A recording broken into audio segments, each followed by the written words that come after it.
Alright, more Black Myth Wukong. I think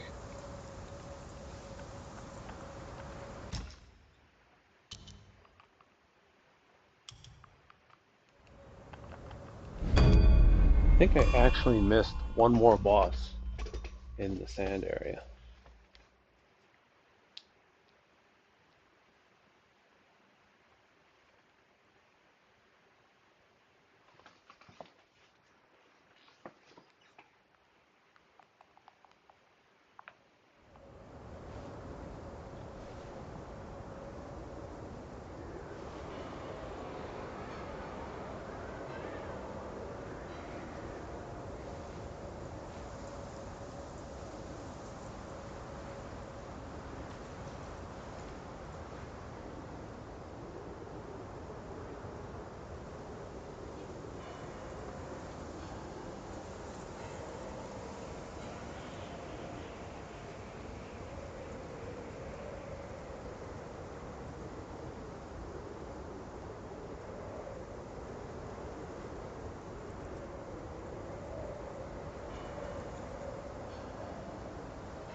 Where did I start? I started here, went here.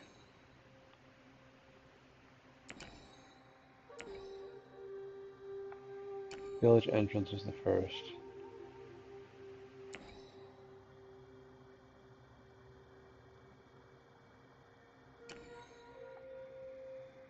Let's try here.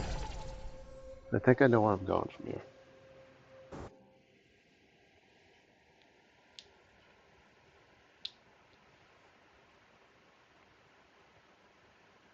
I'm not even sure if these things need to be done in order. You'd have to scour the entire map 3 times to find the guy. Why would they do that? Who thought this was a good idea?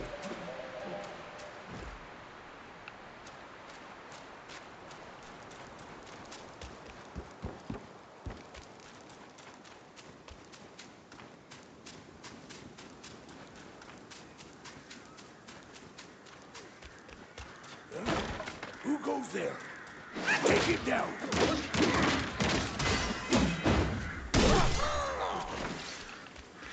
Only I can defend our land!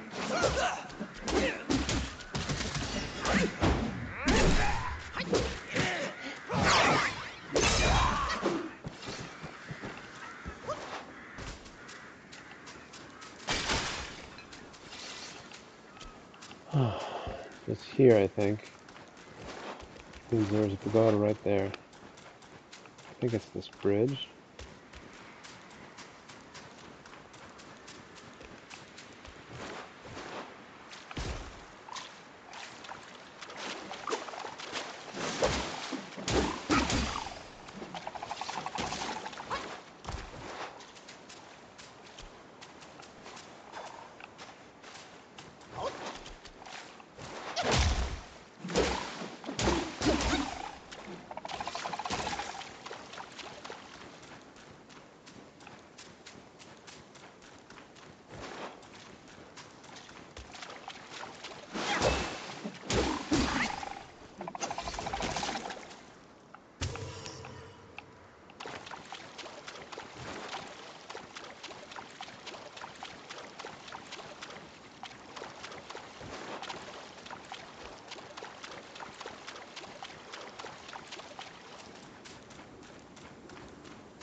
Enemy.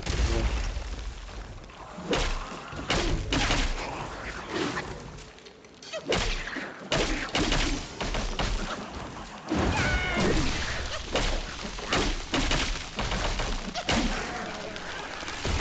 Okay.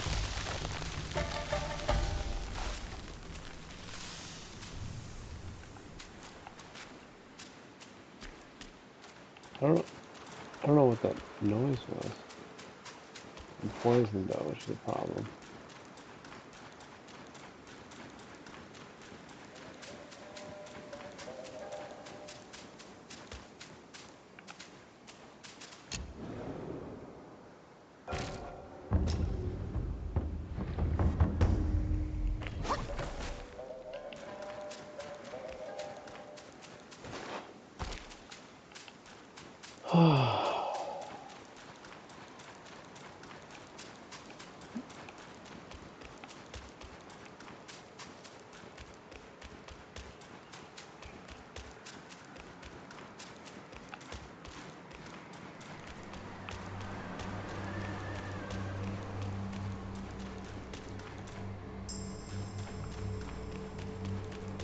It goes back into the thing.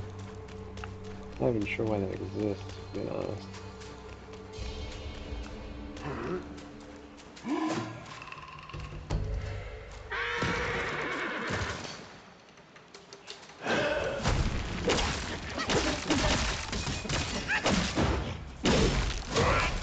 Okay.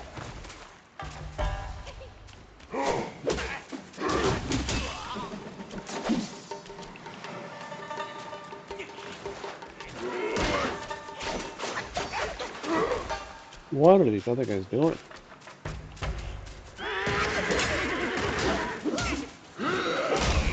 Well, I got him down at least. Okay.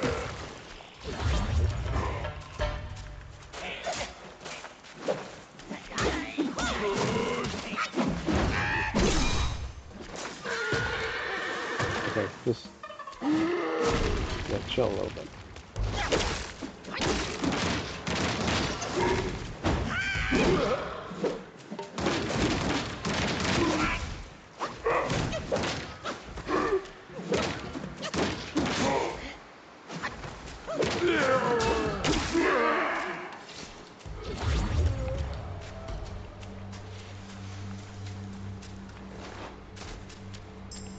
Towards the bridge, but over to the side, I think. So I think it's over here.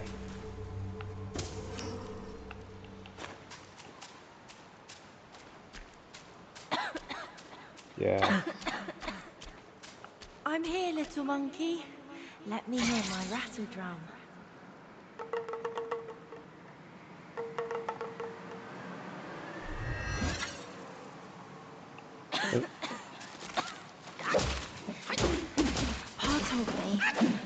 dust stops, my cough ends. I know you're not from around here. Don't frown like that. Our village is fun. I know an old man in the stone, and the piggy who steals all the drinks. And I could offer live that well.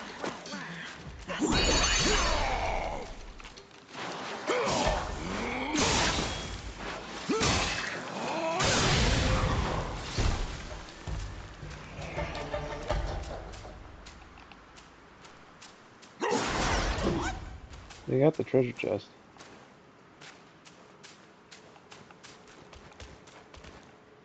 So I've been here. But I didn't have the drum at the time. This whole game is stupid. Like, why would I be forced to retread my steps like this?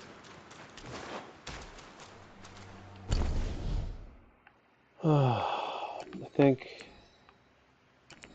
it's here and across the bridge where I fought the Earth guy. It's online what I found.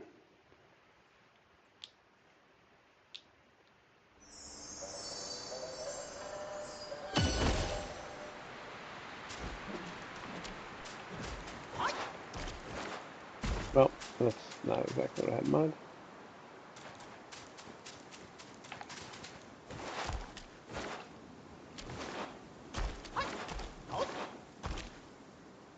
Go up? No? This game. Got paths you're supposed to go, and then that's the only thing you're supposed to do.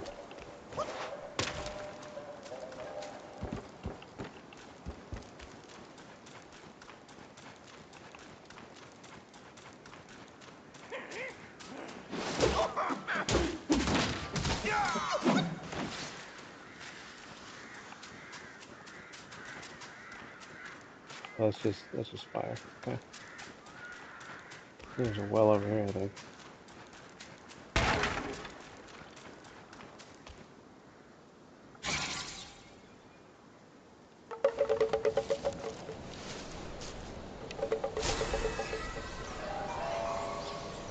Huh? How did you even know I was here? Just Pa and I know of this place. Don't tell anyone, but I have a friend in this well. He helped me with my coughing fit. It's been so long. I hope his wounds have healed too.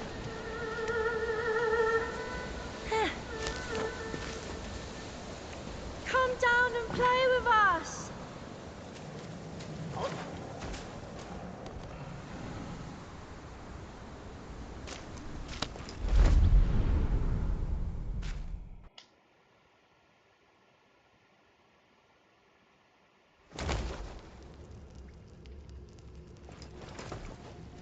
Rotten mutt! And he dares bear our father's title under that yellow wind, why? Brother or not, I will have my vengeance.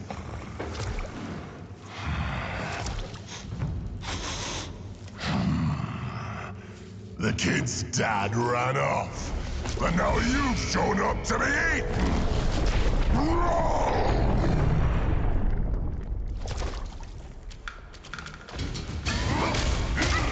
Okay. Are you eating me already? That's ridiculous. Chill.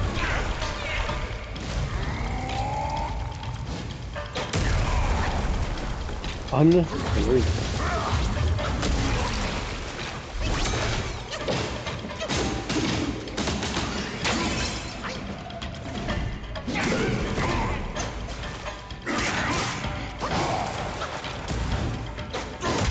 Okay. I love the hesitation. What are you doing? How am I supposed to know what that even is?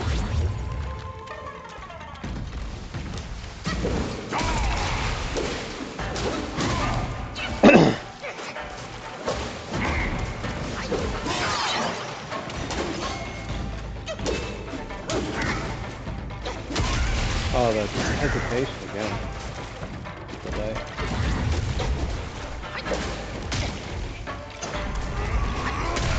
Oh.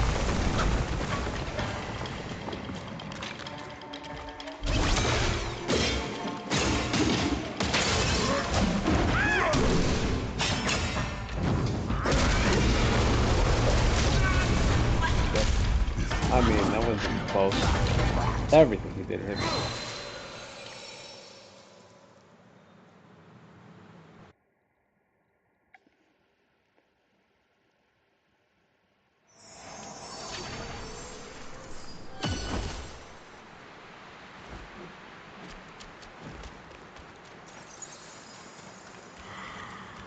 Food has come to me.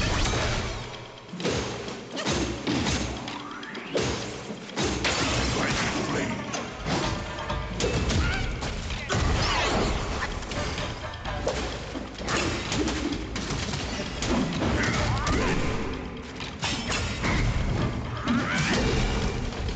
I am wounded, not dead. Am I dead?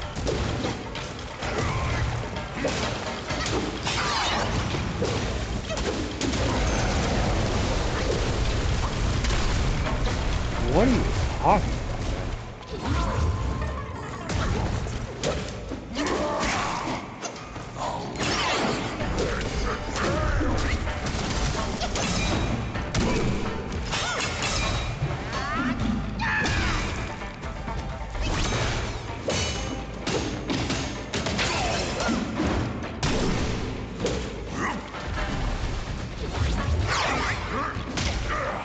I'll crush your monkey.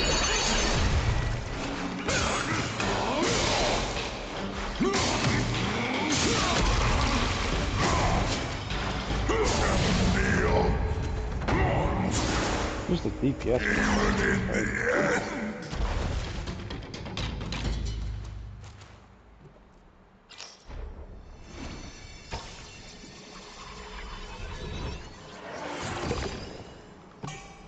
Okay.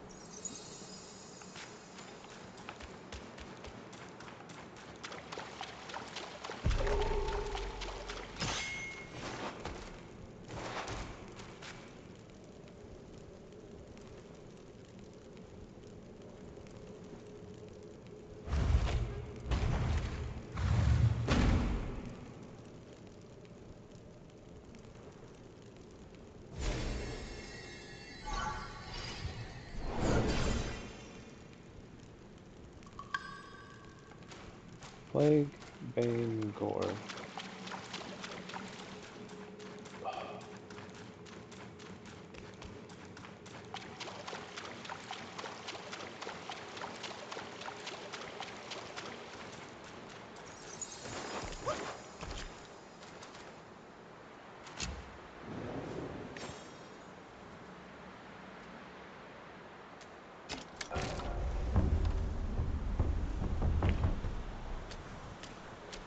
Is that there because there's no other way out other than warping and they used not to have map warp?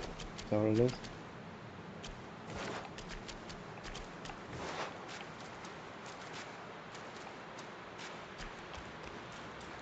think when the game first released you could only warp from save points like that.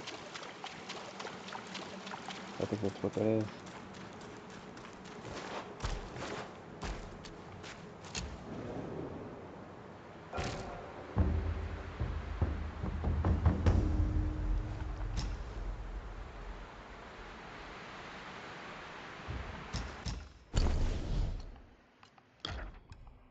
How much is this? Need 7,000 more souls.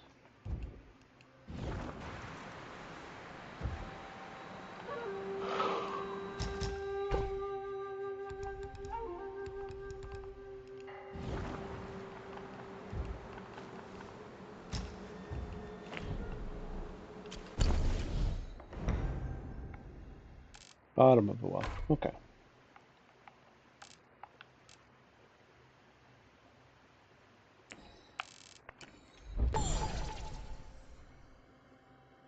To the frost area.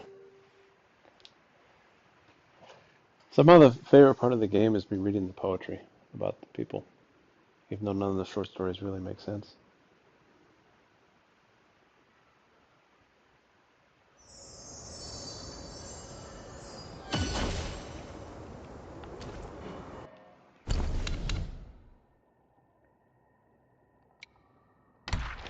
Dog White Chiefs. Mad Tiger. Yellow wind invades the land, brothers turn to strife, father's vengeance left unclaimed in the well of life. Roaring through the mountain pass, a heart that feigns to care, actions always half complete, dreams and life laid bare. One day the brother of Tiger Vanguard was practicing his roaring technique at the bottom of a well when he saw someone climbing down the vines. Seeing that the intruder had some courage, he refrained from attacking and instead inquired about his purpose. The man explained that he was seeking a bodhisattva to cure his son's wind illness, but he failed, and now his son was on the brink of death. Hearing this, Tiger Brother devised a plan. He attributed his elder brother's deeds to himself, and convinced the man to bring his son, claiming he could treat the boy. When they first met, the boy's face was pale. Too weak to climb down the well by himself, the boy was carried by his father by tying him with a hemp rope to lower him safely into the well. Tiger Brother examined the boy and confirmed that his spirit had been disturbed by the samadhi wind. Without stopping the wind and sand, no one could cure him. Tiger Brother remembered that his brother had given him a magical gourd. Drinking from it could strengthen one's vitality, and he thought it might keep the boy alive. After the boy drank the water Tiger Brother gave him, he indeed regained some energy and could speak. Despite his long illness, the boy was very polite. He thanked Tiger Brother for his help, praising him endlessly. In the boy's admiring gaze, Tiger Brother found a long-lost sense of satisfaction. He instructed the father and son to come daily to take a sip from the gourd, or the boy would relapse. After several visits, the boy's condition improved significantly. He could walk around and even play in the village, making many friends. Each time he came to drink from the gourd, he would call Tiger Brother Tiger God, and share his new food, toys, and experiences.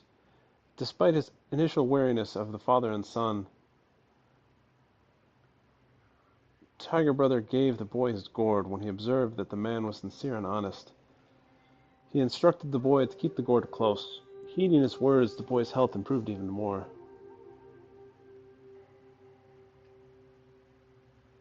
Yet abruptly, the father and son stopped visiting. Tiger Brother waited for several days, thinking they might have run off with the gourd. Determined to find out what happened, he went to the village. Upon entering the village, he saw blood everywhere. The villagers had been slaughtered. At the village entrance, there was a thin coffin, and inside lay the boy's body. He still wore the gourd Tiger Brother had given him around his neck. Judging by the wounds, it seemed he had been beaten to death with sticks.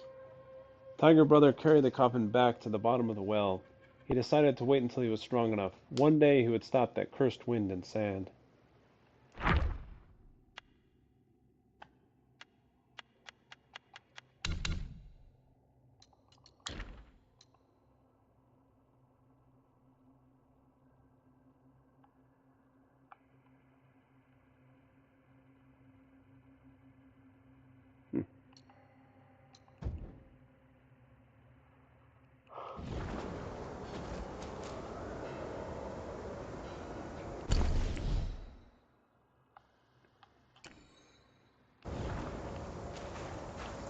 I don't know where I'm going. I'm going this way.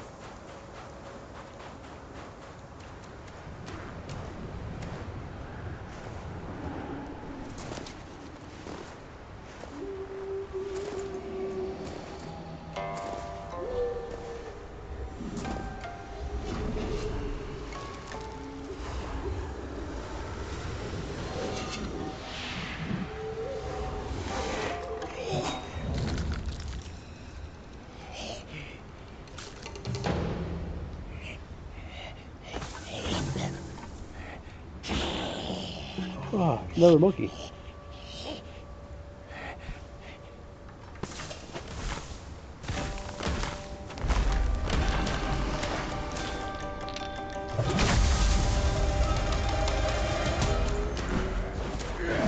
that a boss?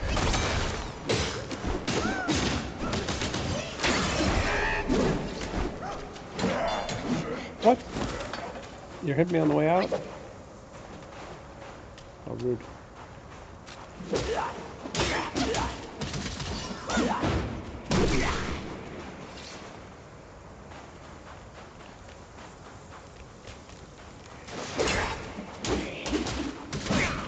Well, why am I not even trying to dodge?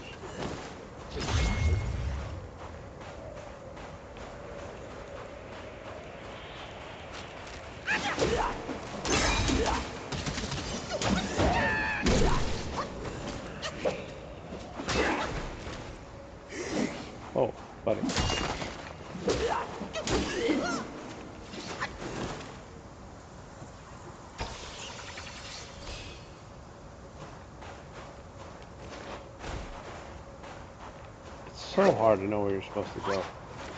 Or even permitted to go.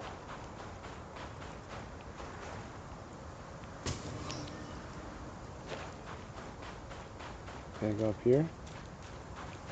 Yeah? Okay.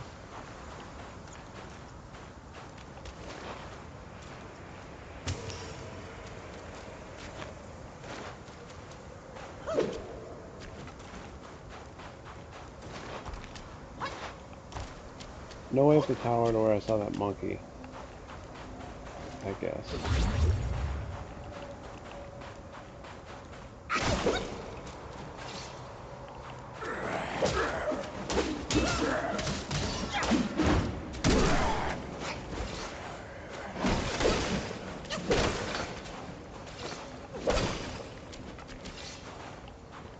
Targeting just tells you which ones are real.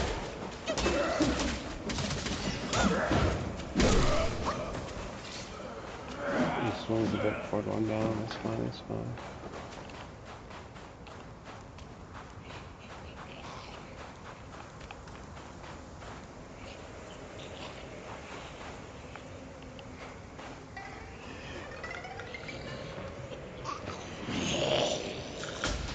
Macaque Chief.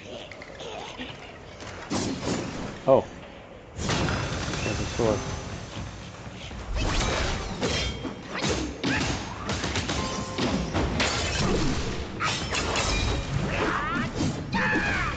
I missed. Surely fire is getting into him, right?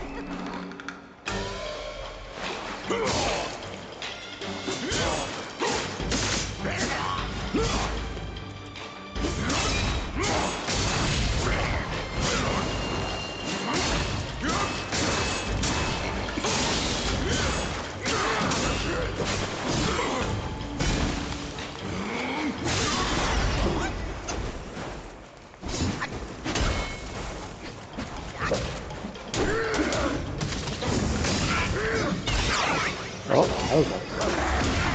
Oh. Okay.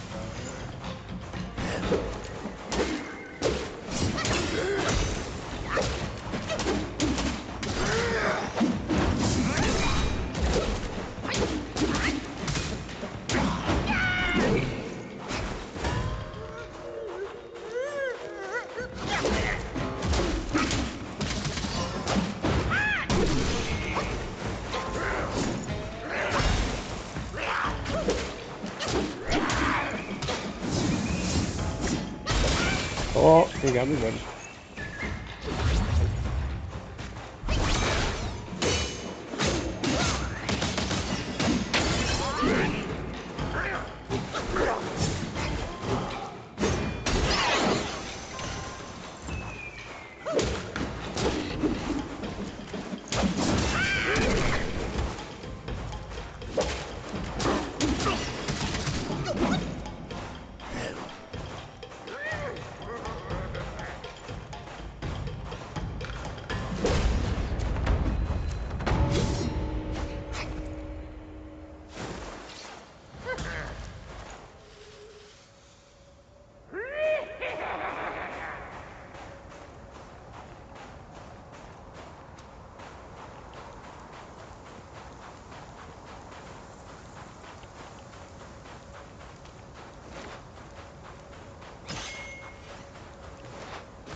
What are people doing?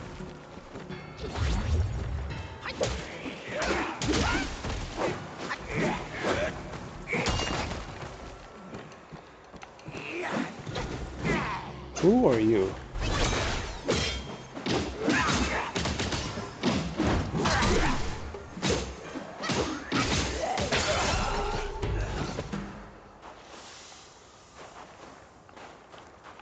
Okay, he's definitely a problem.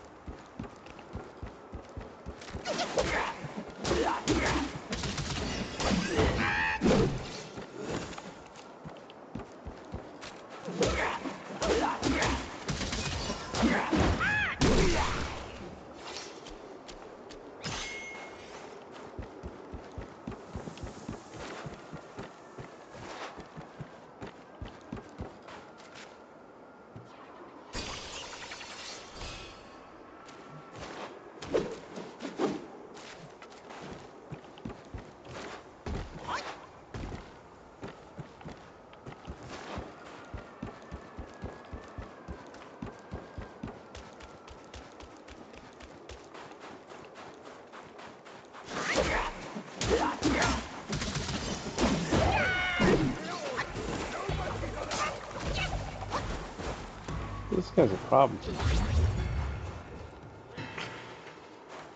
There's a lot of people here too. Okay, not exactly what I had in mind. What a waste. What a waste.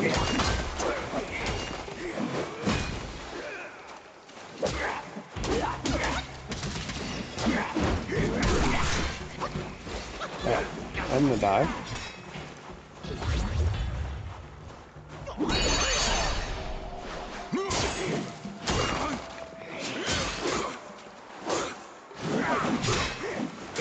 Oh my god, could you please?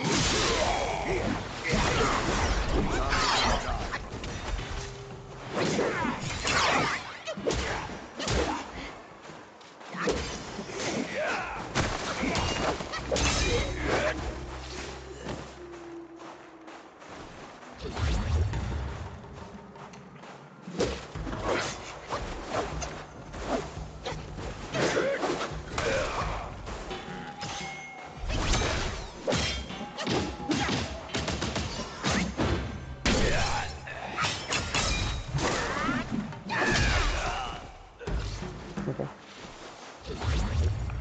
Are there more people? How did they all die? Did fire move earlier?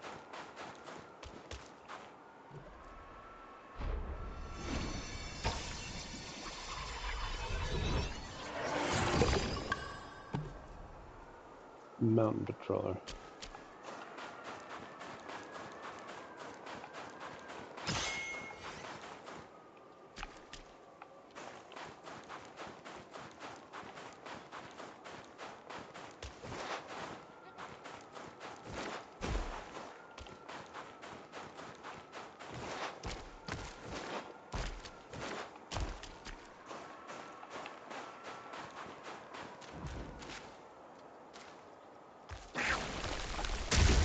Okay.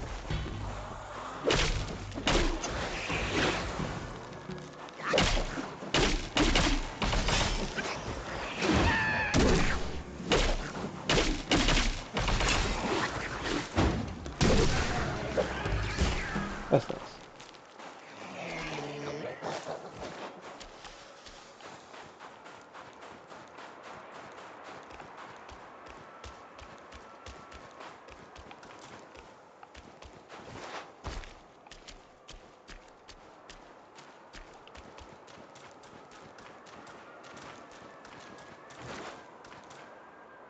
Alright, apparently that didn't work.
Somehow my heels are back.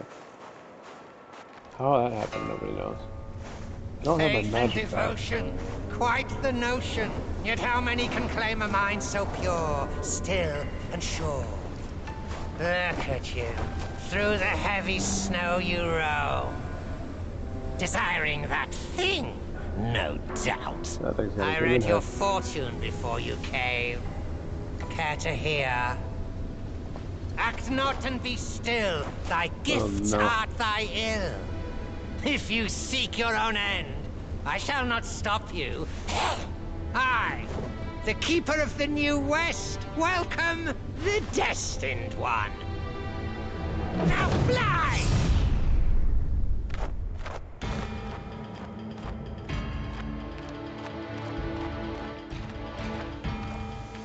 Where am I flying to?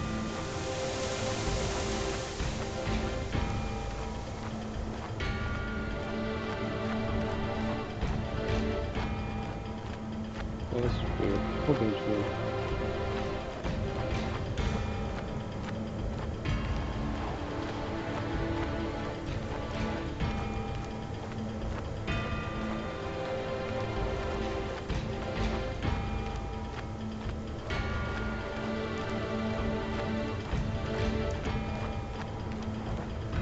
Like, I'm not doing anything.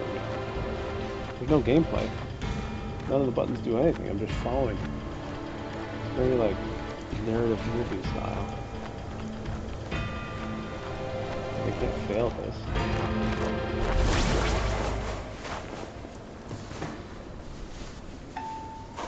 See that temple on the lake? Therein lies the thing you seek. The lord of this land is away. Seize it now and leave.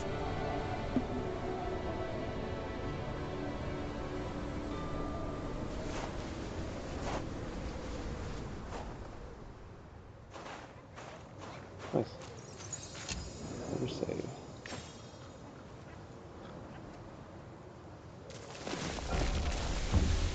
Nice. Do I have any levels?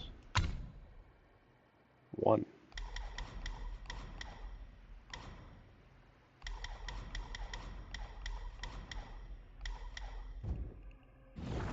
Yeah, I'll do that later.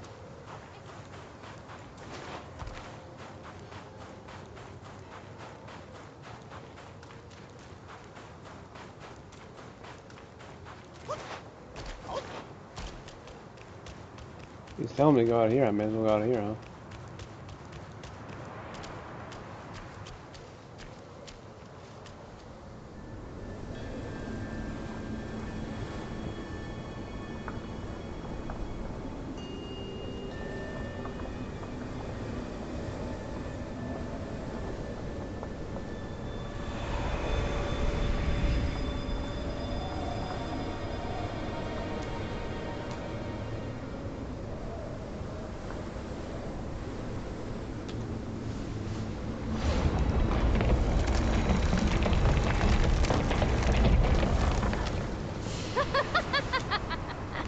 How delightful.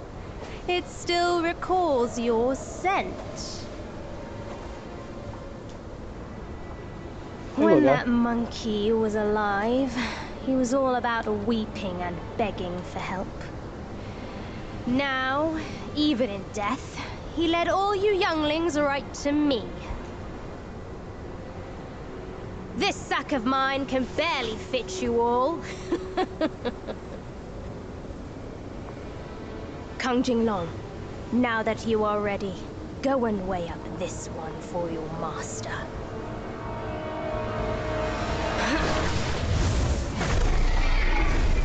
Ooh. See if this monkey merits a place amongst my disciples.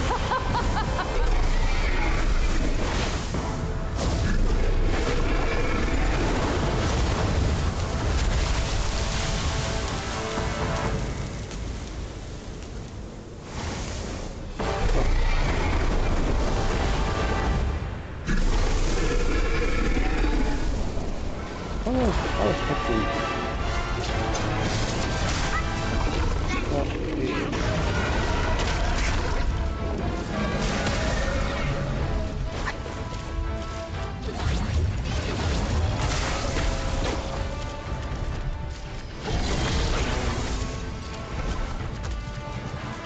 I even targeting? Could you maybe target the dragon?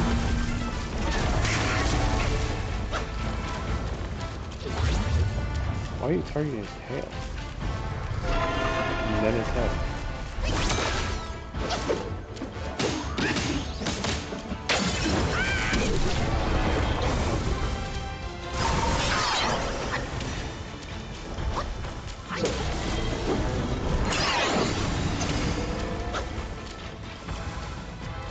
Where are you targeting, man? So bad.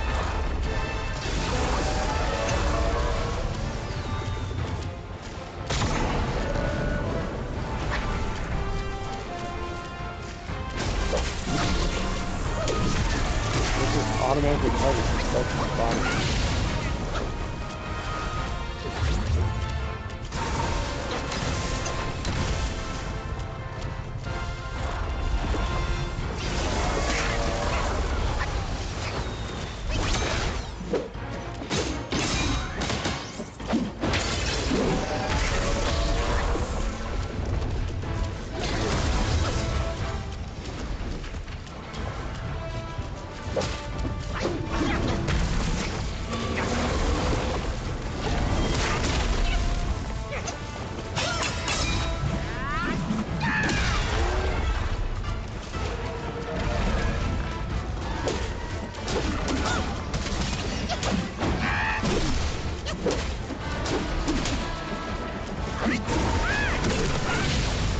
I got roasted.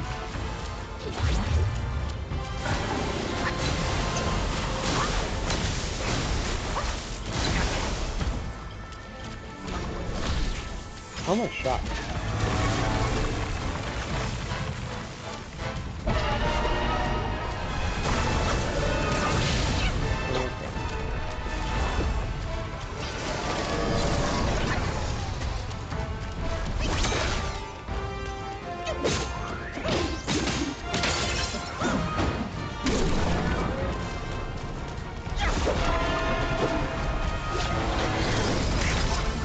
Maybe I'm dead. I'm trying to over there.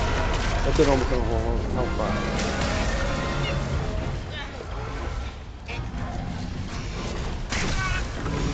How did I live? Does it just not let that kill me in one? I mean, I was very low health. There's no way it didn't kill me in one.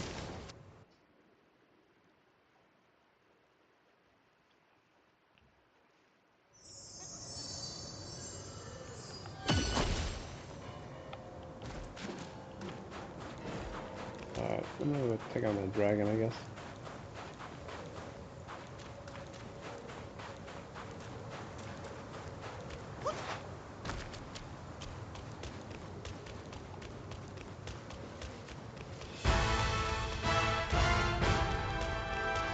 Jin Long.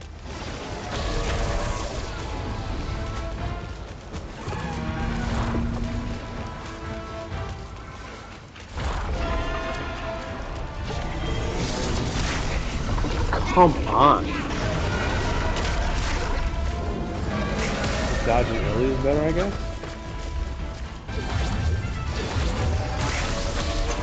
Unbelievable.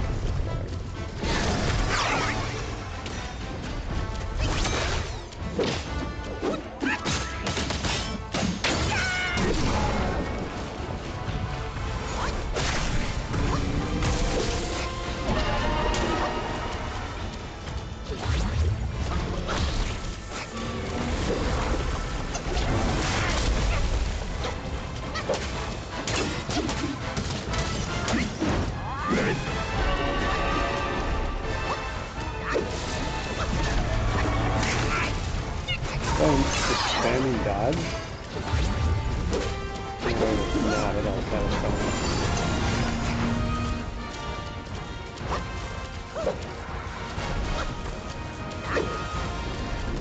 I can't hit him at all.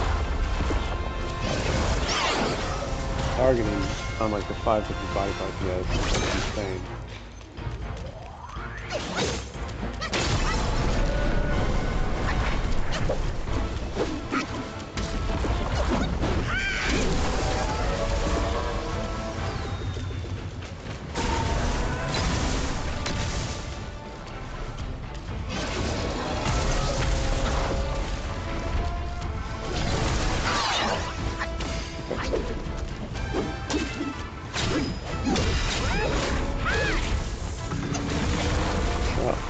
You're good.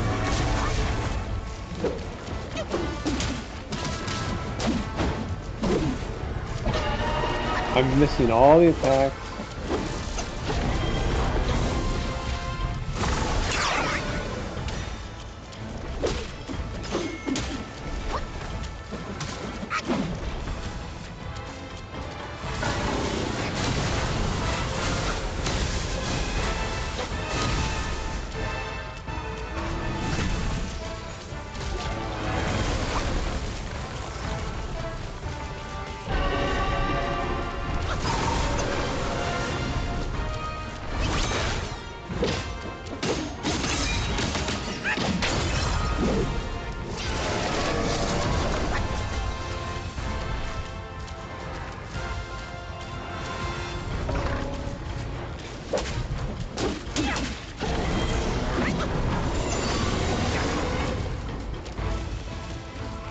Where are you?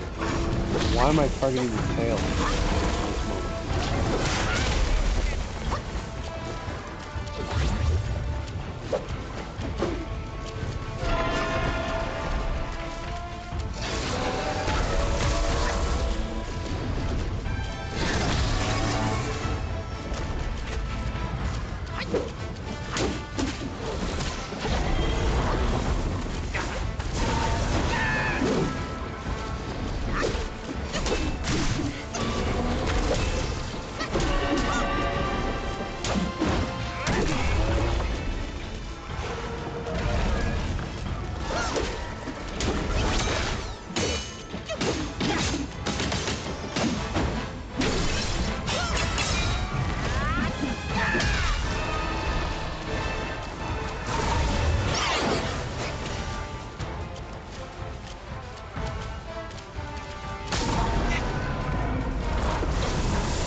See, man, like the targeting is so bad.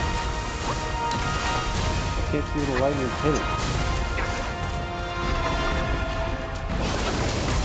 Cameras are the worst thing in the world.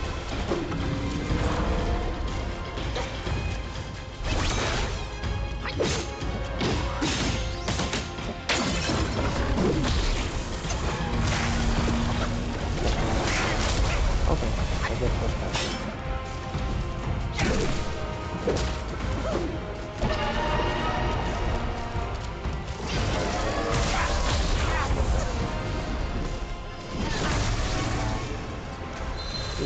This dragon is so bad. What was I thinking?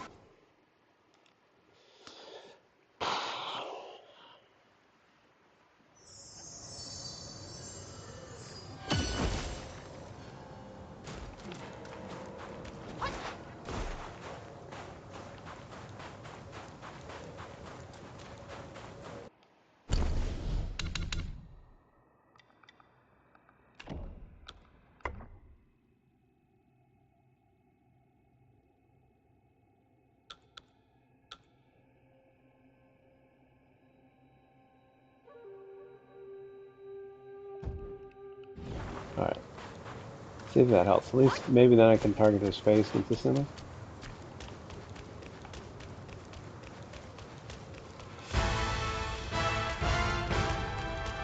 There we go. Target his head.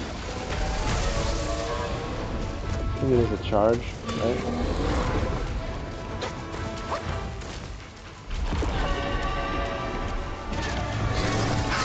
Oh, I dodged it. First time of all time.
It's always like that.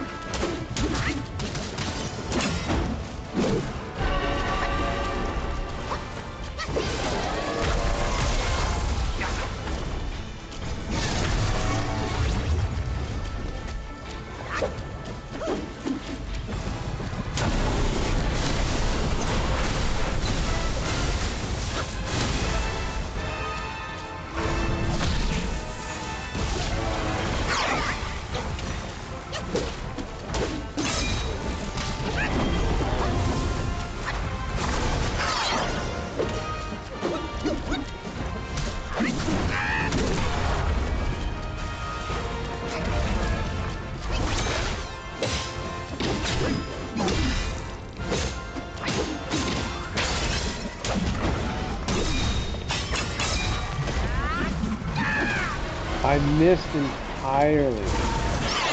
Why is this game such trash? The combat is really not the concept of the right of it. That's just becoming boss after boss after boss.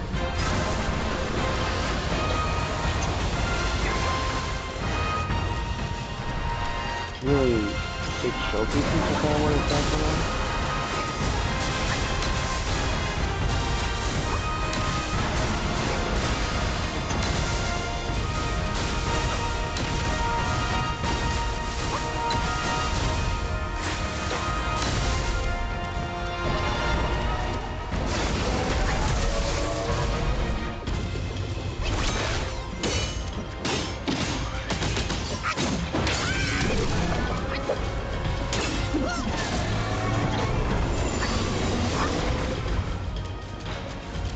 Would you please? Oh. Well, he got me the same 1-2 combo he always does. Oh. Really? Really good. Great.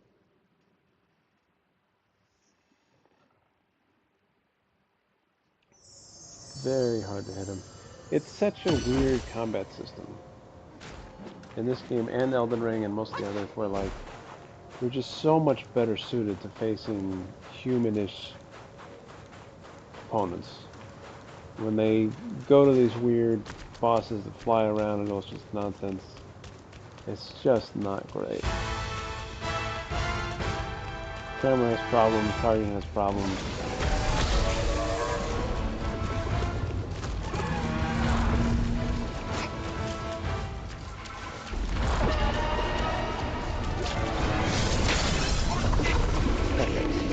I was trying to use my shadow thing and it didn't work at all.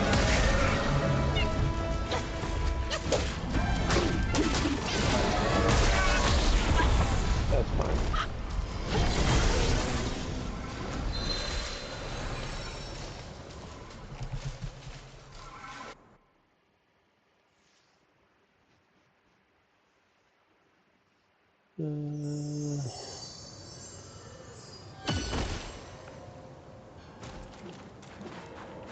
It's actually hard to imagine attempting this without the time freeze thing. Time freeze at least gives you some chance to get him.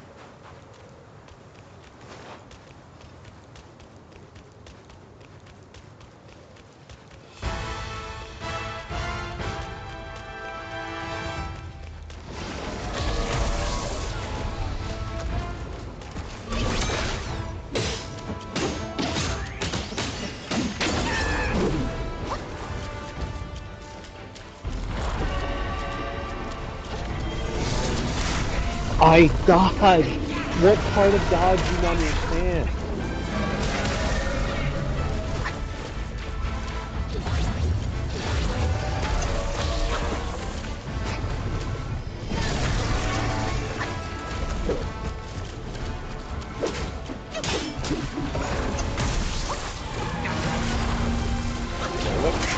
I knew the tail was coming and I still couldn't dodge it. What do you want from me? Dodge it. No sense at all.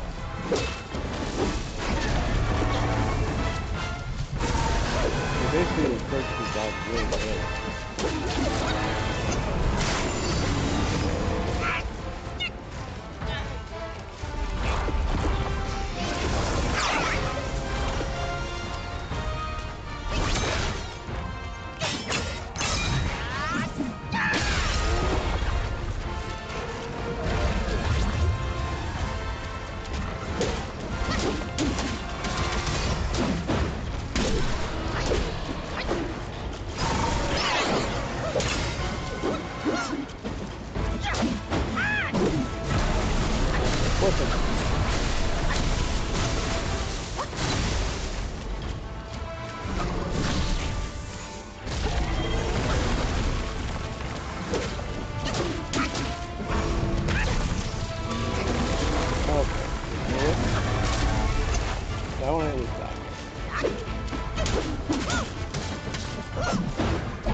So many whips.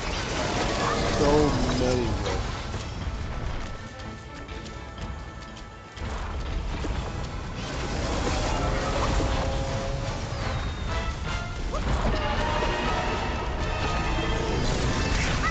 Again, he ate me! What are you...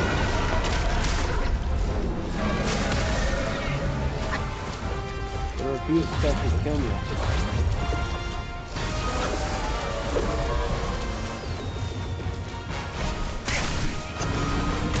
I mean, it's an endless variety of attacks. No clear, like, dodge. Oh.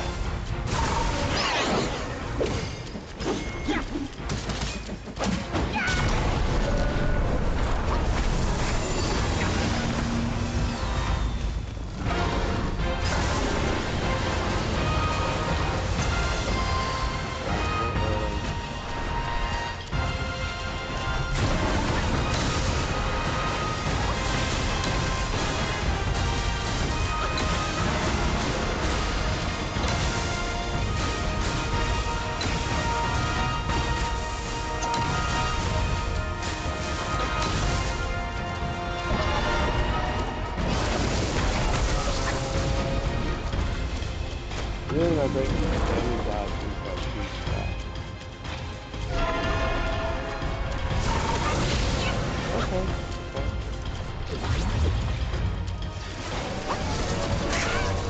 What are you even doing, man?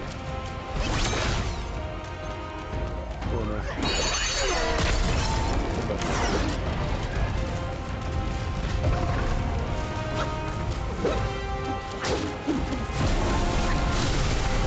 How did that hit him? Got into his body, wouldn't let me get it.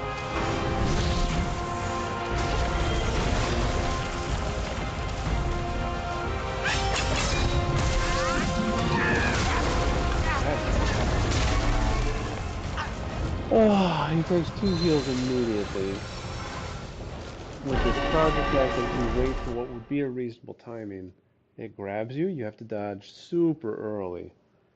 Because it locks into like the biting you animation, and he's like very far away from you still.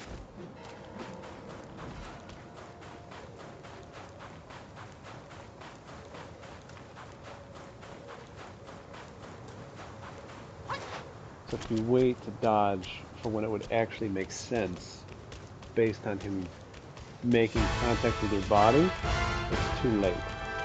Too late.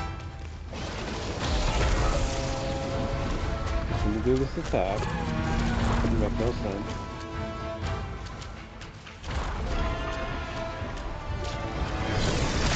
Again! Again! How early does the dodge need to be? It makes no sense.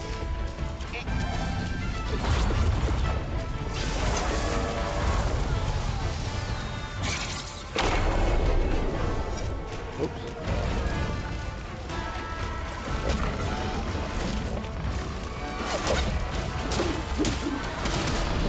I don't know, I had to go.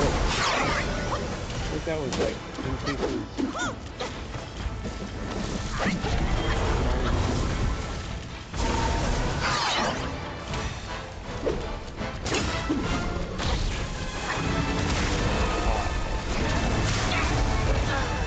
I mean, the dodge timings are not even close to reasonable. I don't understand.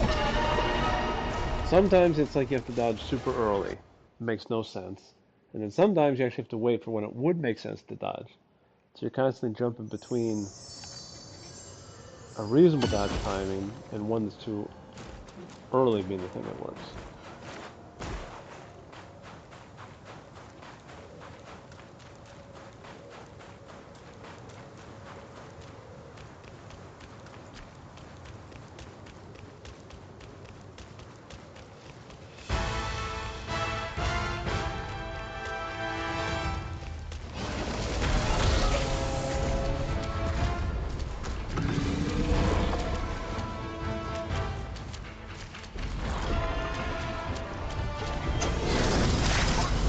What are you talking about, man? That was too early? Like, what am I supposed to do?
Can't get a hit off.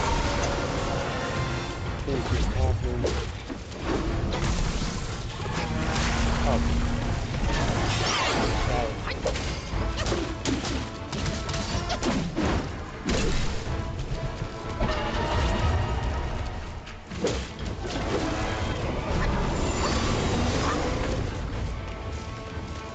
How is it not targeting me? How did it come on?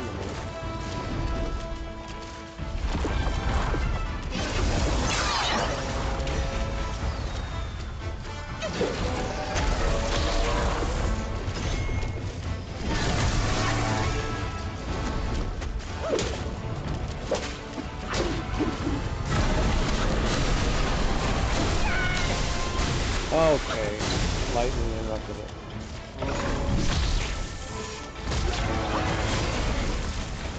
Too early? Too dead?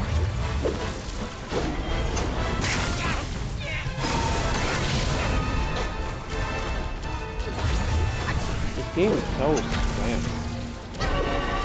Tell me the open spam and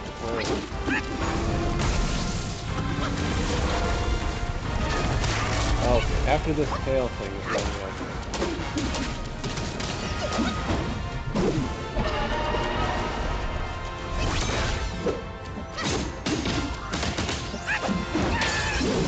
I can't begin to believe what is going on. How this game thinks I am.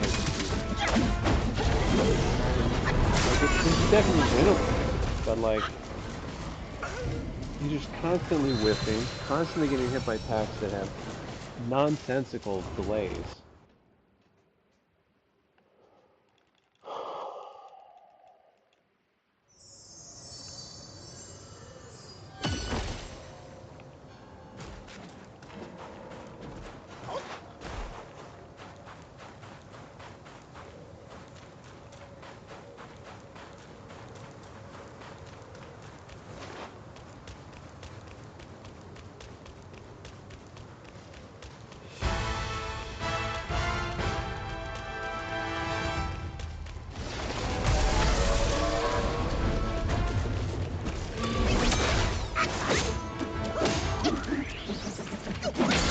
Wait, he's right there. What do you mean it's not hitting him? I finally dodged it. Good power here.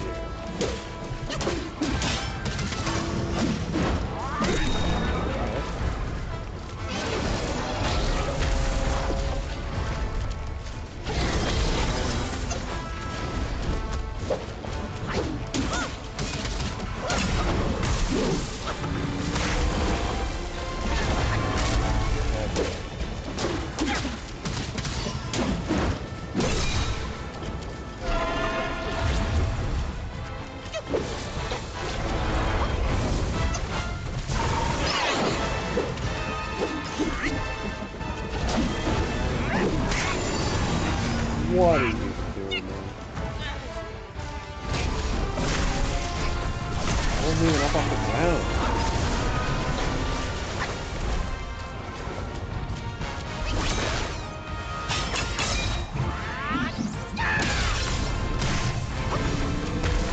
No stun at all? Nothing even remotely resembling stun?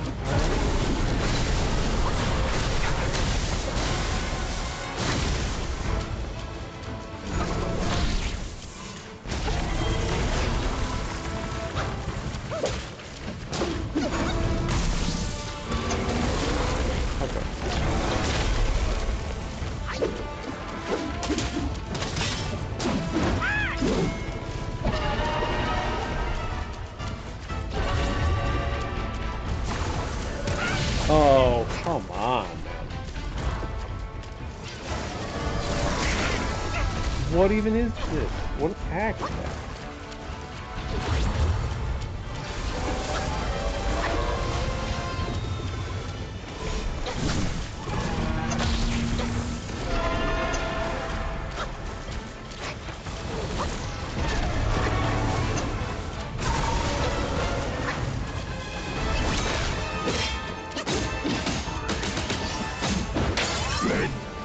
Unbelievable mountain. Like, I fully upgraded that mobilization.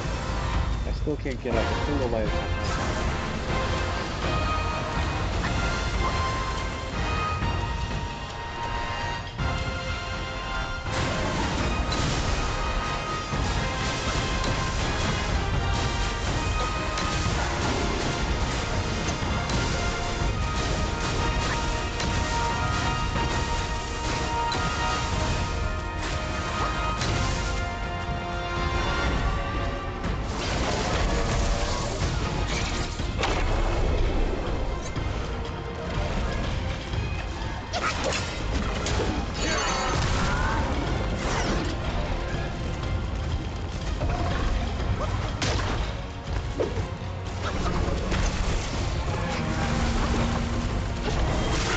I knew it was coming and I couldn't dodge it.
Oh, that's not what I meant to do at all.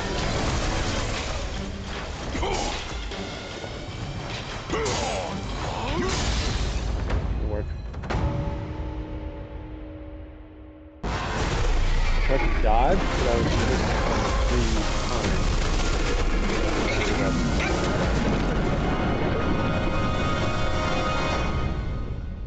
Oh.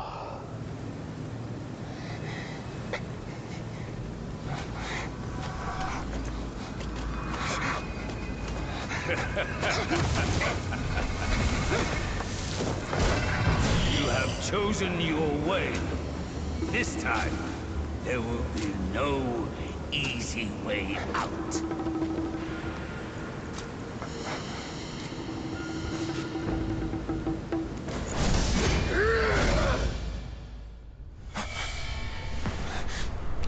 What is happening?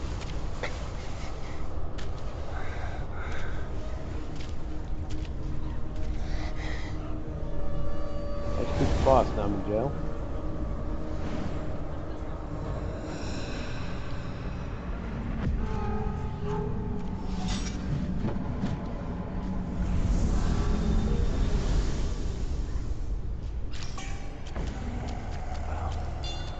Who'd it be now? A deity.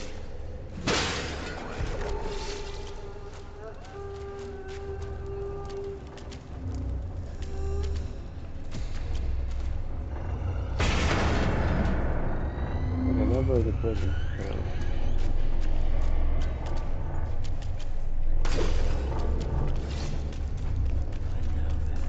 Whiff of monkey stench.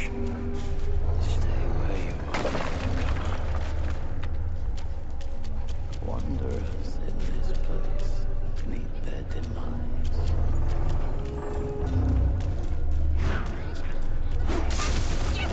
Is that death?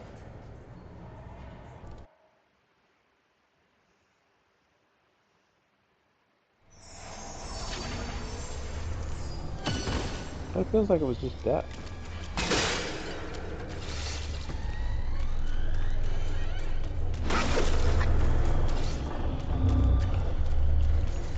I guess I gotta kill the Batman.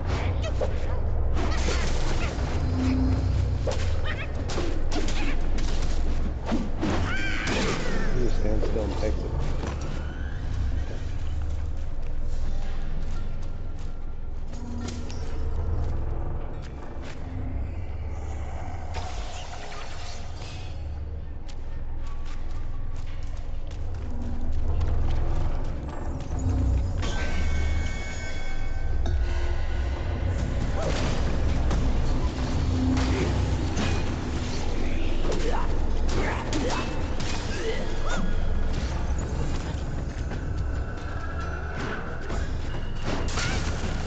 Oh.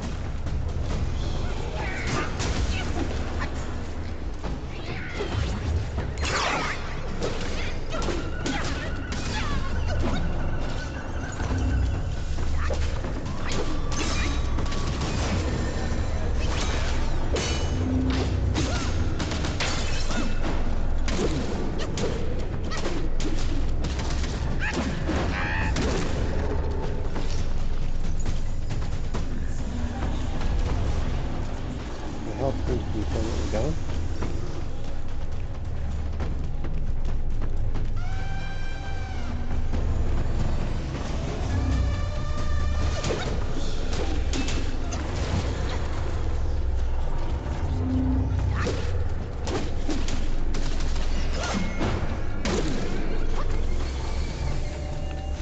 Excuse me?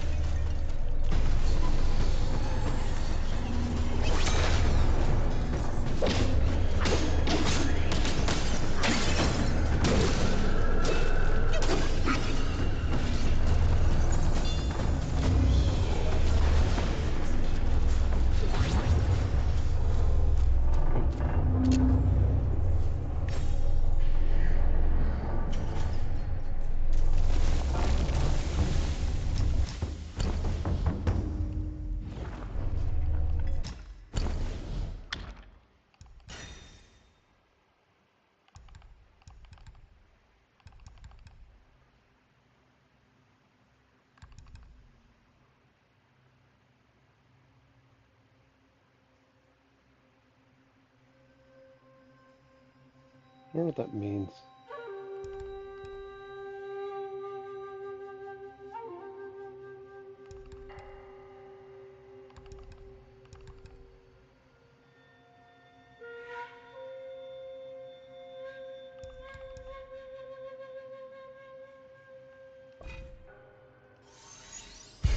I prefer that one. Rat stage.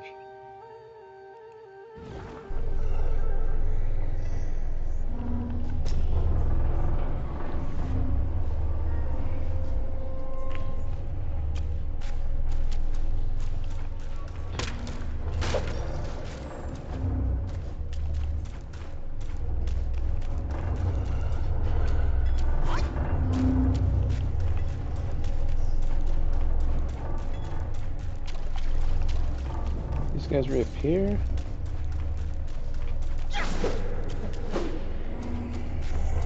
Free them.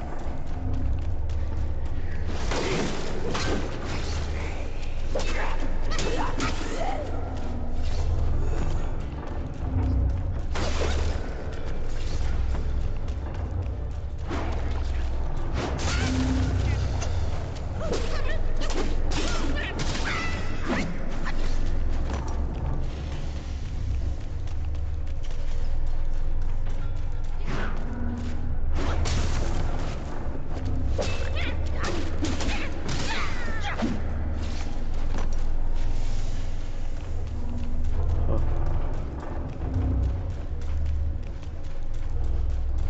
16. This is a 32% increase in damage over what I had before.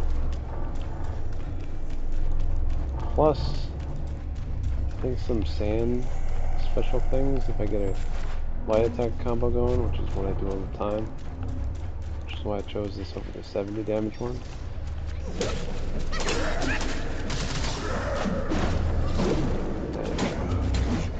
Oh, that's the one that does damage on the way out.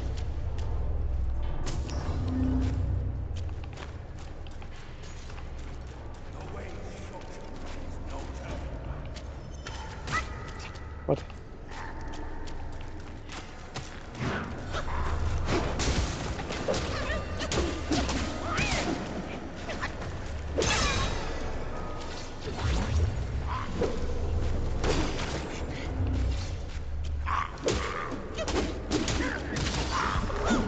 Bad archer.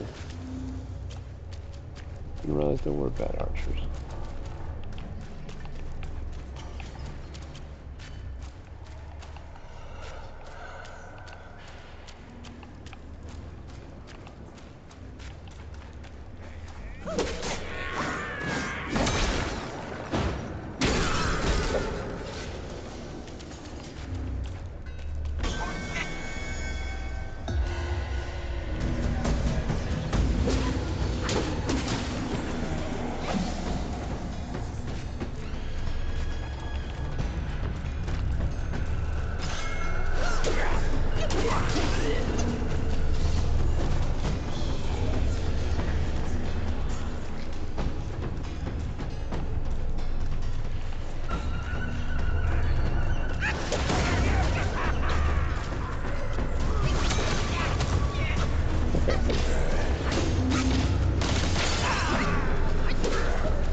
Oh, those two guys.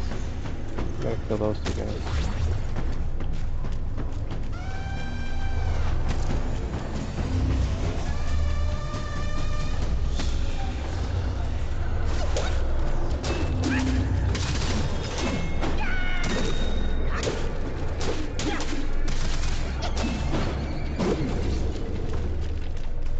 $2,000 will from them.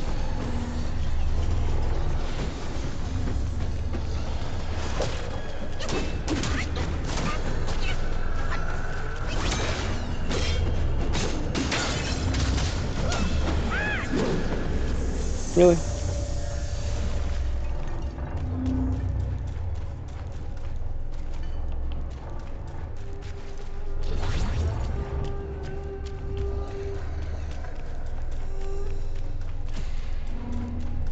He left, he just ran.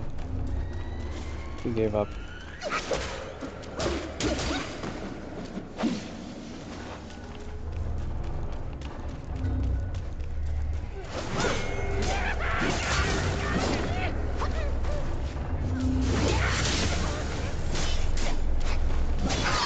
Oh my goodness.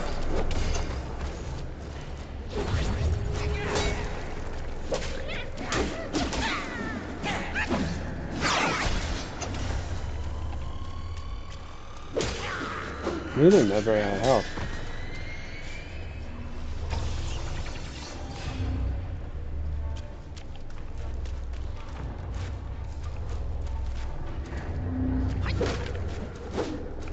Oh, that's a bucket.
I don't exactly know the upgrade system in this game, really.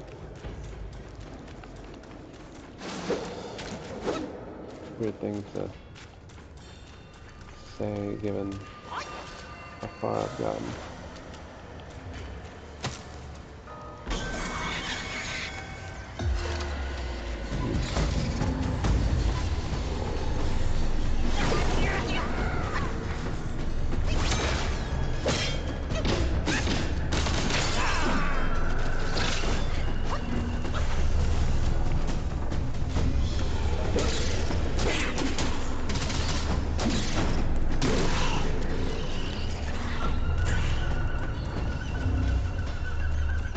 They're definitely the cause.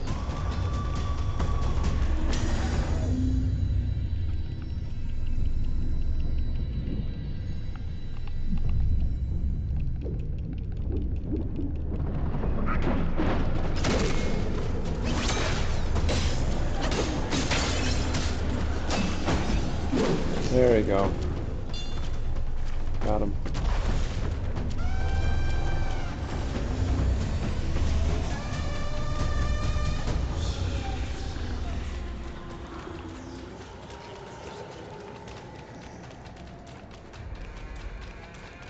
I don't know why it's still ongoing.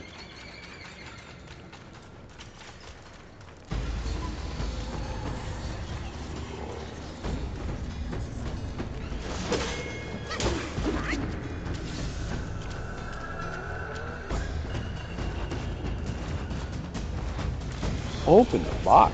Why am I automatically walking up onto the box?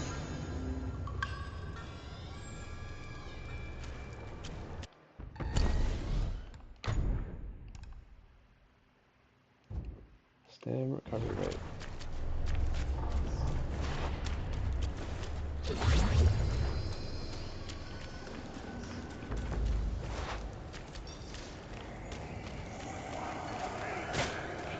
Okay.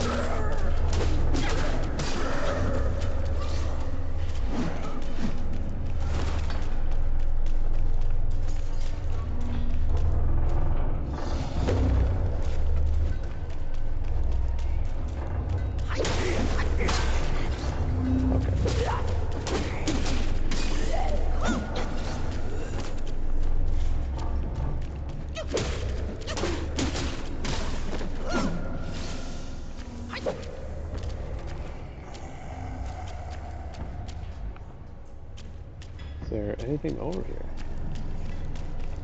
This is just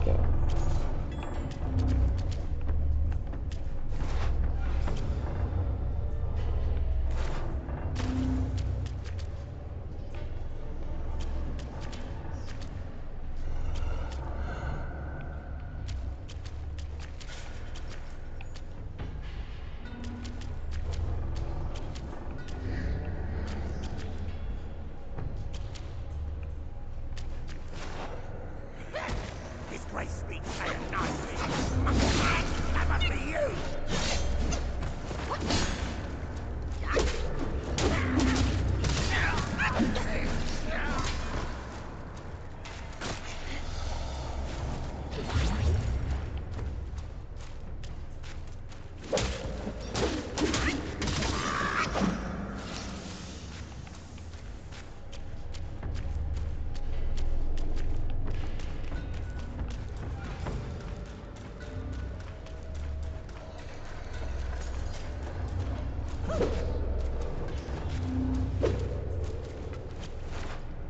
come back. Whatever gets me through that symbol.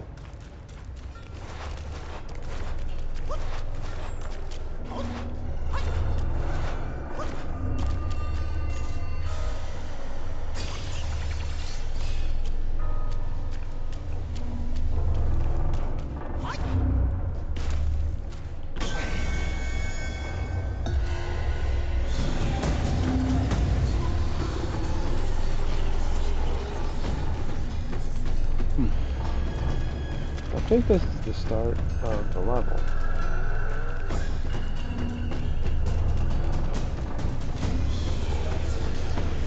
Which I guess means I can rest here. Recover.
Takes very little will. It does take some of those consumables.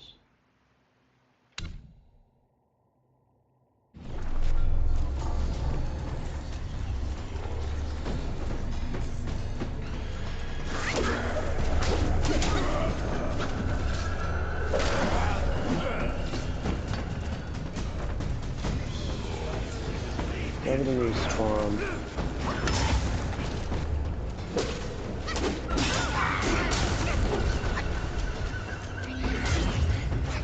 Come on, man. Where are you? Come on. I was trying to target it and it wouldn't target.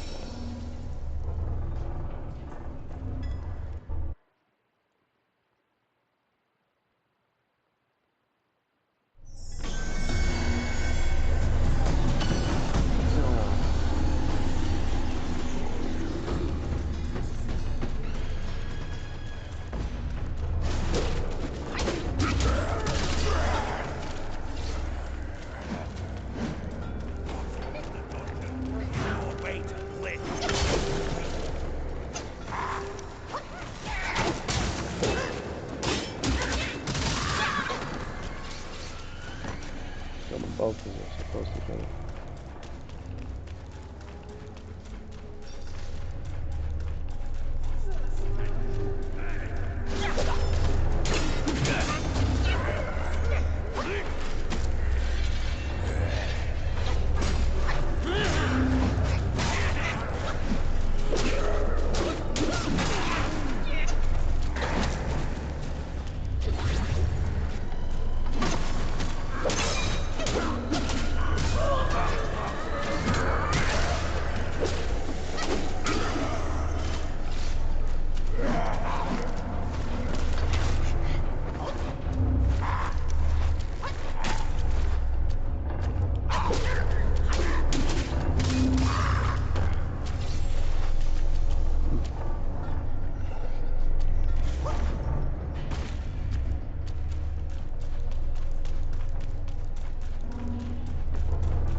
I do more damage, but they do as well.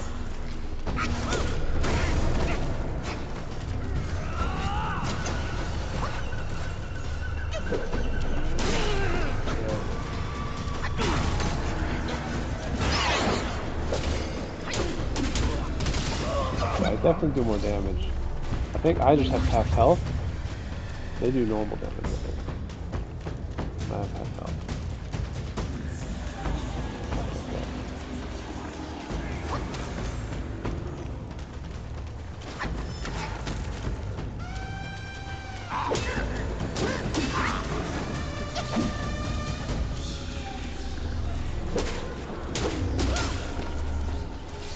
Okay.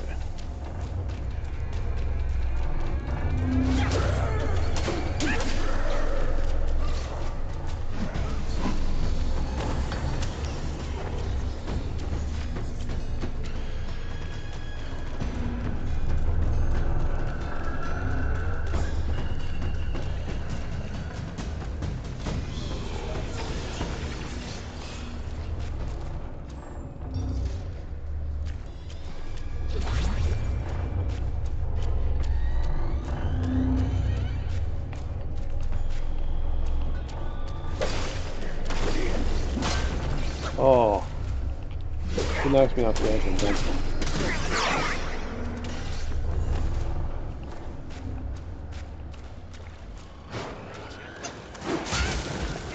unbelievable.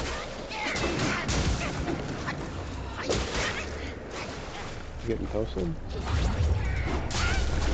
This guy is so irritating. How is this guy getting it?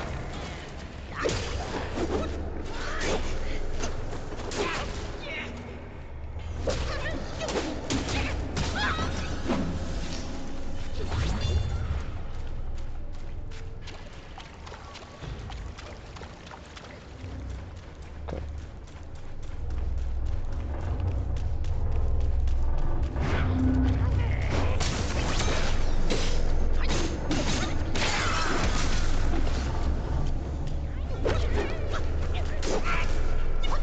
Batman, please.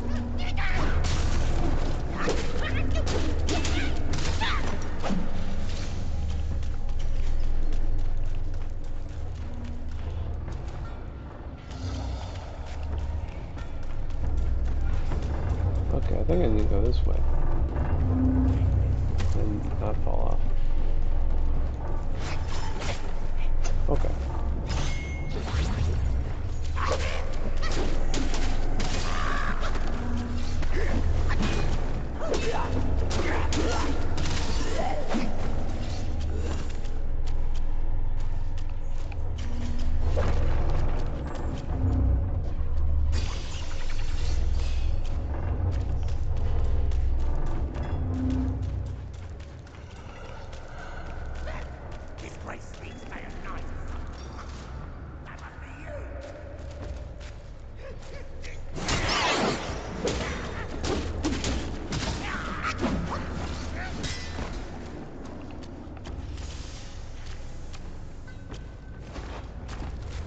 No.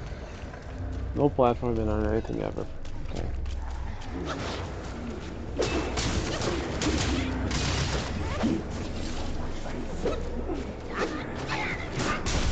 Unbelievable.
Where was that going?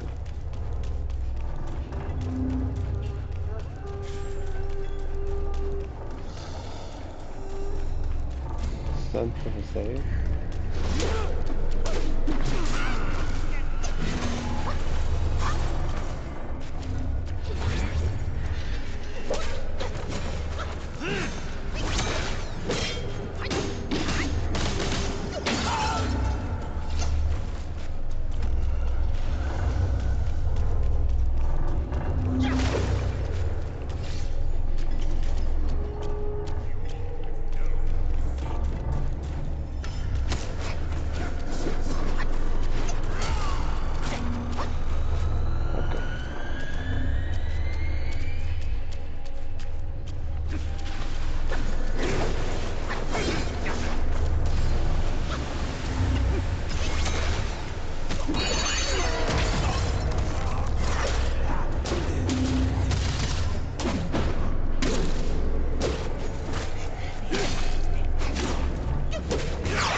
Aha!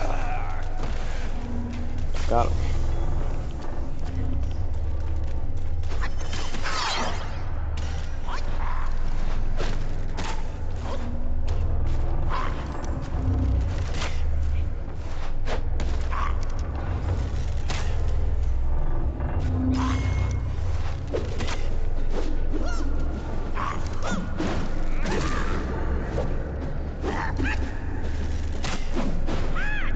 This would not be the only way to get him, but apparently it is.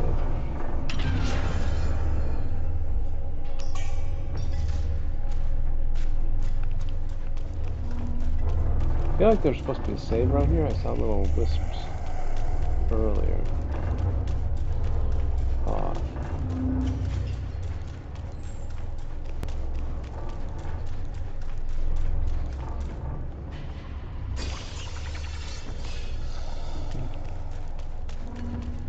Could have been headed upstairs. I'd really like to get the save if it's here.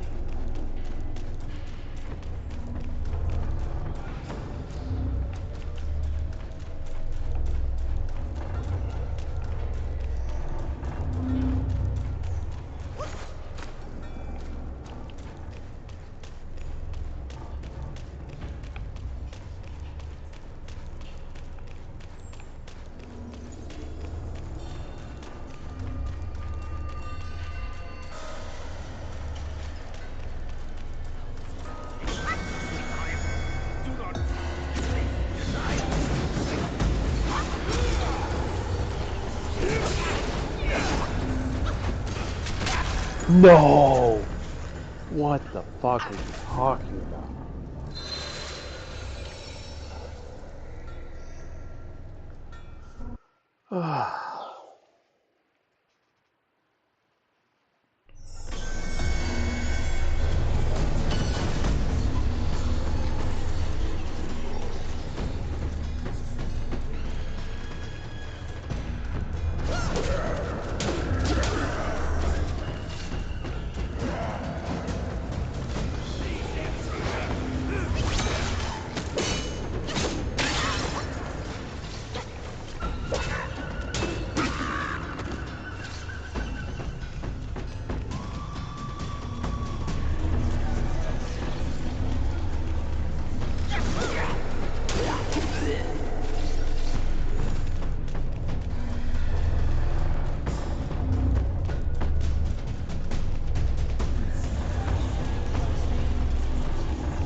Spam the magic.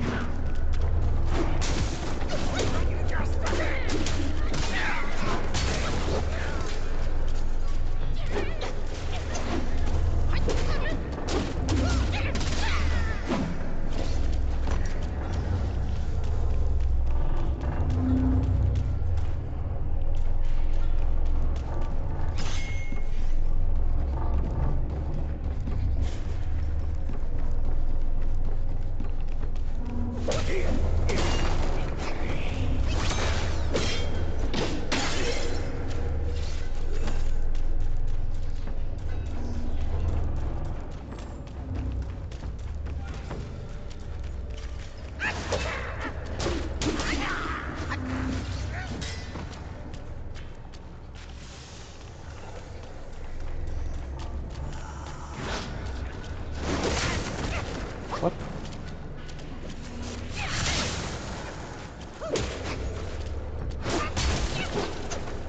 What are you, man?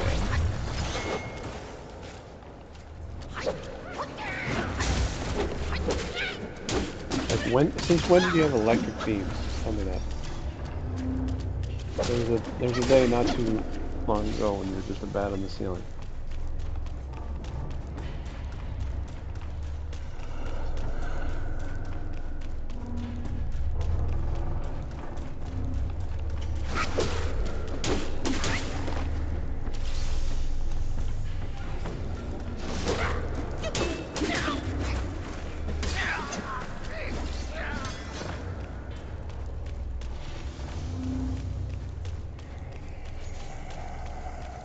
Okay. Teasing me with this promise of a save.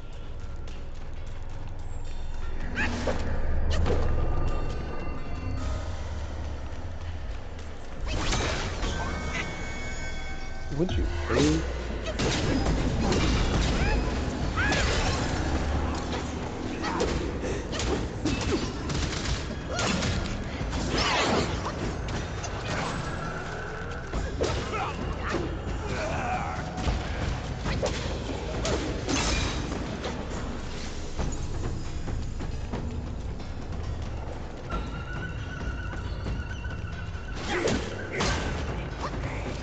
Again with the tease of save.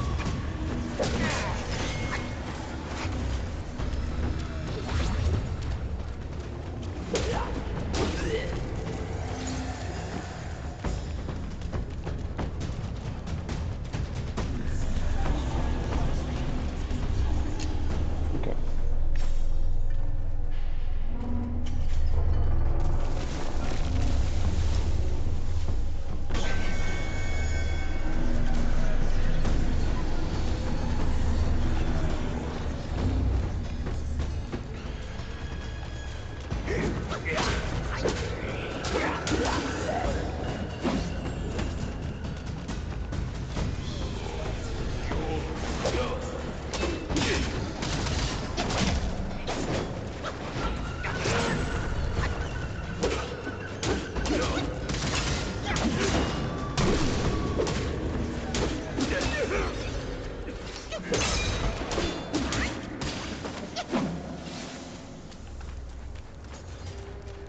That guy I think is the most experienced of anybody I've found.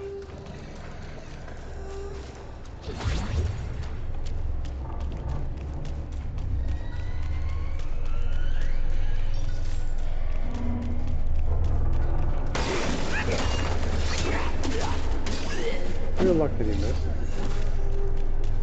Ridiculous.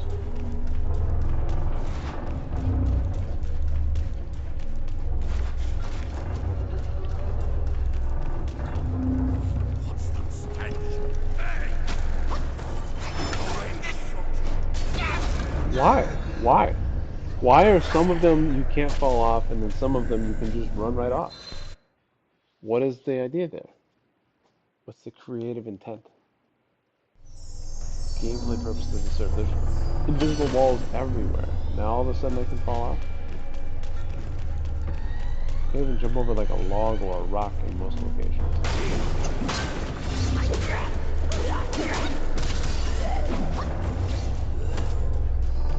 I have to dodge arrows on a narrow path.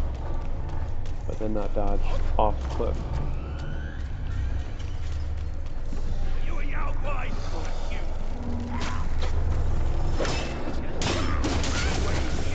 What are you talking about? What are you talking about?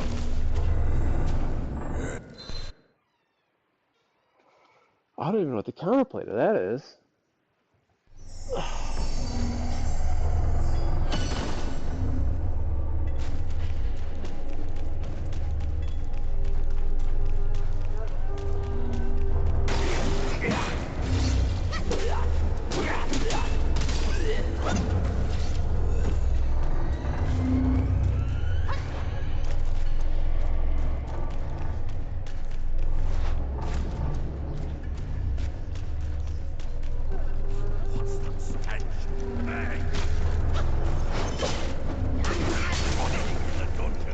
What was that, a bat?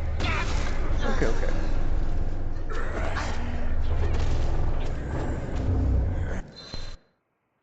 Wanted to see what it was.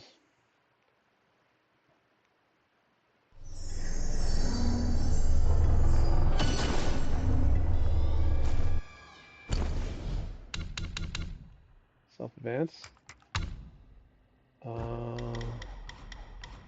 More mana. More mana. More mana. We're maxing out mana and crit. Stat recovery is nothing. Slightly increases attack. That's my next guy. More mana, more attack. I don't need anything. Up smash stance.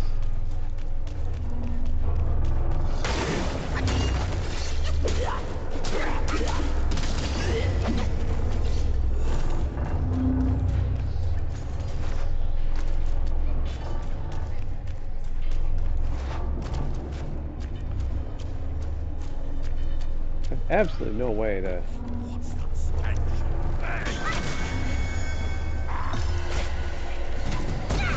I don't understand. I get insta-stunned by this effect. I shot for that arrow off the cliff.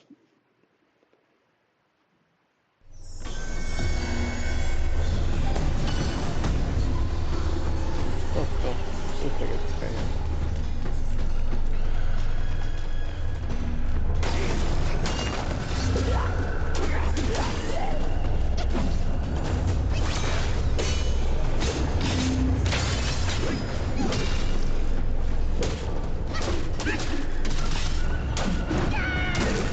There you go, got 20 left. Loser.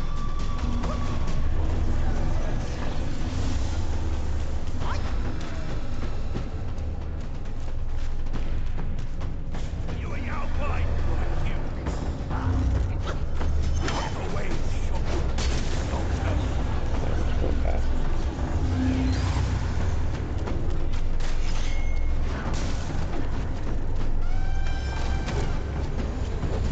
Oh. Maybe more of these little... guys.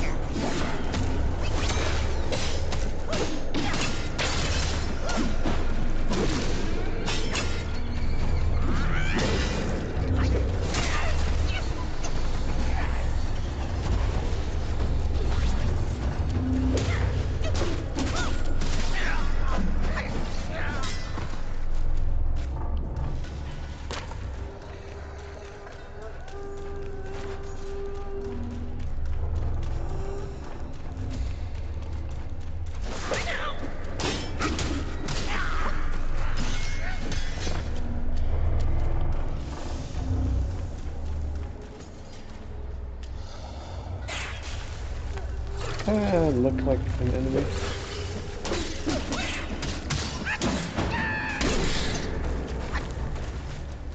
Hmm.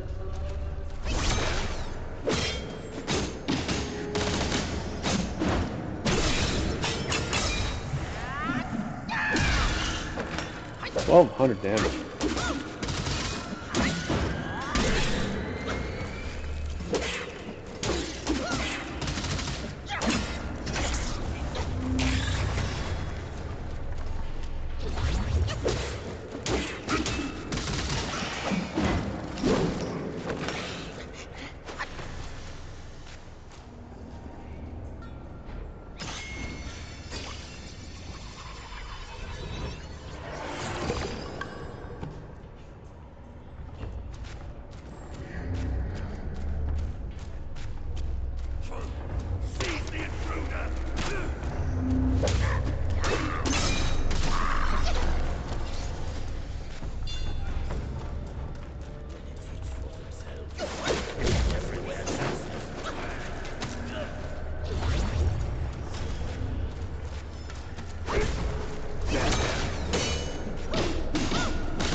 Insta-kill. Love to see it. Love to see it.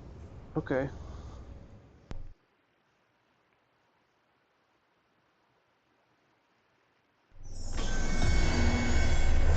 The thing's still in effect, by the way. That's how the game really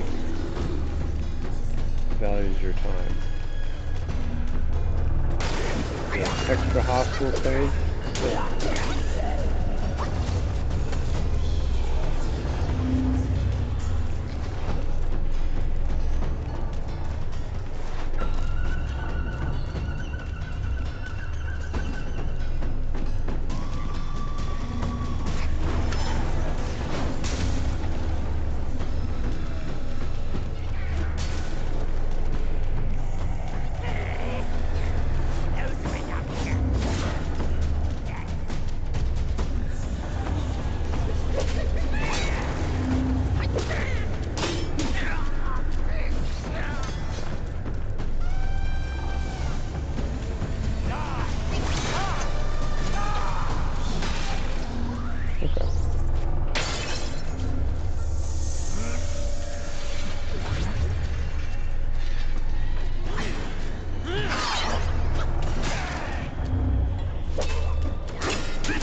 Okay.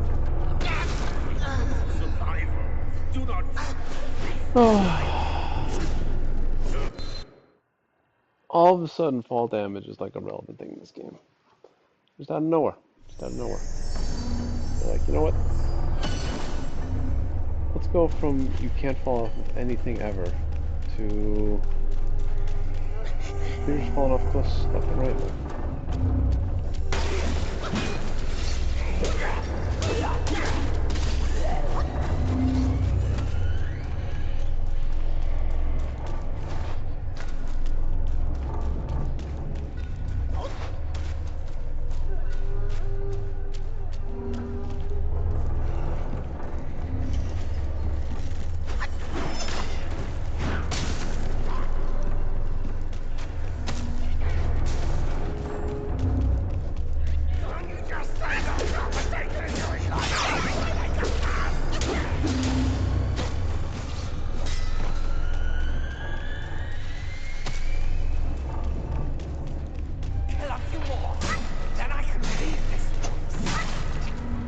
Alright, you got me good. I give it to you.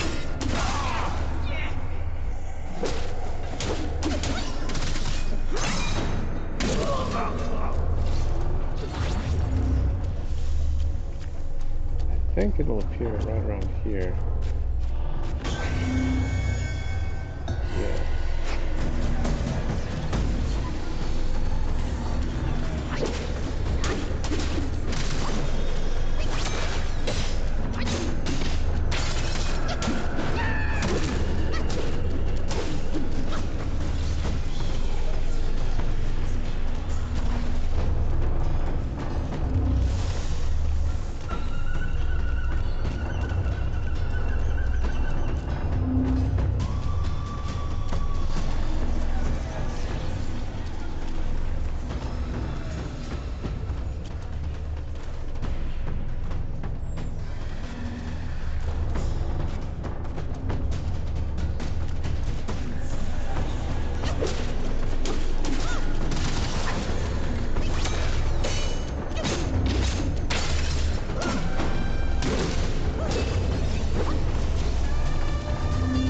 Some experience. How much experience I think yeah, it's crazy.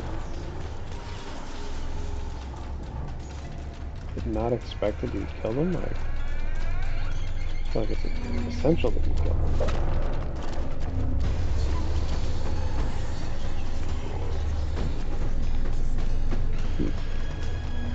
Maybe go back, go up more.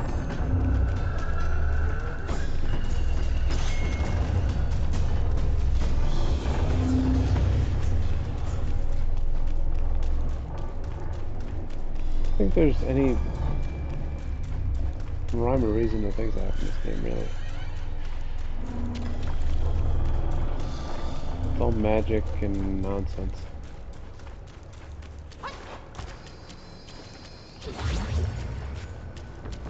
Like, where am I? I don't know. How did I get here? I have no idea. That could be said about each area of the game. You just, like, show up.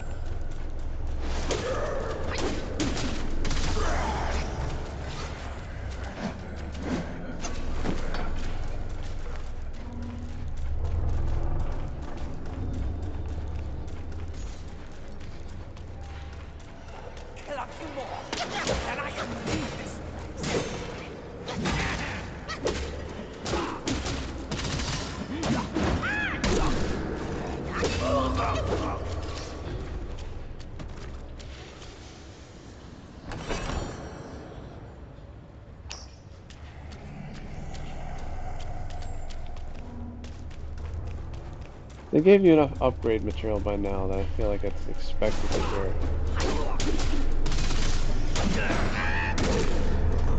You're on the new path by now.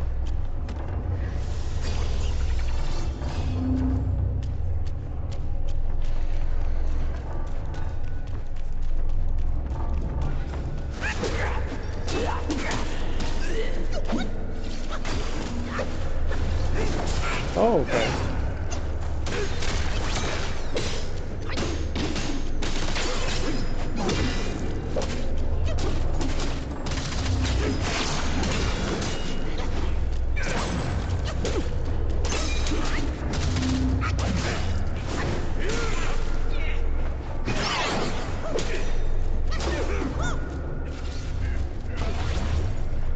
Nice.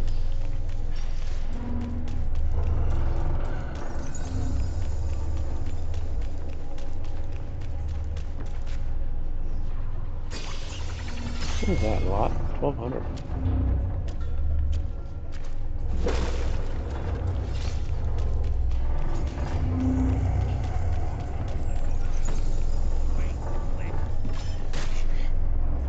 Okay.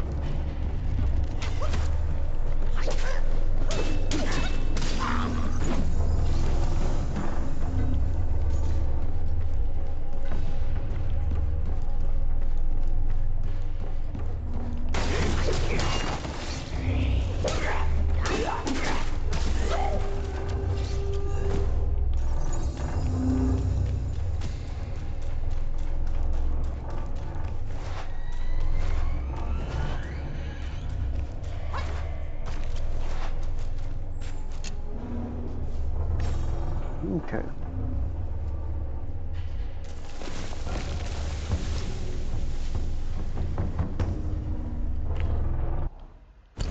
Do I have two? I do. I mean, you gotta do attack, right?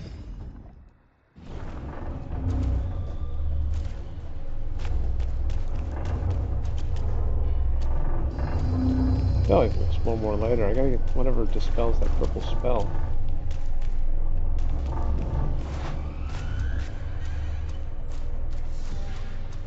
What are you?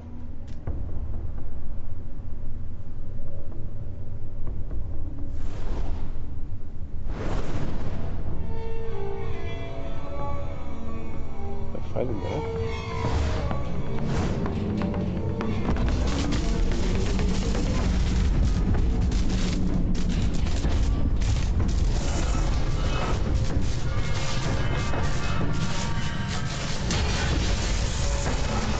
Captain Wiseboy. What a name.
Oh my goodness.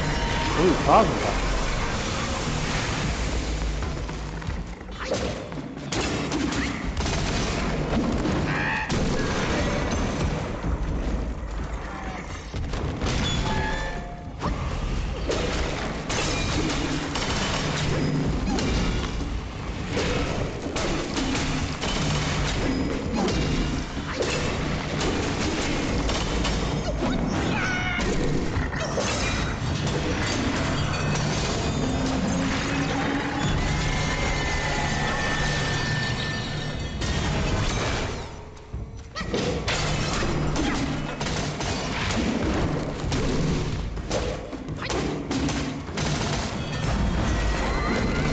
I probably got him with him one time nightmare.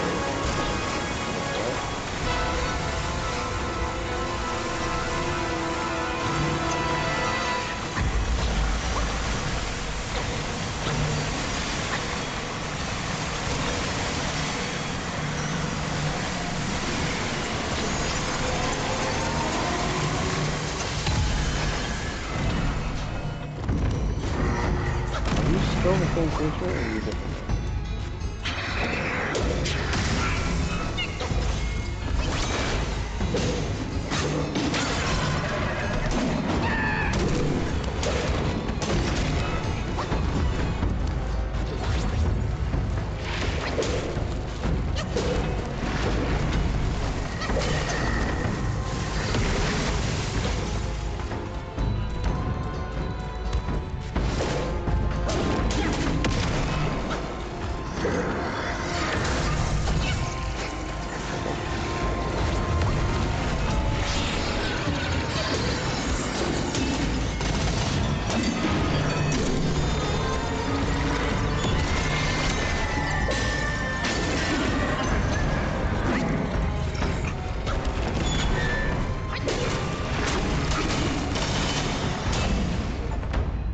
Destroyed, man.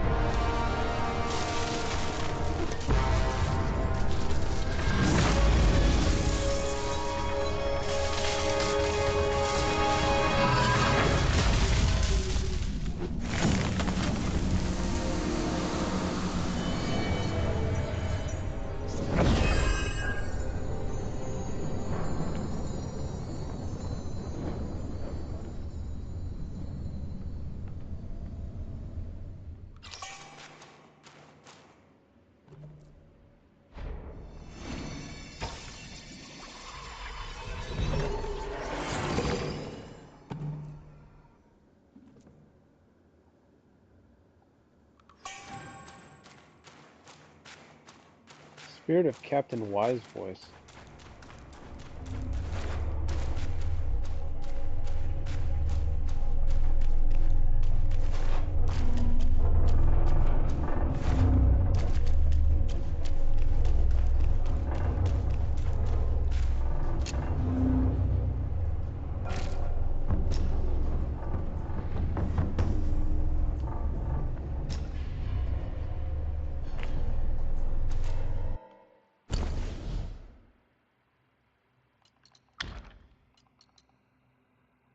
Fungi, man.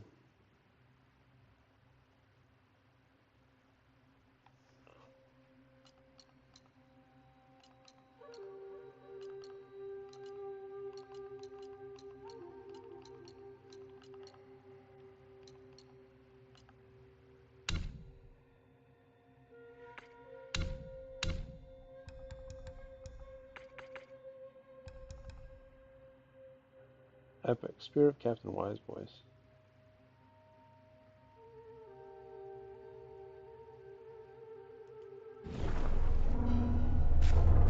It's not something I can turn into.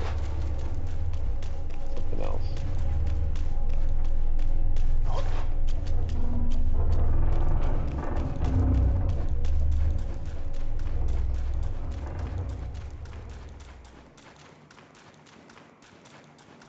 I feel like just leveling up increases health and magic. aside from any other upgrades. Could be wrong. But it definitely feels like how it is.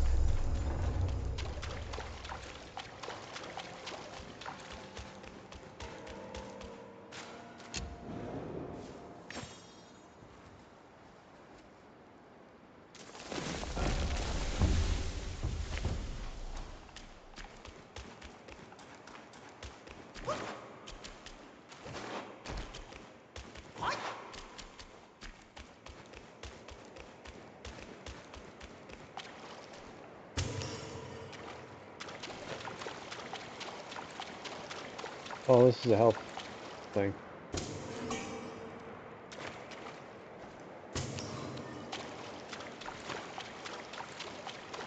Nice.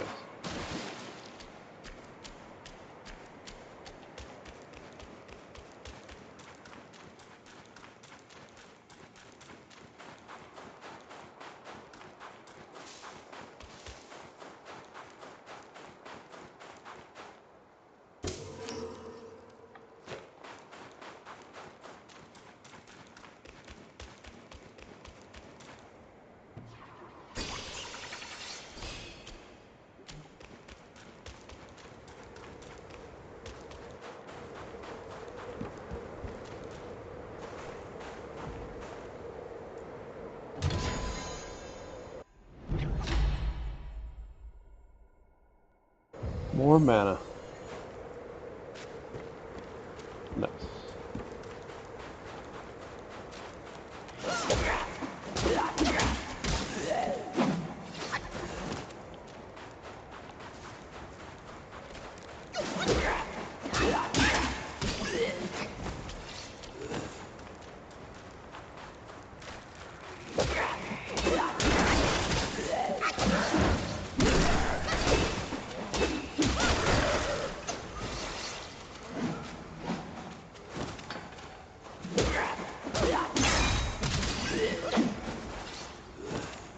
Manny bead.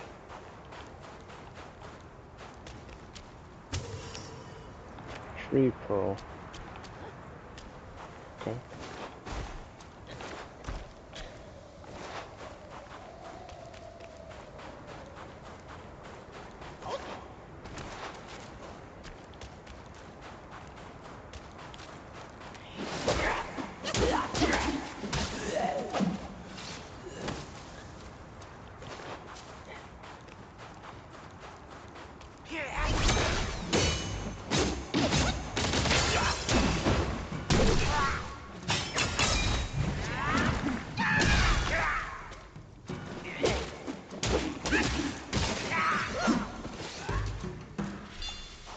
Okay.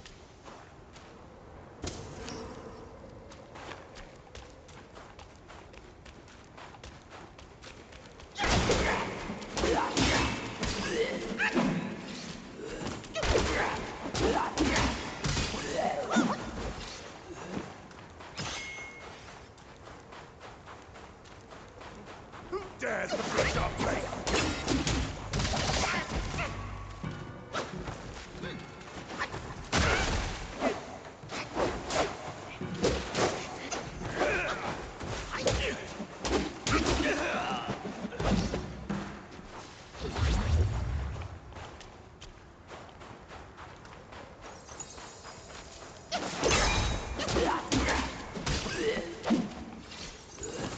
So weird. Like, this is so easy compared to that other place. The game is quite inconsistent.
Why is there another save like so close?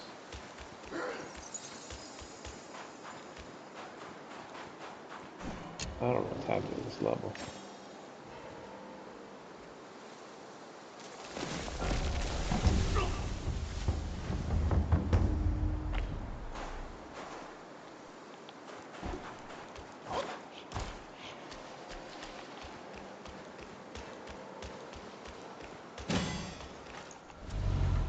Well, well. Harsh winds and an old friend. I couldn't be happier. Join me. Snow is the best soil for poetry.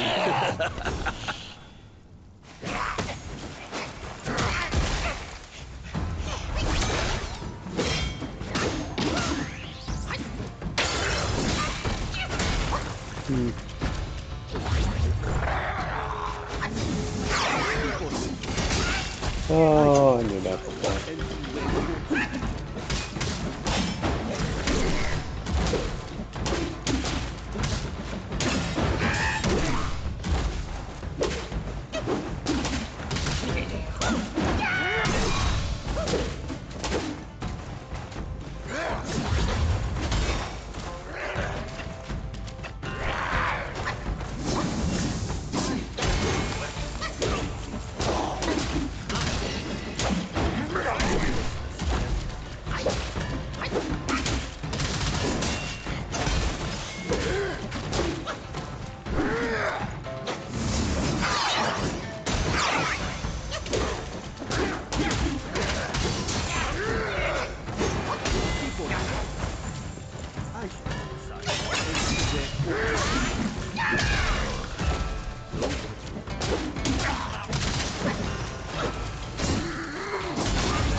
Ah, hold it, my friend. Sit with me a while.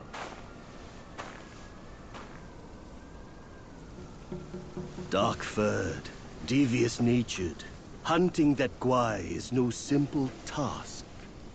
You do have some skills, but this land bites with cold. Lack of readiness could be your undoing. Our reunion is destined, and so is my role to teach you this little trick.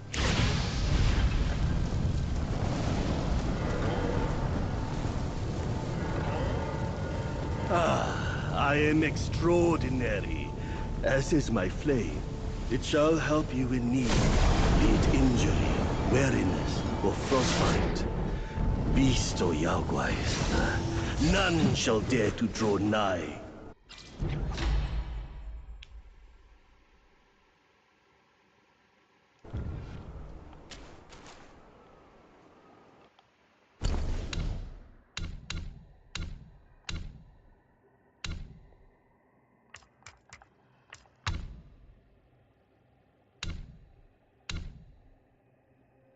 Oh, I'm not doing Ring of Fire instead of Immobilize.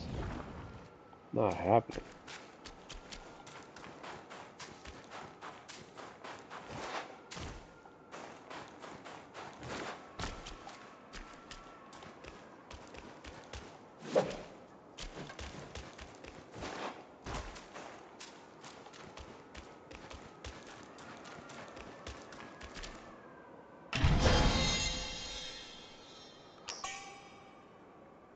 Gold.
so stubborn.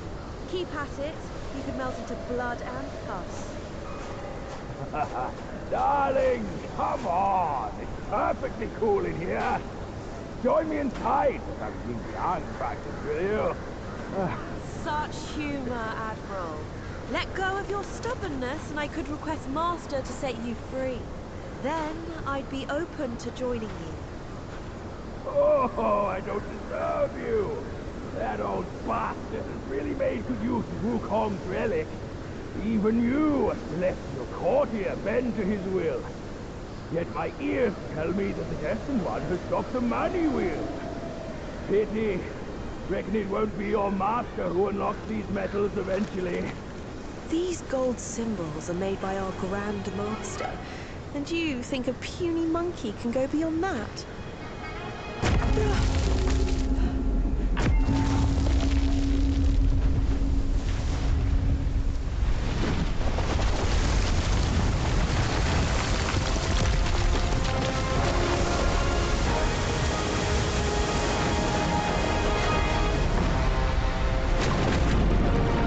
Am I on a giant turtle?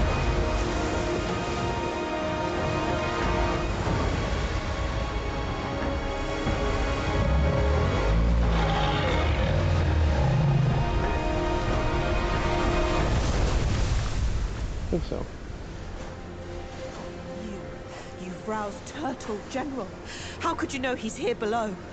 Turtle? Snake? Who cares? I caught a whiff of monkey stench familiar enough for me to sound my welcome. Master valued your talents. He kept you alive beneath the pagoda for your own good. How ungrateful. Evidently, you just don't deserve the ecstasy of the New West.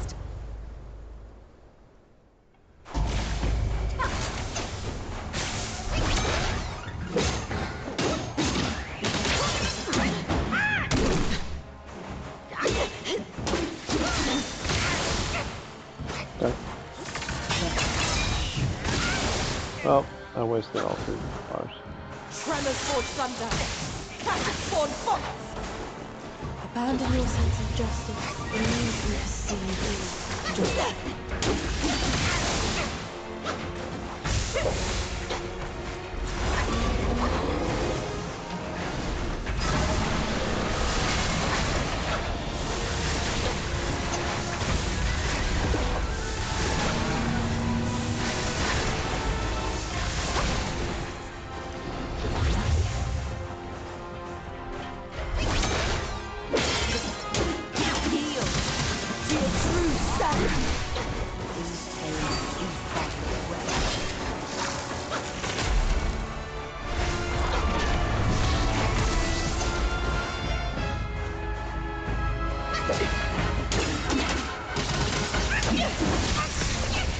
Rude.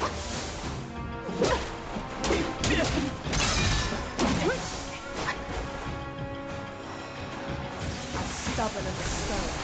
My word. Oh, that was nice. Now that my persuasion's failed, you'll go back to the pagoda and be renamed. Oh, the heals back. How did I lose all the heals on there? The clouds surge and shiver with thunder.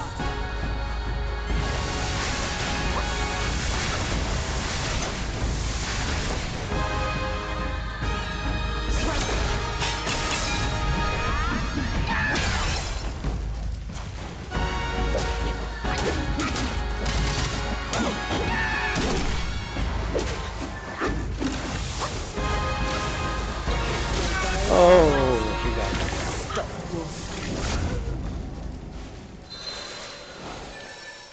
My fault.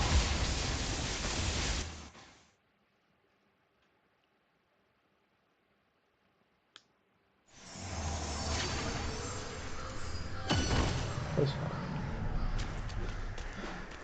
For what deed must his head be hung for all to see? For what deed must the waters they govern roam free? For what deed must all matter? You want to save me, but who do the same thing? Spin and clap.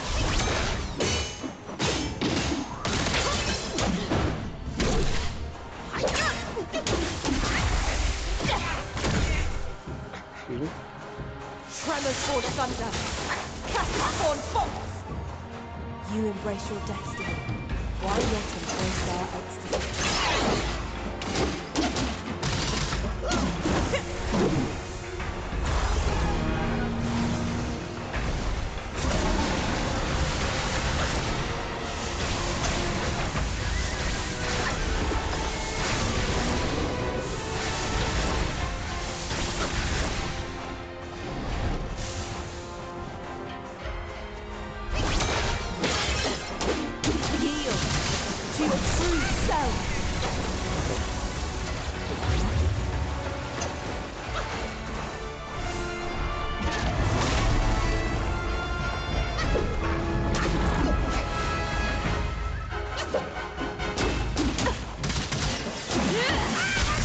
Oh,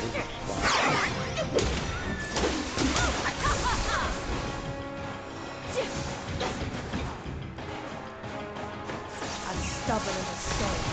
My word. oh, Now that my persuasion has failed, you'll go back to the pagoda and be remade. oh, okay. The clouds surge and shiver with thunder.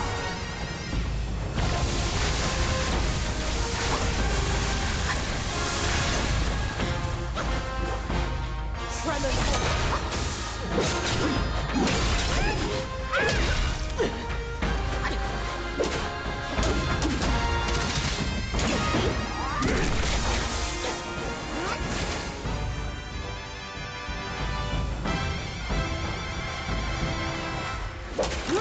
Shining Dawn, golden glow!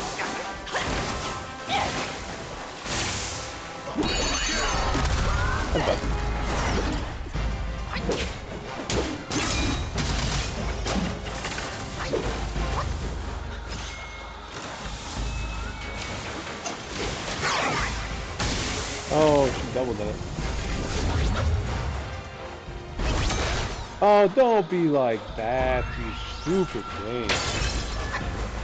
My fault.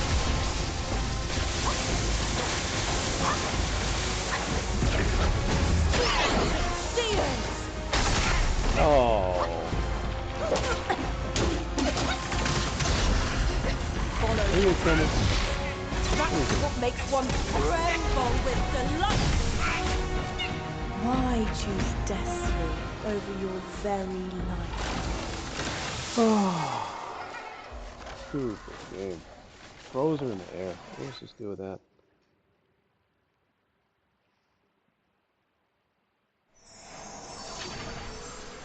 I like that. Y'all got clean. For what deed must his head be hung for all to see? For what deed must the waters they govern roam free? For what deed must all matters not known how to be? For what deed must mercy's hand so woe upon thee? For what deed must the Cyan One onto the shores feed? Evening light on snow, paths clear below, lightning strikes in flow, all happens before you know.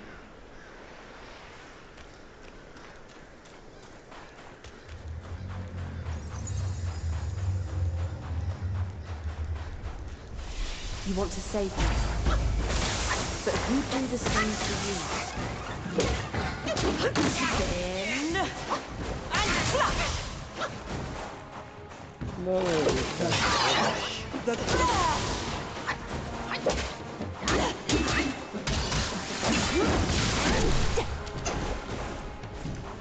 You embrace your destiny. Why not embrace ours?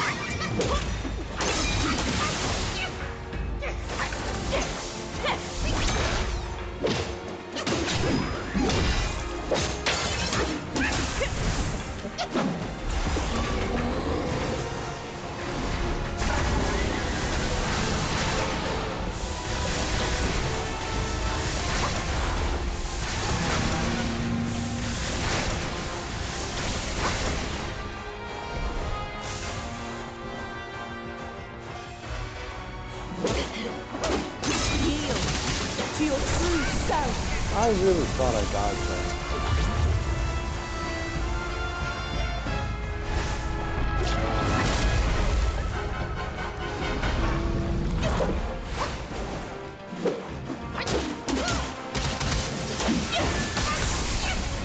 Still doing this very weak. And flash.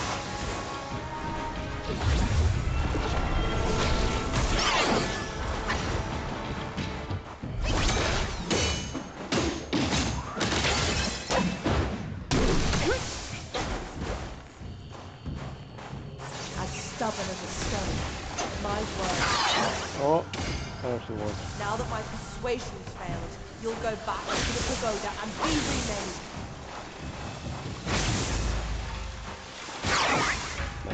The clouds surge and shiver with thunder.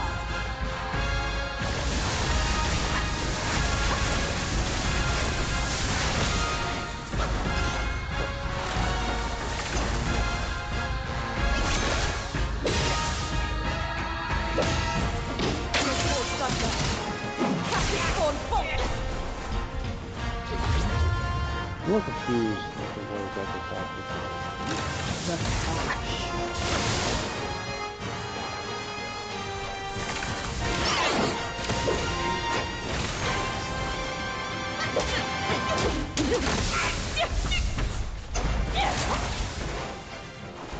Tremors towards thunder. Casting on bolt. I feel like...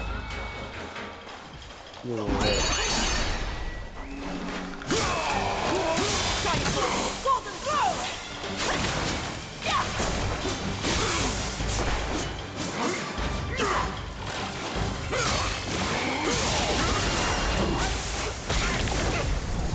What the... They are I am now. I don't even know what's happening. Stop your suffering. My fault. No idea what's happening.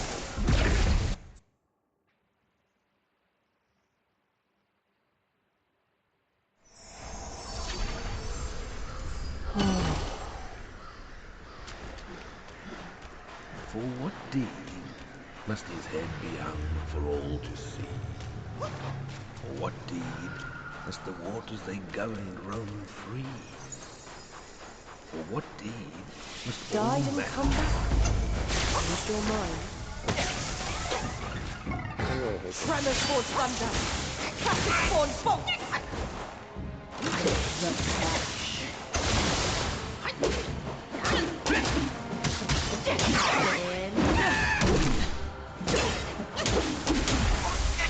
Okay, sure, right?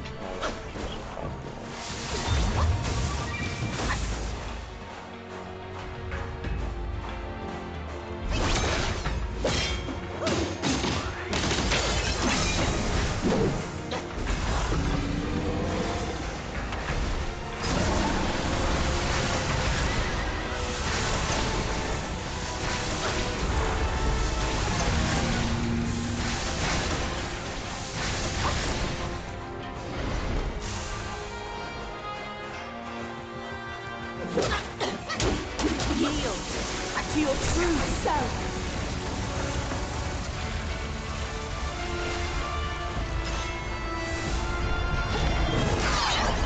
Oh, buddy.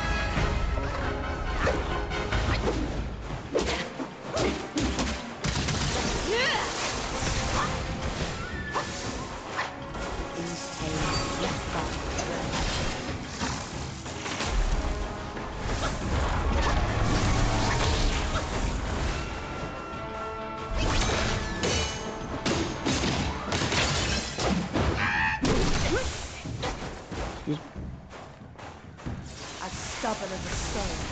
My word. Now that my persuasion's failed, you'll go back to the pagoda and be remade.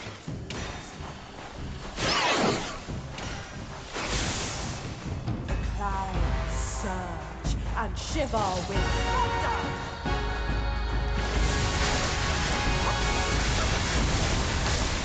Oh, I'm so bad. Tremors towards thunder. Casting on bolt. I'm so bad.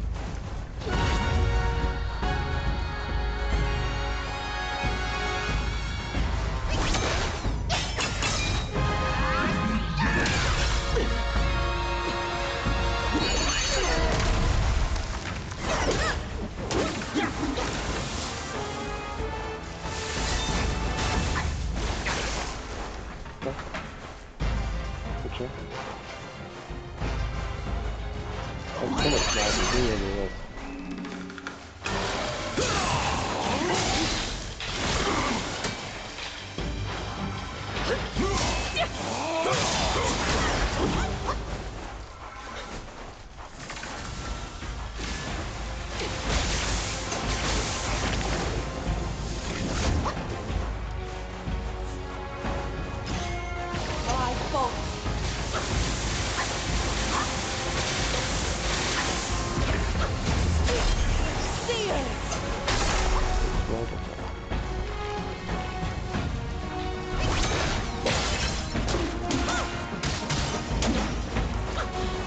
Any like special things?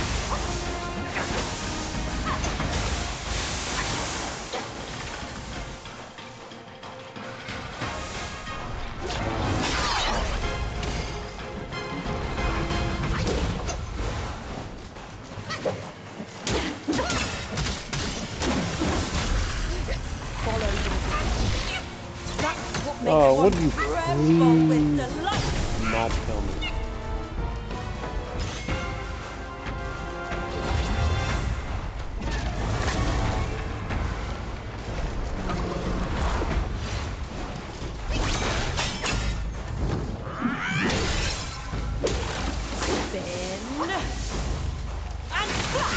Oh. Oh, would you? I'm usually the one close in the distance here.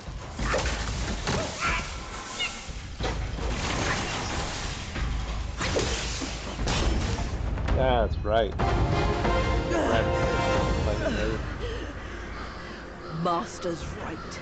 Monkeys are set in their ways. Still, though, you'll never crack the gold symbol.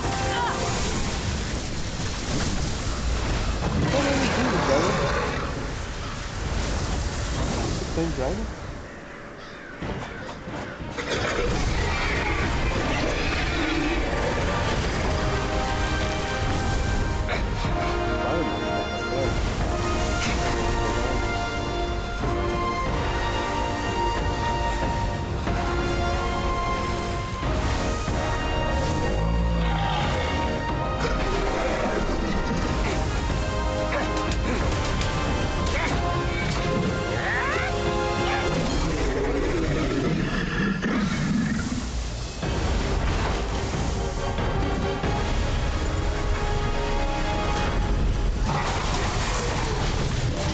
She said he'll never do it, but he does it.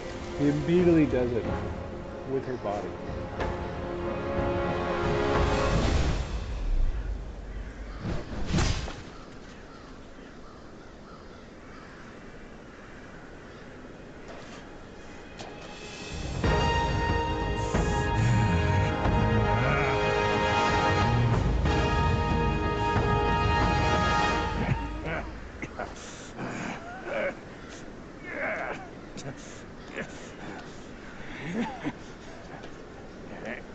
Oh, there's a little rat.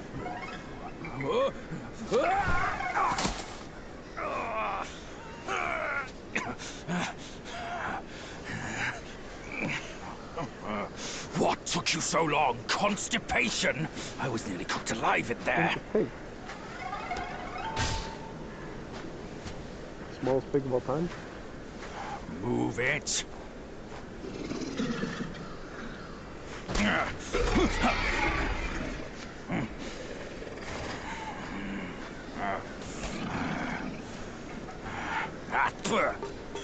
Blasted eyesore. Wasn't even worth my second glance back in the court. That same look again. A furry coat and a pinched face. Luck's all you've got. Great, another mute. Whatever. Let's not dally. Now the turtle and I have shared a few tales.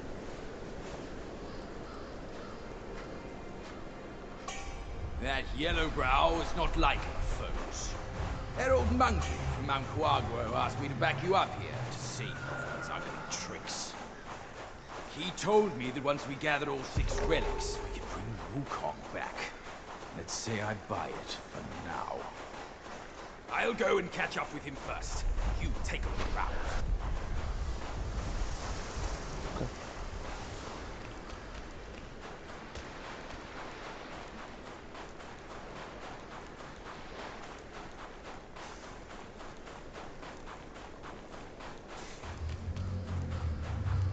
Turtle. Turtle, turtle. I'm gonna meditate on his head.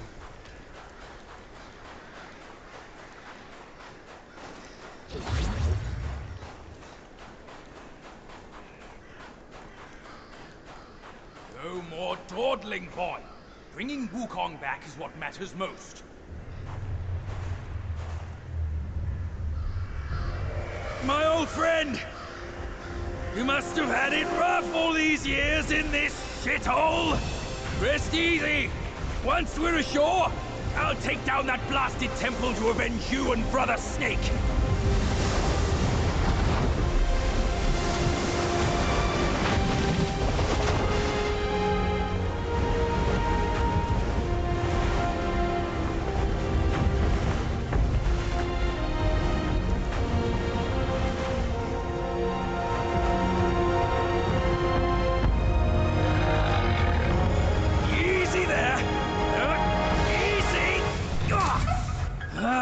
I hear you! Dead or alive, all suffer the same.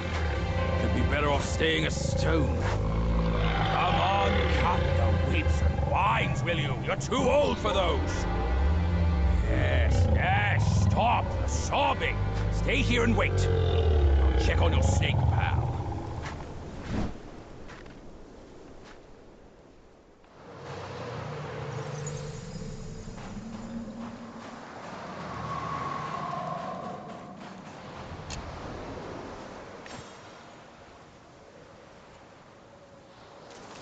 I assume I can go back to all these places, right?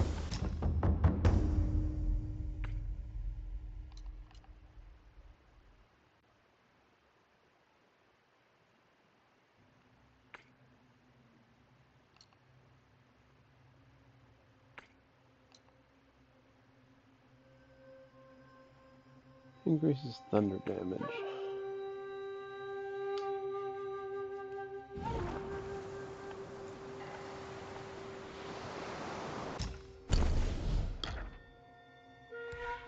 I like this one. This is pretty good.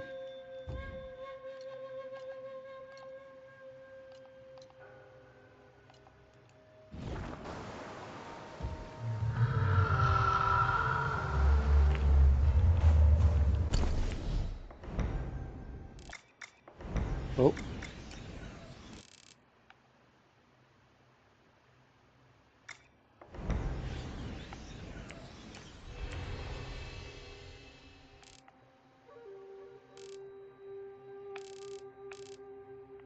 Oh, that was next to the lake.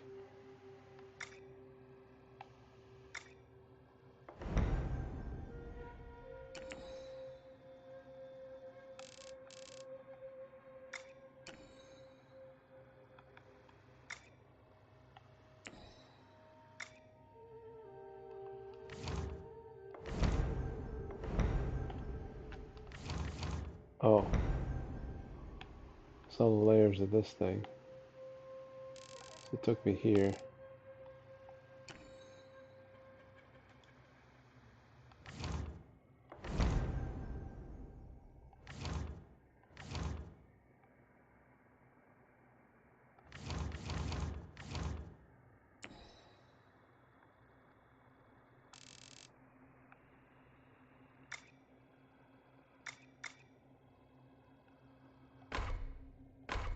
There's 2 different maps there. There's 4 different maps here. This is too much. Alright, go back to this guy. Buy more pills.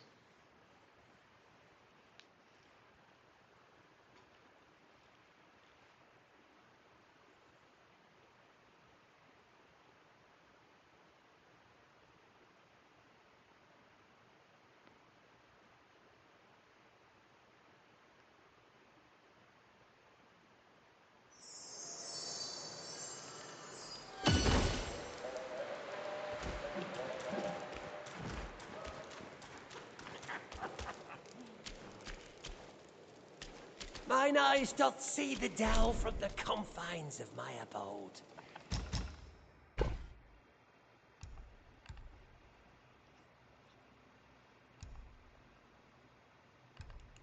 Greeting, brave one.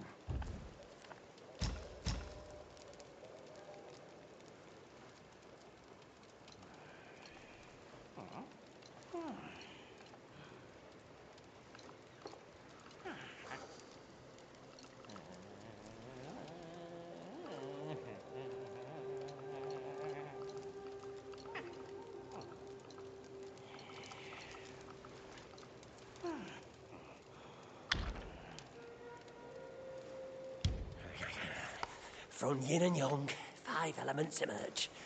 Each nature inherits its unique creation. Each form embodies a universe.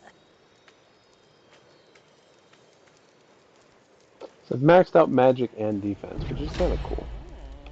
I mean, I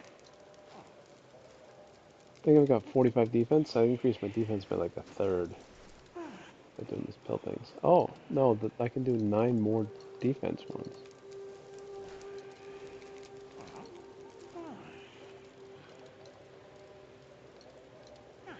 Huh.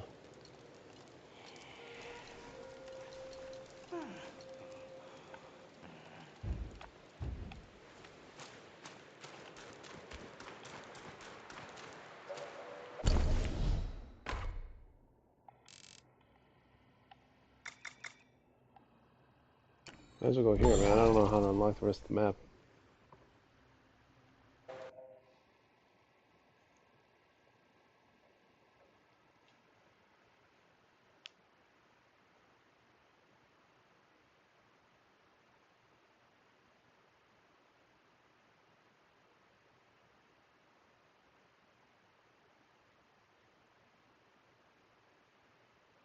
It may not rival the Skyward River, but Turtle General's help was necessary.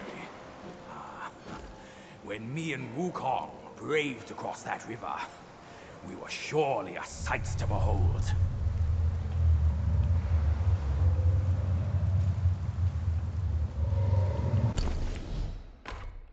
No, I want this. I have 1. I need 2.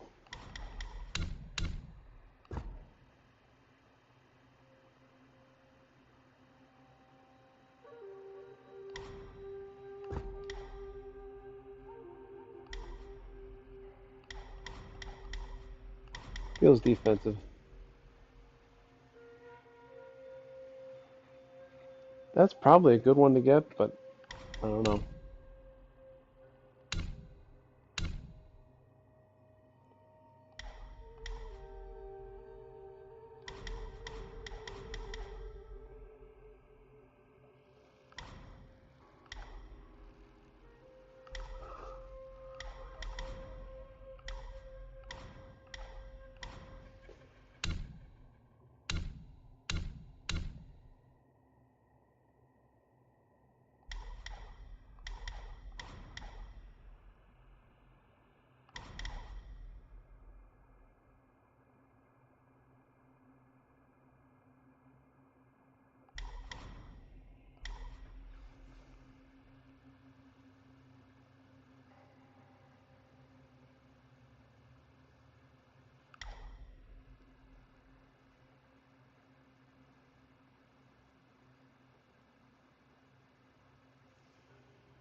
Okay, I think I know what's happening there. After like half the game.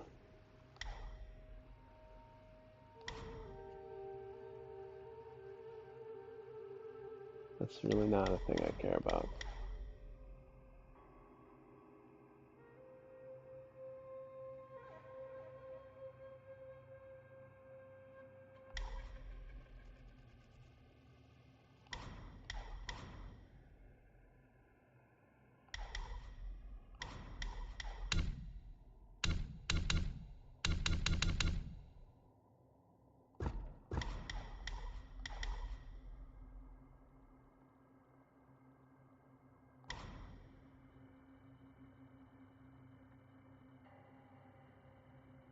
That feels good.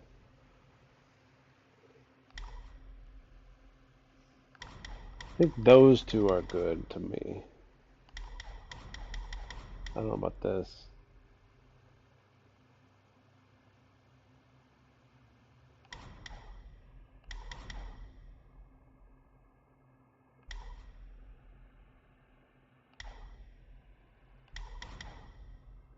That's a good one. Oh.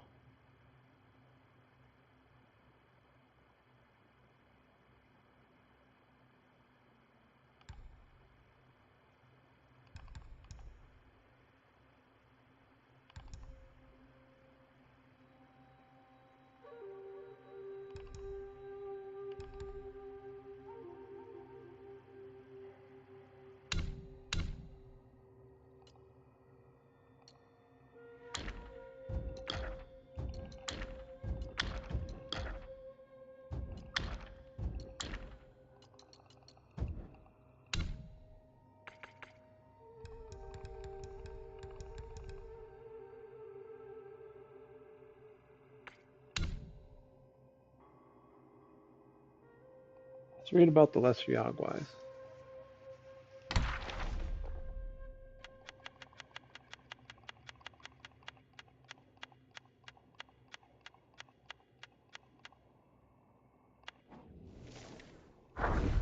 Blade Monk. Foolish monk hears a wise voice divine, beheading seen as practice, and evil so refined. Crooked paths lead to ever-twisted ways, the wicked blade awakens, yet the mind still strays. The Yakshas who sought refuge in the New West were mostly unwilling to sever their old grudges, and thus served as lay disciples in the temple. Some Yakshas, however, aspired to attain enlightenment and shaved their hair to become inner disciples. They had promised their master to sever 1,000 heads to prove their resolve. Yellowbrow was pleased and bestowed upon them special blades, calling them blade monks, and allowed them to practice in the pagoda realm. If they truly managed to behead 1,000 foes, they could become arhats in the main hall. Initially, the blade monks thought this task would be easy, as the pagoda realm was filled with newcomers in the path of enlightenment. However, the path grew more challenging as they found the remaining inhabitants of the pagoda realm to all be formidable adversaries. The agile and elusive starved abominations whom they couldn't catch, the long-limbed lantern wardens whom they dared not provoke, the temperamental enslaved yakshas whose cruel vengeance they feared, and even the weakest yaksha archers who had become mad and terrifying after practicing the closed-eye meditation technique. Seeing that the red-haired yakshas often sat quietly alone, appearing very docile, they decided to target them. Although the red-haired yakshas believed all beings deserved to live, they harbored a deep hatred for those who beheaded others due to the war that destroyed their nation and their own fate. Thus they showed no mercy and promptly beheaded the blade monks who attempted to do so. After this lesson, the blade monks became subdued, but remained resentful. They often hid in corners, ambushing passers-by to add to their count of beheading through their treacherous means.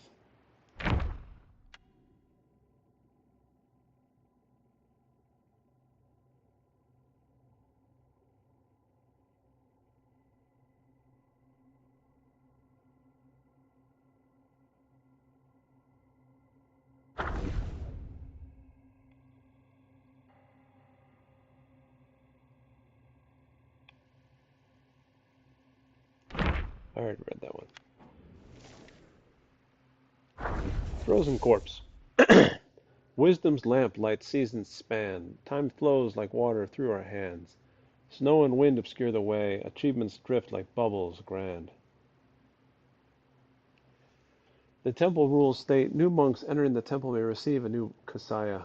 One day, Master Non-Void joyfully welcomed a new disciple and personally led him to the storeroom to fetch a kasaya. The young disciple found that the kasaya was made of a single layer of cloth, hardly adequate for the snowy mountains. He asked, "Master, this thin kasaya seems suitable for summer. Could I exchange it for a woolen one?" Non-Void shook his own kasaya and said, "The one I wear is the same as the one in your hands, only more ornate. With the Buddha's wisdom in your heart, you shall fear the cold no more." The young disciple, still doubtful, asked, "Master, I saw many seniors frozen to death by the roadside." Non-Void kindly replied, "Their understanding was shallow and minds unsteady. Yet you are different. I can see that you have the potential to comprehend the Buddha's wisdom." The young disciple, feeling proud, happily followed his master back with the kasaya. Not long after, another frozen corpse appeared outside the temple gate. As Non-Void led his new disciple past it, the young disciple asked, "Master, did these seniors all freeze to death?" Non-Void continued walking slowly and said, "Fear not, my disciple. They lack piety and wisdom, but you are different."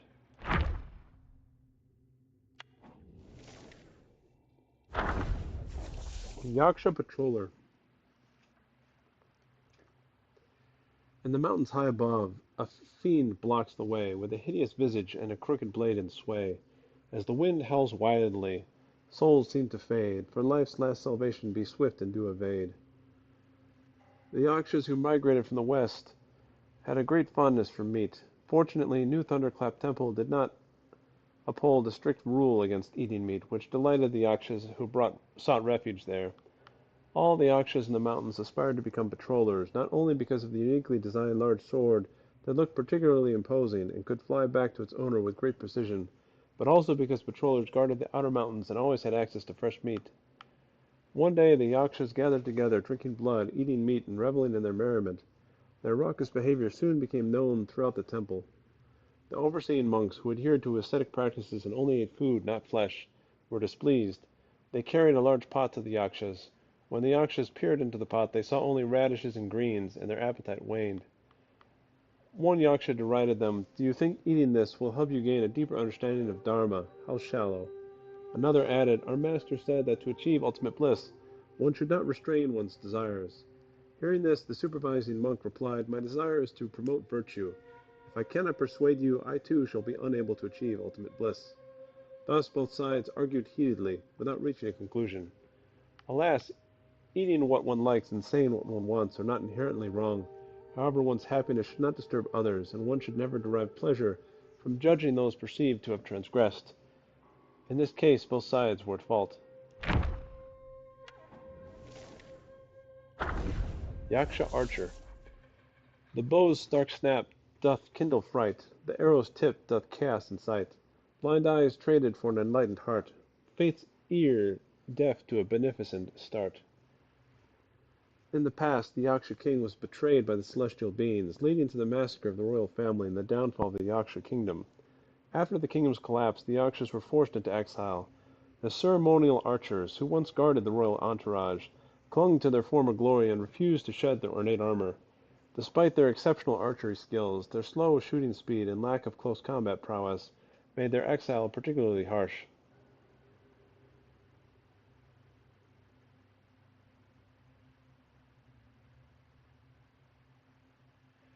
Due to their inadequate strength, they resorted to ambushes from the shadows. The abbot assigned them to the pagoda realm for rigorous training. They endured daily torment there, especially when the Mani wheel played its beguiling chants, driving everyone mad. During these times, the blade monks would seize the opportunity to behead the archers with their large blades, leaving the Yaksha archers desperate for a way to fight back. They sought guidance from various sources and frequently challenged the blade monks, only to be defeated repeatedly. One day, some blind monks came to oversee the pagoda realm. They had blinded themselves to pursue the path to ultimate bliss, yet their martial arts were incredibly refined. The Yaksha archers asked for their advice, and the monks replied, "Aim too carefully and you will lose the initiative. Learn from me, gouge out your eyes, and you will shoot from the heart, never missing your mark." When the only other option available to them being annihilation, the archers adopted this drastic measure, gouging out their eyes. After this, the blade monks rarely targeted them. When asked why, a blade monk replied, Who would want to go up against the madman? It's safer to just find another opponent.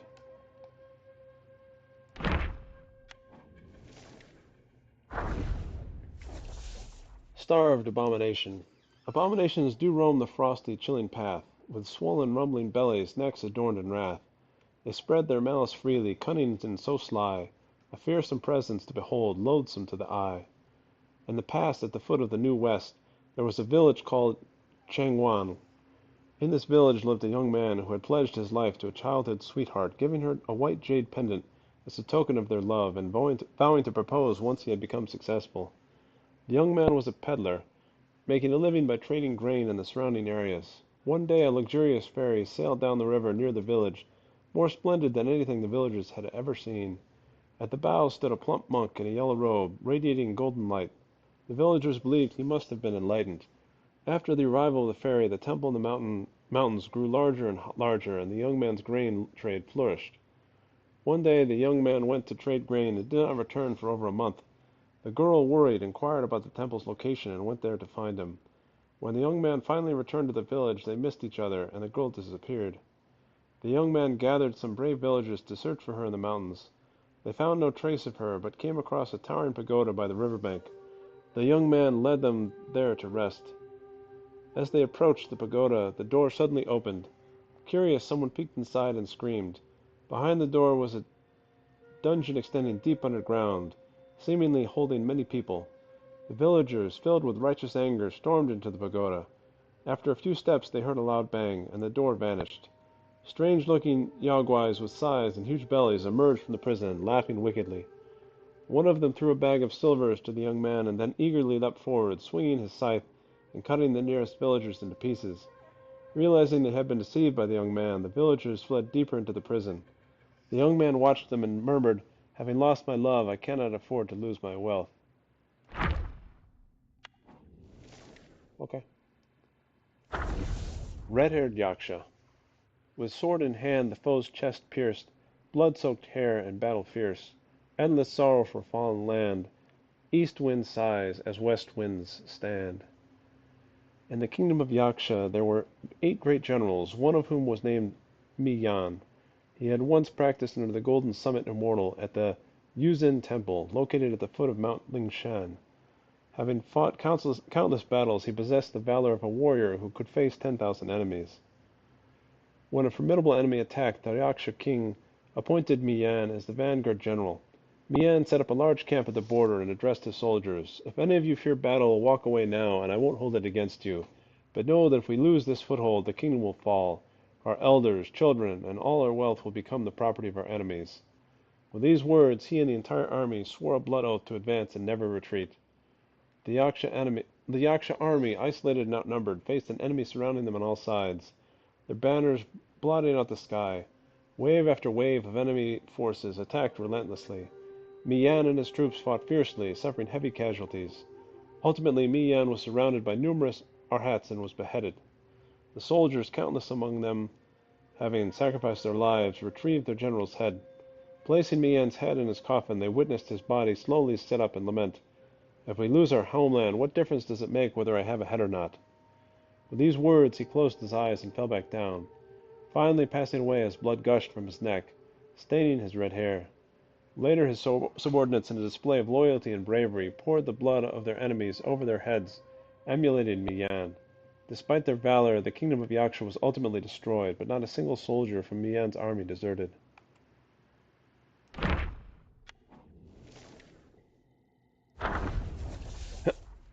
Lantern Warden. Ancient temple trees reach high, in dungeon shadows life's threads lie, in darkness light appears, most vivid at the abyss near. The ancient temple on the mountain peak, weathered by the passage of time, had gradually fallen into disrepair. When the abbot returned after many years and saw the temple in such a state of ruin, he was filled with sorrow. Determined to restore the temple to its former glory, he spent a large amount of gold and silver to fund its reconstruction, hoping to showcase his path to the ultimate bliss. The abbot selected a towering forest in the mountains, intending to use the ancient trees there as beams for the new temple.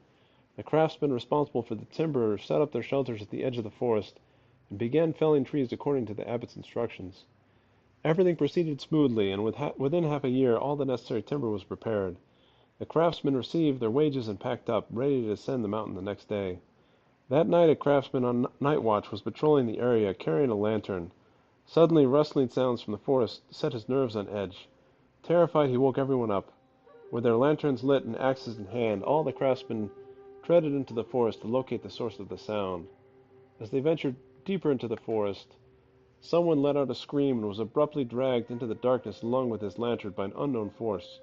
Then, one by one, despite their attempts to hide and flee, all craftsmen were dragged away. All craftsmen were all dragged away. Only one clever craftsman quickly extinguished his lantern.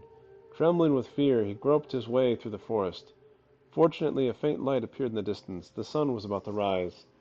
With this faint light, he found his way back and hurried towards the shelters. As he reached the edge of the forest, the sunlight suddenly became blindingly bright, filling his eyes with a white glare.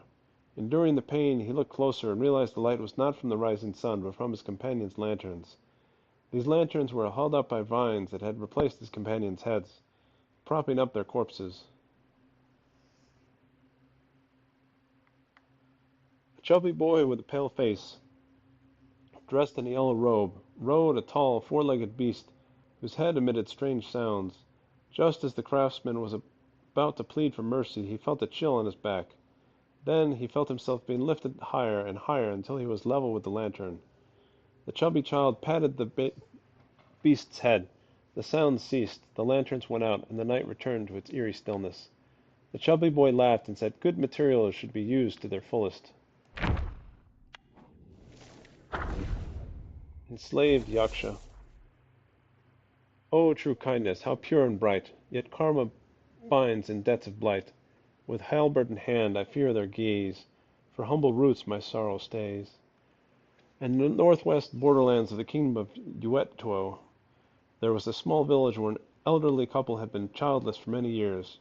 One day the old man went into the mountains to chop wood and discovered a young child under an ancient tree. The child's skin was dark and his appearance frightening, quite different from the village children. Seeing his frail limbs and body covered in scars, the old man assumed he was a refugee and brought him home. The old woman also found the child unusual and initially wanted to send him away. However, after washing, dressing, and feeding him, she couldn't help but feel some affection for him. After some discussion, the couple decided to keep him. At first, the couple treated the child very well, but within half a year, due to his strange appearance, the villagers began to gossip and called him ugly slave.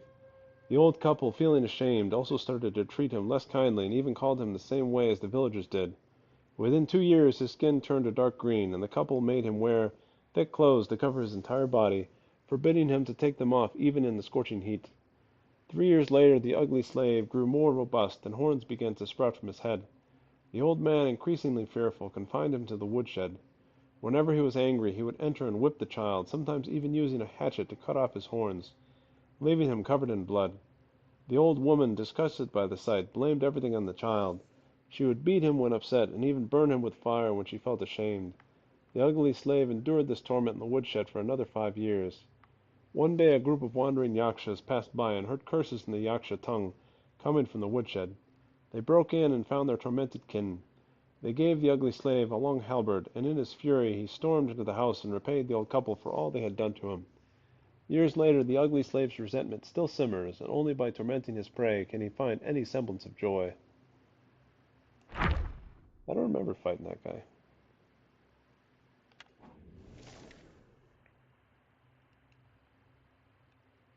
I don't remember that guy at all.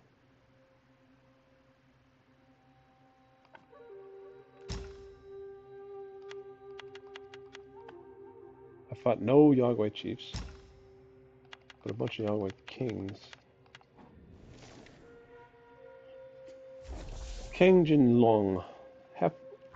Halfway to the west, the journey long, returning to the homeland where dreams belong. Strengthened and weakened by the mighty sack, principles falter on a misguided track. Kangjin Long, one of the 28 constellations, is the second constellation of the Azure Long of the east. With a sharp horn on her forehead, she once drilled through the gold symbols to rescue the great sage. Since then, the constellation officers have upheld the principle of staying sharp, leading many immortals to believe that some strange influence had invaded their consciousness.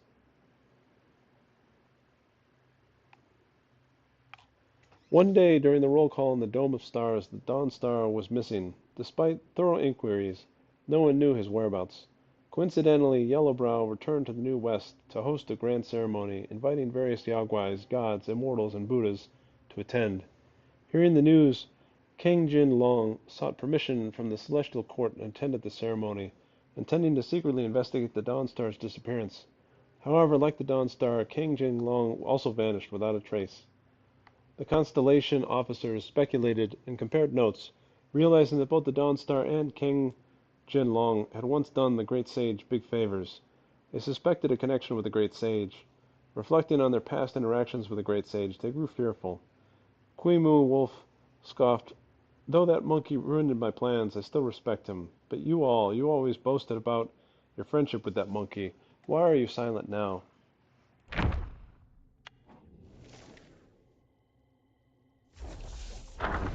King Jin's Star. Long maiden, King Jin fair, white horns by emerald sea, ambition beyond mortal care, grace unmatched, wild and free. Black and white entwine, old friends hard to find. Under wind's blade and frost cold blow, she dances still in swirling snow. Despite King Jin Long's long wait, no Constellation officer defended to her aid.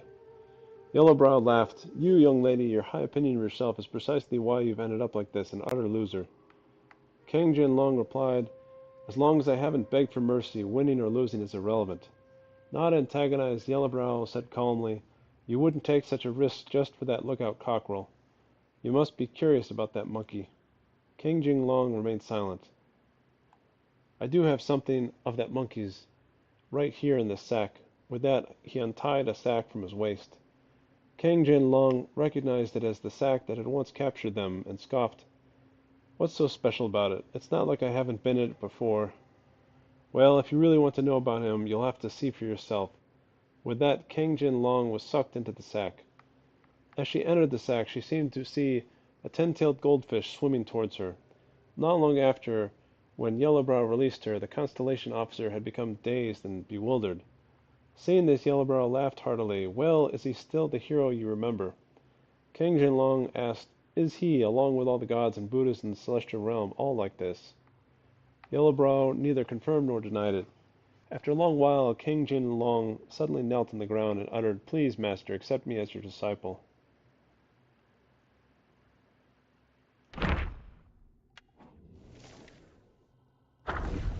Captain Y's voice. The voice enlightens all. For pride and wisdom you lost your debate. In ecstasy beyond measure, your true self is complete. The waves of Dharma flooding, engulfing, overwhelming. Your mindfulness is lost in the world of evil. You question the sky, the earth, and Buddha. One wrong step, and every step thereafter repeats. Here the winner loses, the losers win.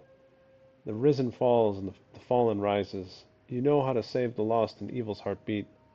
May your body serve this land, since the teachings of golden form shrouds all beings in their deceit.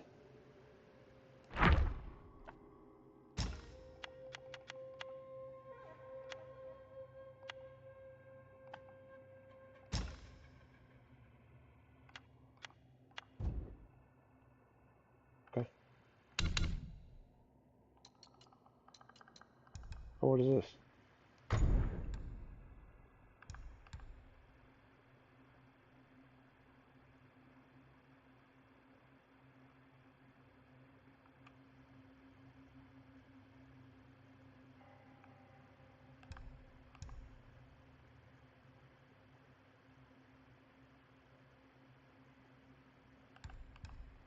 Recover less health, but get more attack. I feel like it's not worth it.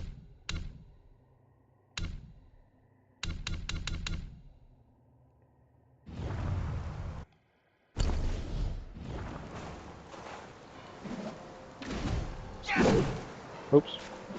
Young one, did you ever...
Meditation spot?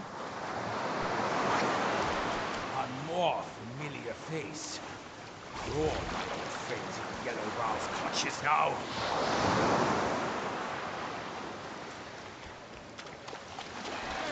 Hey! Why are these immortals in the New West instead of up above? You have spoiled my... You cross me, and you... Oh!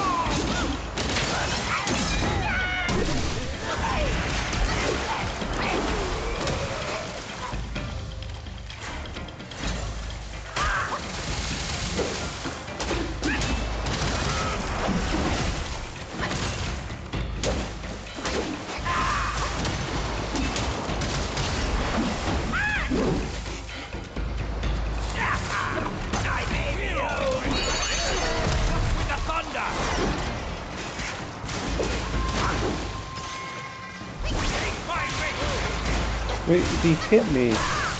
Some sort of light tail sweep in the midst of me trying to...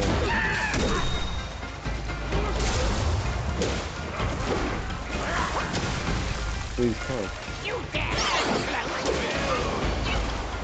Bring it down to me. See What are you talking about, man?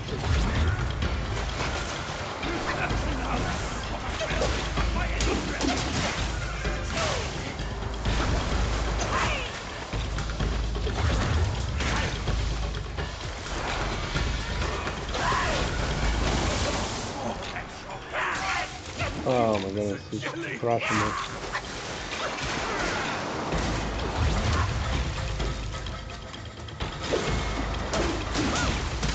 I feel like he's frozen in everything.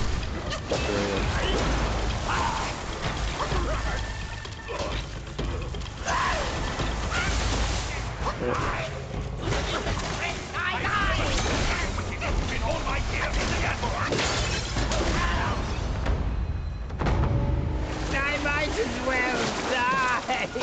No chance at immortality. And forced to suffer your torment.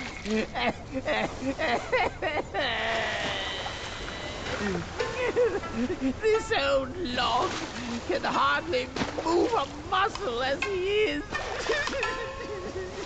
Only one of Shudong's resurrection pills can save me now.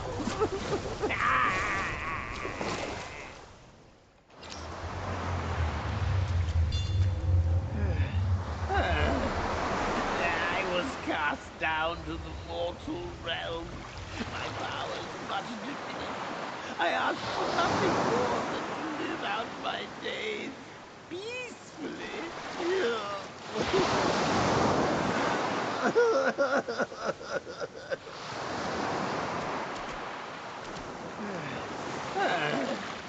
I was cast down. I asked for nothing.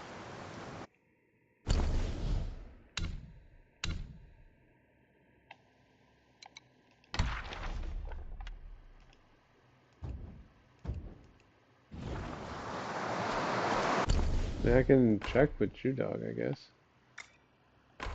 Oh, wrong. All the wrong buttons. All the wrong buttons. There we go.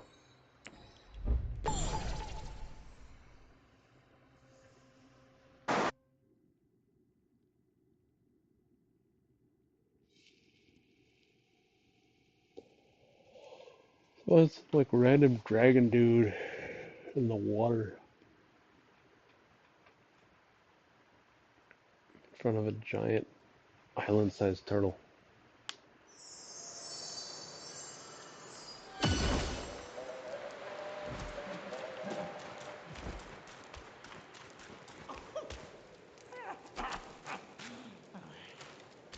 Self-refinement is the way to make golden pills.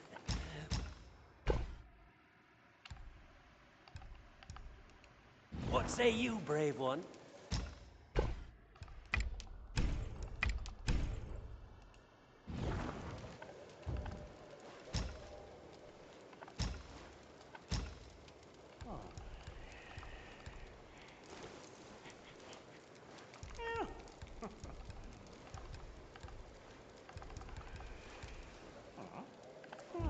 Your grim fate alone speaks for that old Long's bullying. Pray refrain from blaming him. His ill temper persists unaltered since the first day of our long acquaintance. Regret not, for his power endures. His desire be but one more pill, gladly bestowed by me.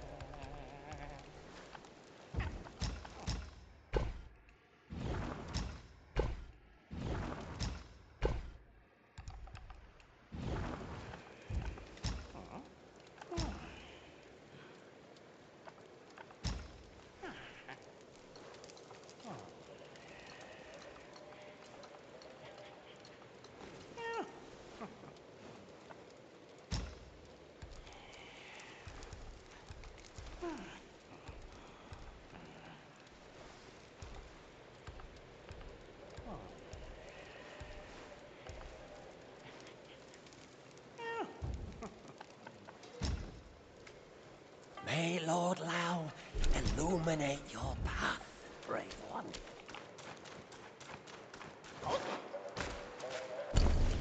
I don't know if that does anything for that dragon, though.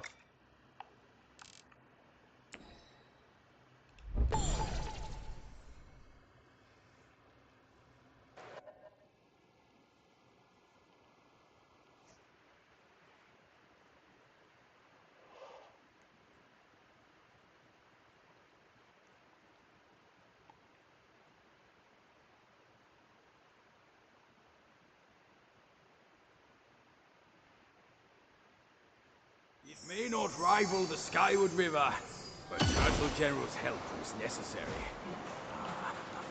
When me and Wukong braved across that river, we were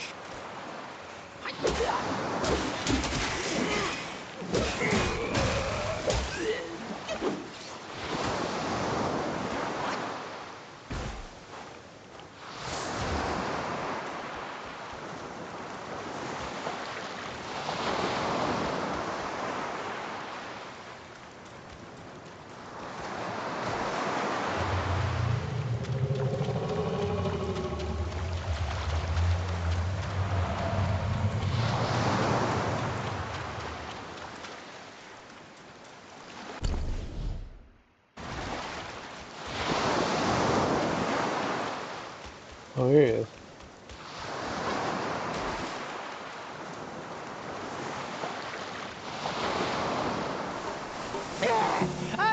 I knew you could do it! The young may yet be taught. With this pill, I'll gain the strength to unseal that precious place, the Painted Realm. A peaceful haven I built with my fellow deity.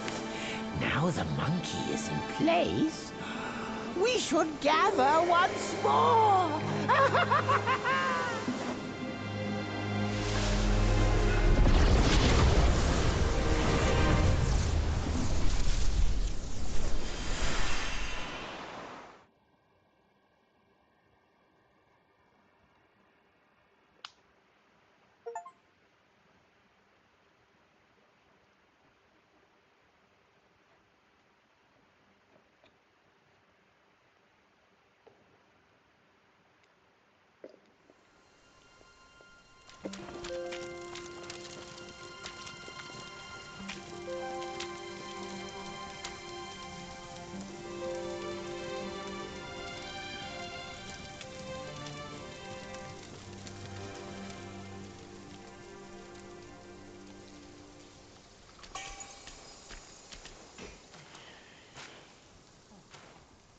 Mine eyes doth see the dell from the confines of my abode.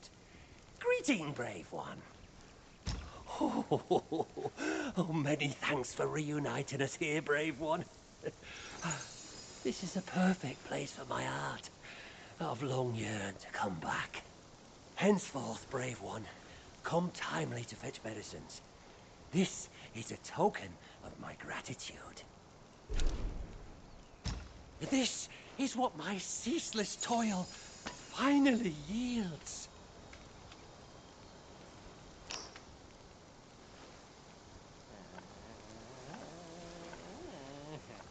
Not quite the hour yet, brave one. Come again another time.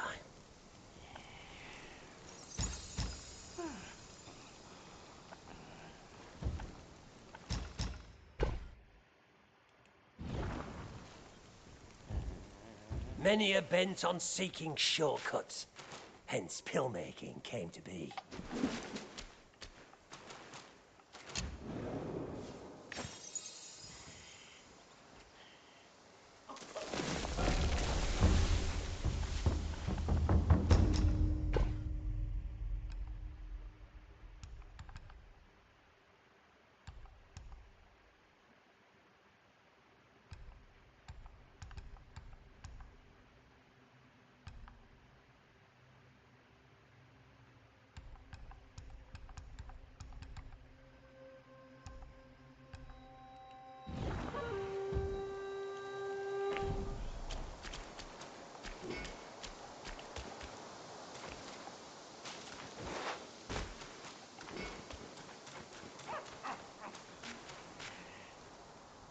Dewdrops, honey brew, sheep curd, palm tipple. I drink all there is. Oh, my. I've turned to drink since my descent. I thought I'd never see those friends again. But here I am, back to the Painted Realm. Now I'll drink with my friends in this hideaway. Who needs to fight for a journey? Cheers! Cheers!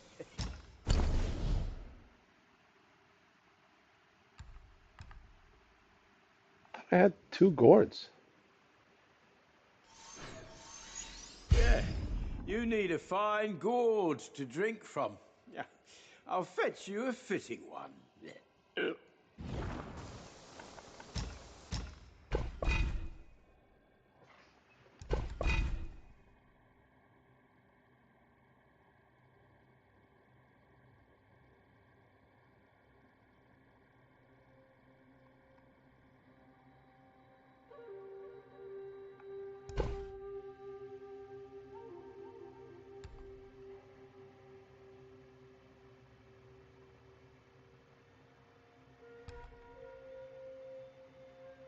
Trade as you will, joy is what counts. You have a sharp sight, young friend.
Age enriches the brew, and the two both cloud our mind.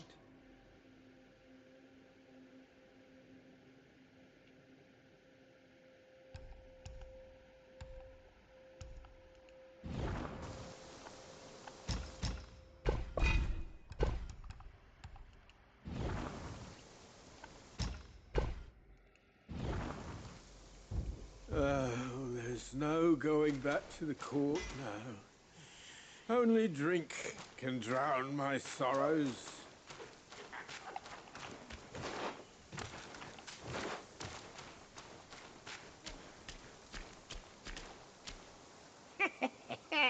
Now all the zodiac deities may come and go freely. Hey, don't make light of our kind. Without our assistance on such an arduous journey, it may be too hard for you to complete. It's rare for strangers to gain entry here. Seeing our paths crossed, I brought you in.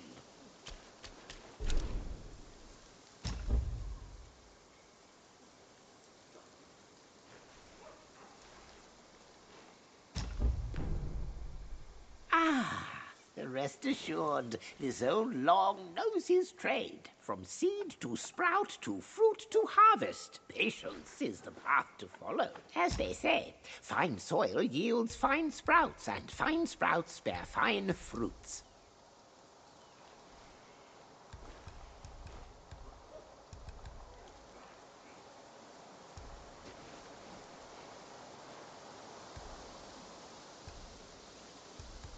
Oh, he farms for me.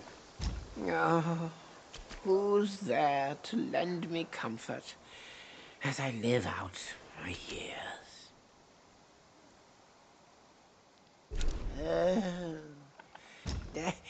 Leaving so soon? Do visit from time to time.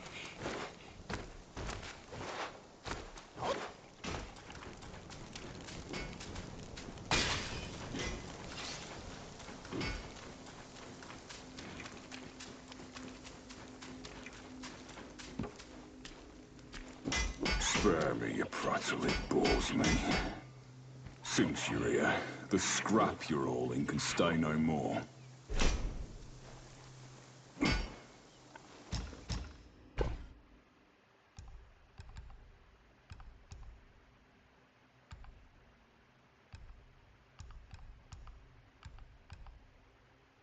I got plenty of all that.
This can give you some edge.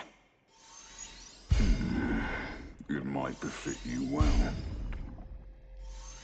Helm and armor in place. A sure oppose in any case.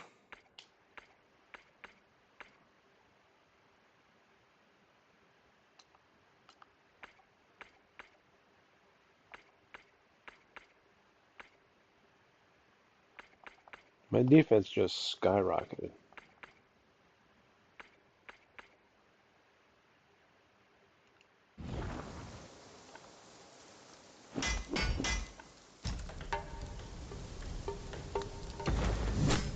Edge sharpened, arm restless. I was looking for someone to test it. Mark me. This blade is cast from the best metal. Don't blame me if you hurt yourself.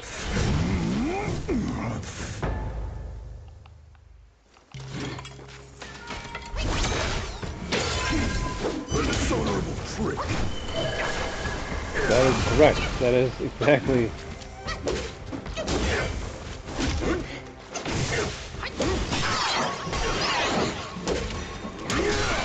Okay. Into the rage.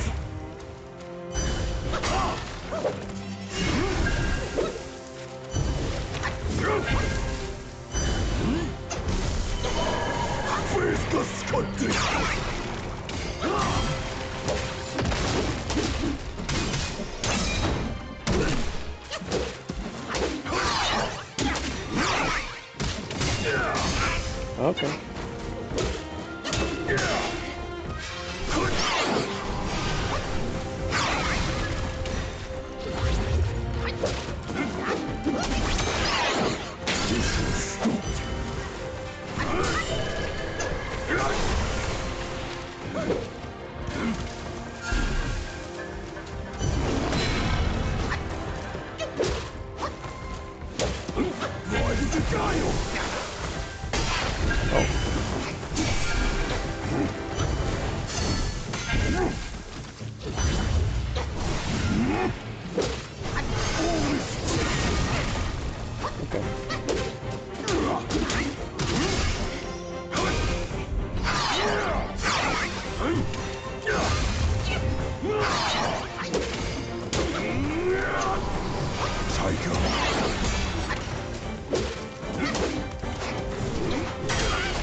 The Zodiac deities never hold back.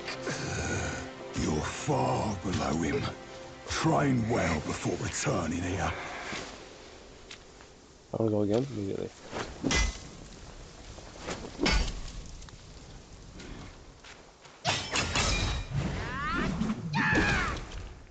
Wrong button.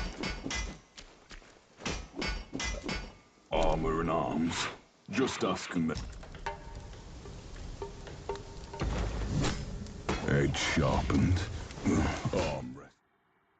Yourself.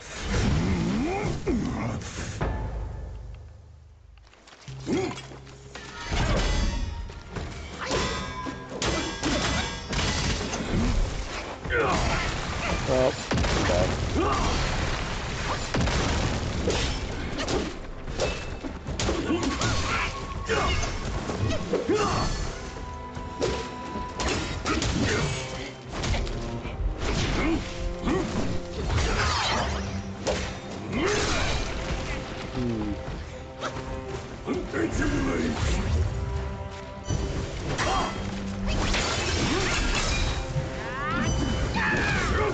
How did I miss that? Split the shrouded sky.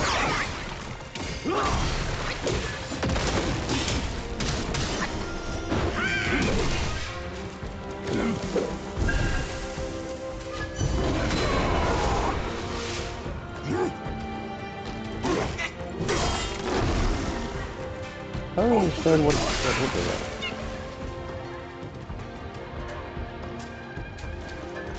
Ride with the gale.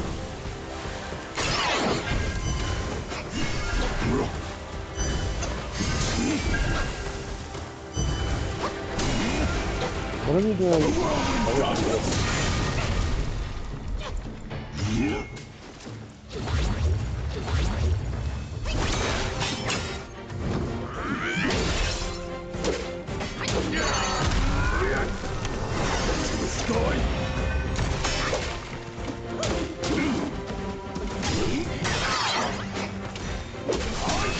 Oh, okay.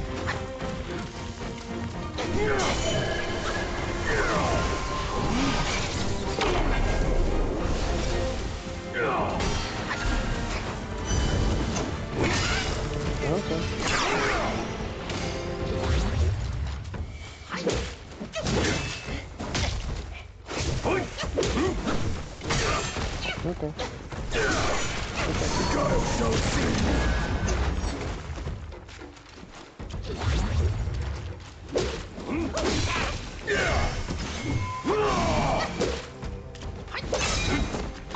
Down with might!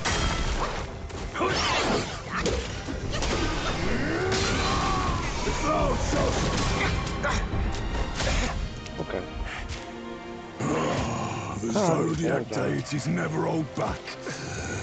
You're far below him. Train well before returning here.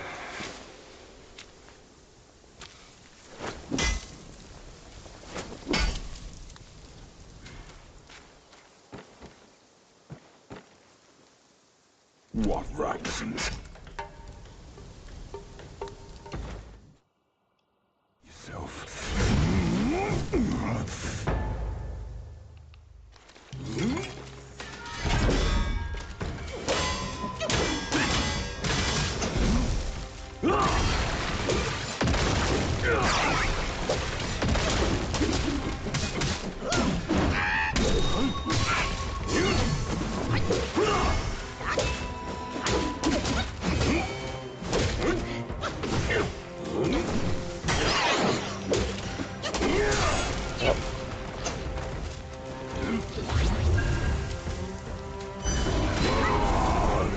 What are you talking about? You just teleport into where I am invisibly and then do a mega attack. That's what you're talking about. That's what you're doing? Why did the gale?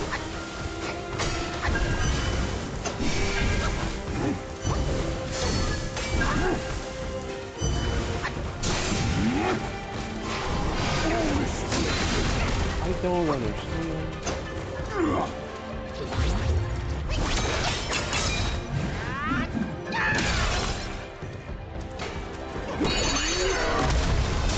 Take a hike.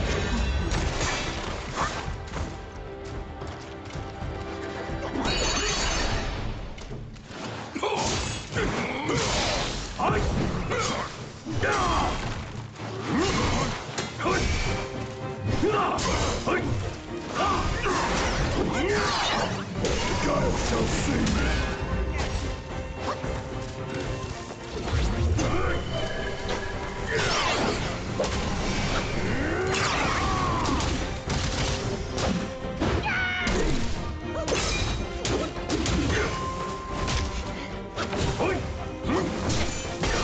Oh.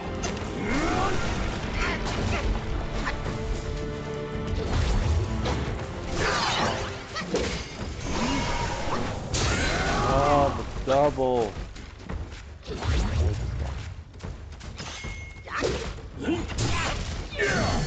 The cloud shall split.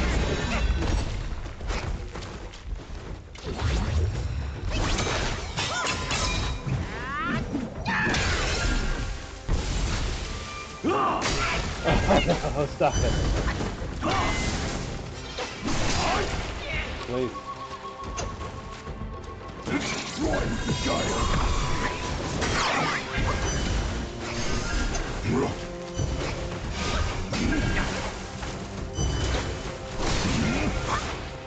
A whirlwind dust. Ah. What are you The talking about? Zodiac So deities close. never hold back. You're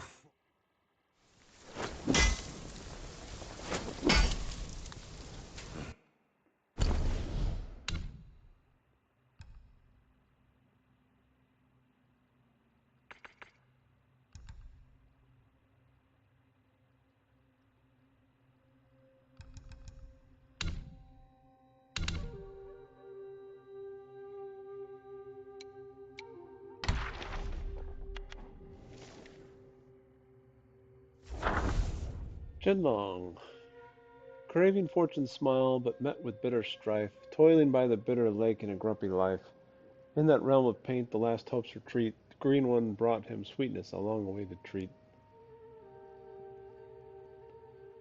A scroll lay spread out on the desk, surrounded by four figures, a skinny monkey, a mangy dog, an old long, and a fierce tiger. The old long asked, "The sacred divinity sent us such a treasure. Do you know his intent?" The skinny monkey laughed strangely. "I don't know. Maybe it's meant to be hung up for decoration. If you don't want it, I'll trade it for wine." The mangy dog, holding a palm fan, paced around the desk twice and said, "We were banished to the mortal realm because of the great sage's affair. Undoubtedly it must be related to this. However, his voice trailed off, unsure how to proceed. The fierce tiger, frustrated by the dog's hesitation, asked, "Do you mean to say, is he here to help or to harm?" The mangy dog fanned himself and retorted, "Such profound matters cannot be spoken of so crudely." The old long asked, "What's on your minds?" The skinny monkey lounged in his seat and said, "Not to help, not to help. I'm just a drunkard. What good can I do but earn some wine money? The rest is none of my concern." With that he closed his eyes and pretended to sleep, saying no more. The fierce tiger chuckled and added, "I only know how to smith. If someone comes seeking my help, I assist him, and that's all."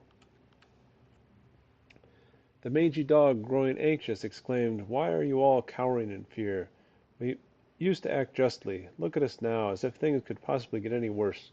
I will lend my aid. I will lend my aid."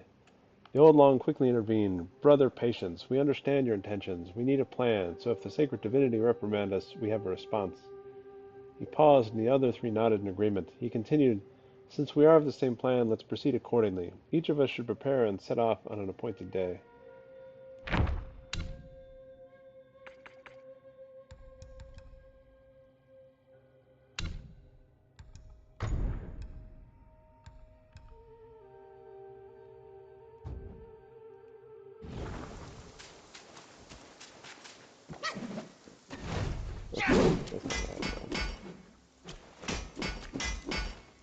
Back so soon.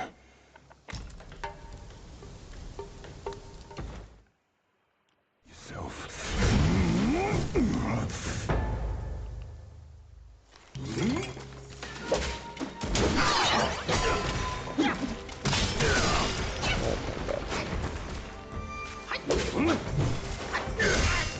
Go back.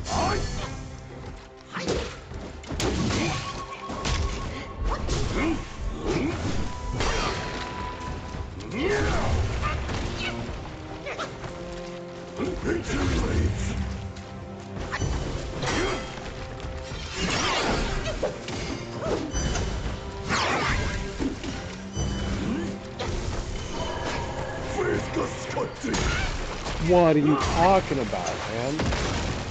What was that?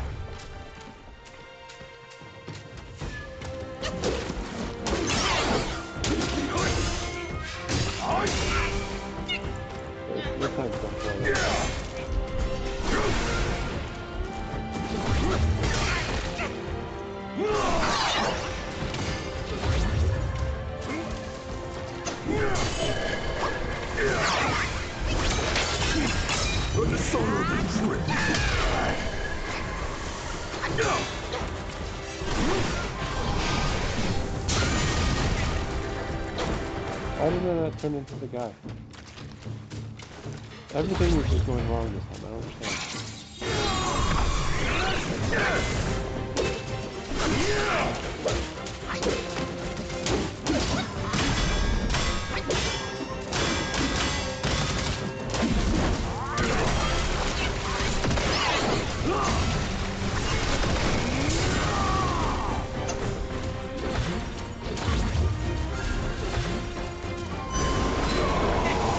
What are you I just died. I just pressed dodge. What, I can supposed to read your mind and teleport to my vicinity? Why did the guy?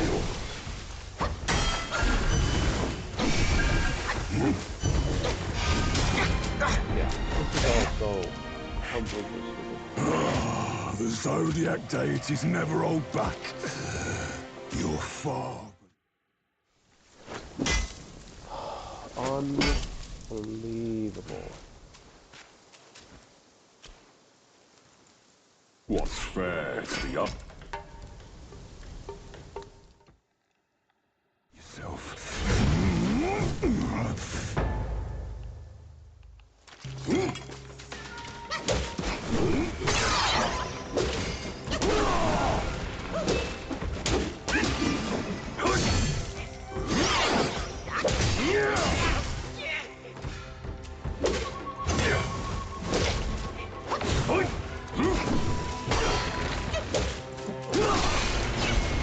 Unbelievable.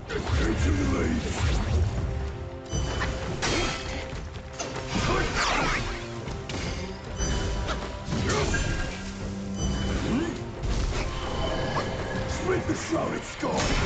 I don't. What? What? I dodged sideways. I knew exactly what was happening. It didn't give it to me. Why? It instantaneously came out like the sword hits the thing, and there's no time from his position to mine when it comes out. It just instantaneously appears. I think it appears before his thing even hits the ground. What rags? It's so absurd.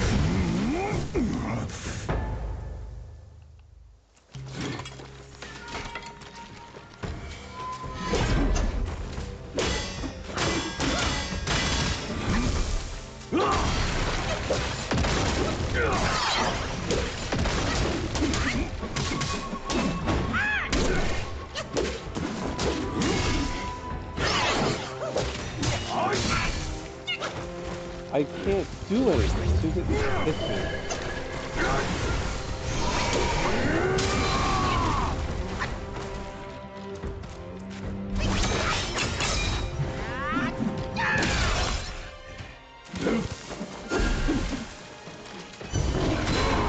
That's the...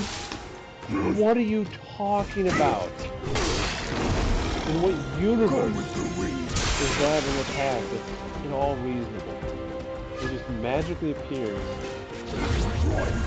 no warning whatsoever.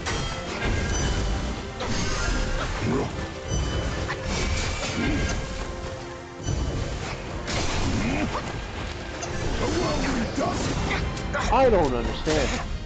If I try to dodge because he might be doing the teleport thing. The Zodiac deities never hold back. You're far below him. It's not at all reasonable. This whole fight is stupid.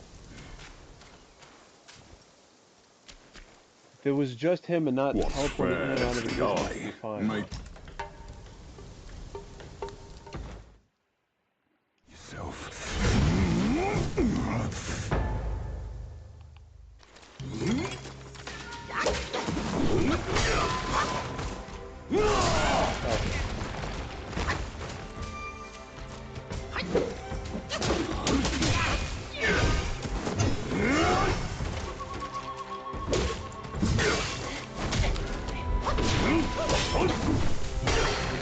You have to dodge so early.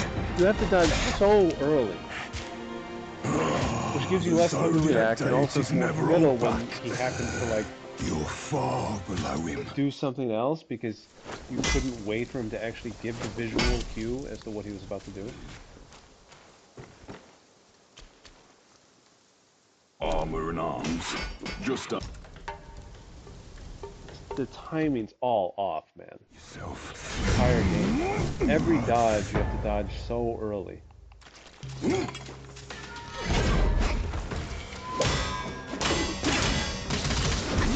Oh, that's not...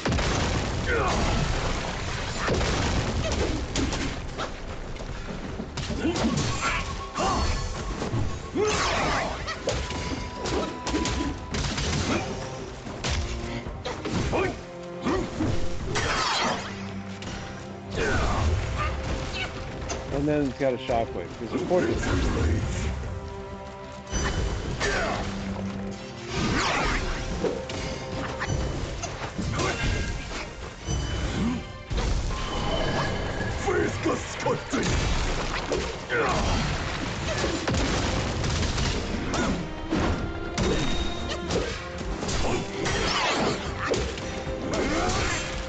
Unbelievable nonsense.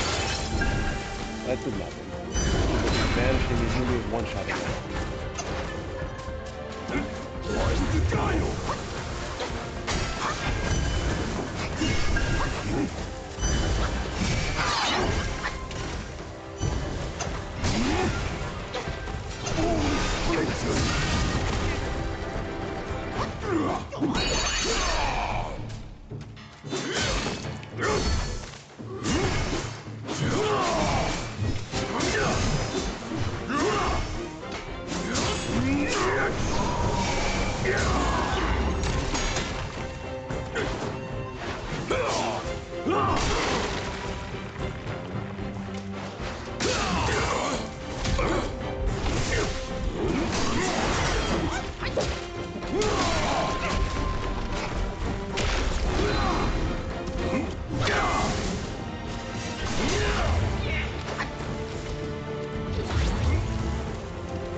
What are you talking about, man?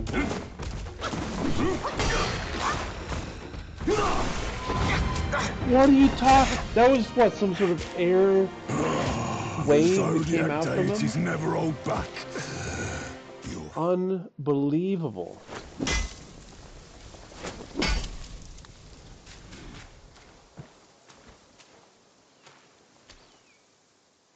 Back so soon.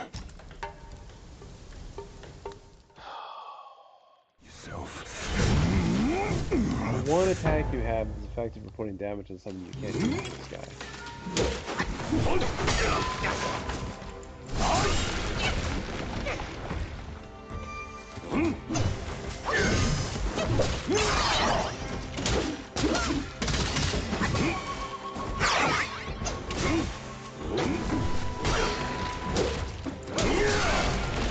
No chance at all to get any damage. You got like single things. Then he vanishes. That's great.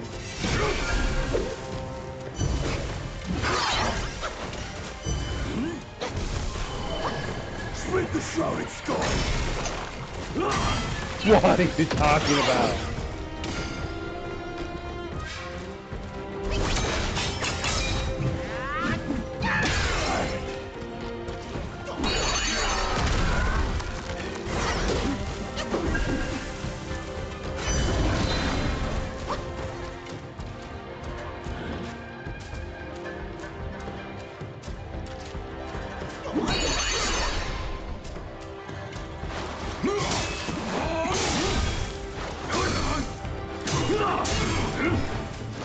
Dodge, you dumb fuck.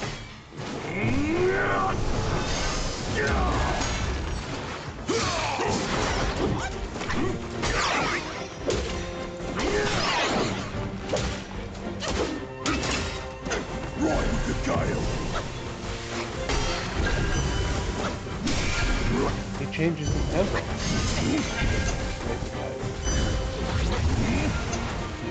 A whirlwind gust. Cloud shall split.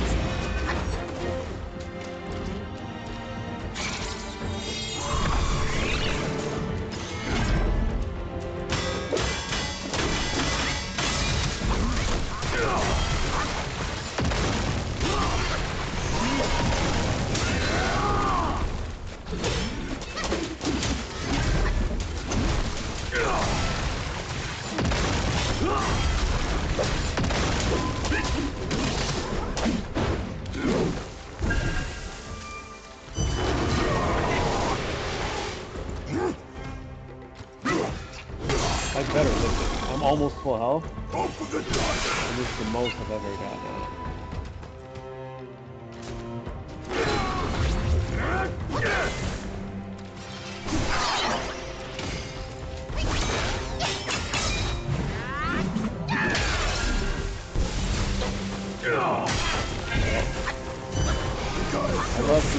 I love the teleporting.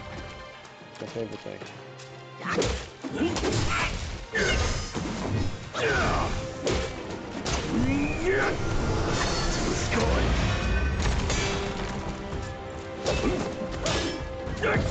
Take this! Hit the wrong button. Down with might!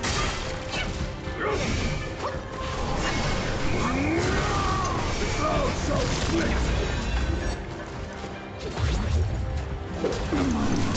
Ooh. This scrap is unfit for my skill. It's yours now. I'll just forge another.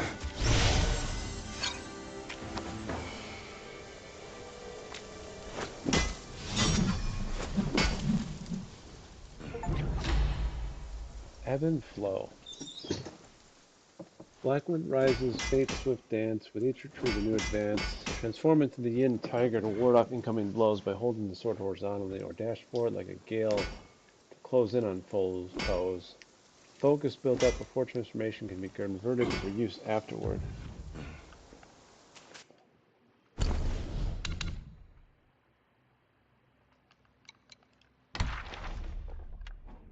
Yin tiger. Wind fans the flames, the hammer strikes, swords dance, blades sweep the dust aside.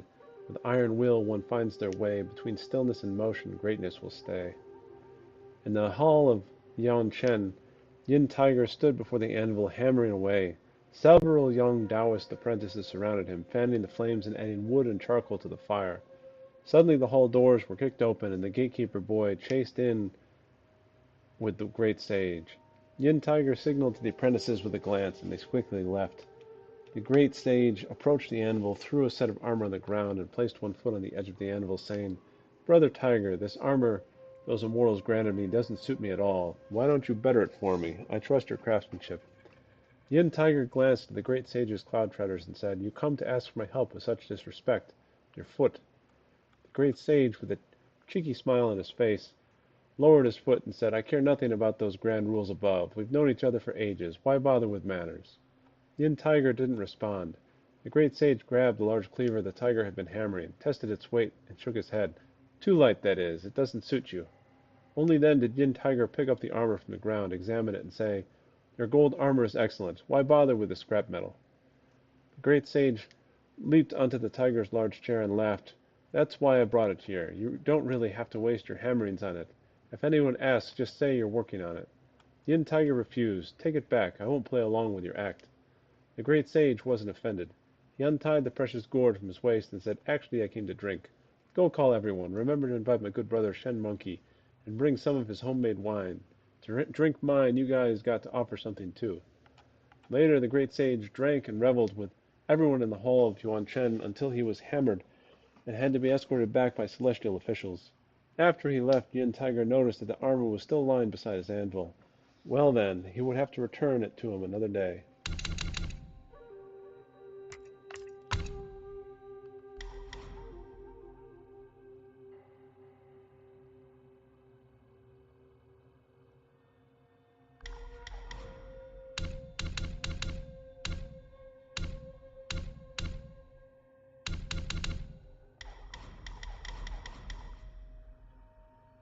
Go and attack. Max not attack.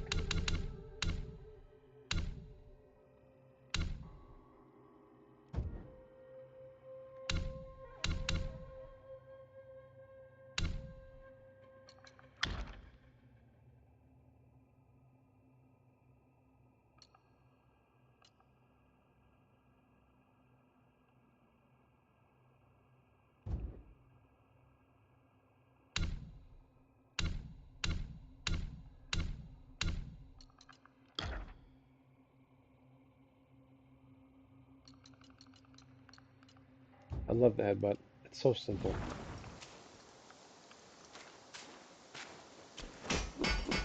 What rags and tatters? No wonder you're at my door.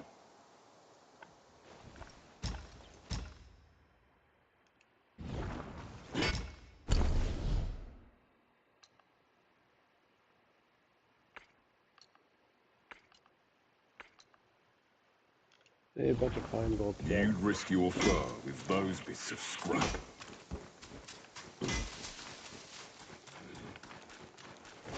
Alright, I beat the tiger. Tiger's the hardest boss in the game right now. Hardest one I've encountered.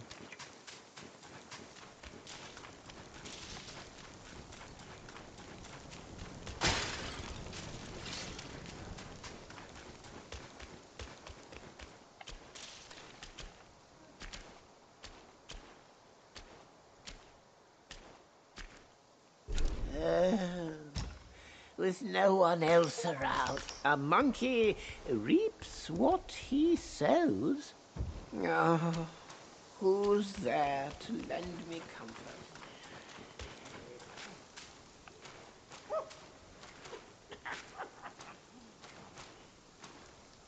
Cheers! Cheers! Fancy doing anything today? May Lord Lao illuminate your path. It retains the energy of both this world and beyond.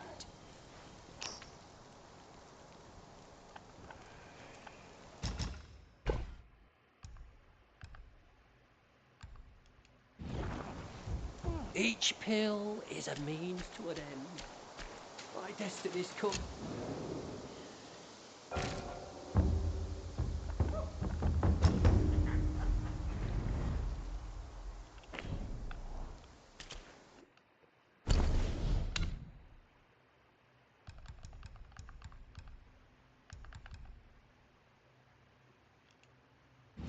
I don't think I even know what might is.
So by pure happenstance, I found that hub world.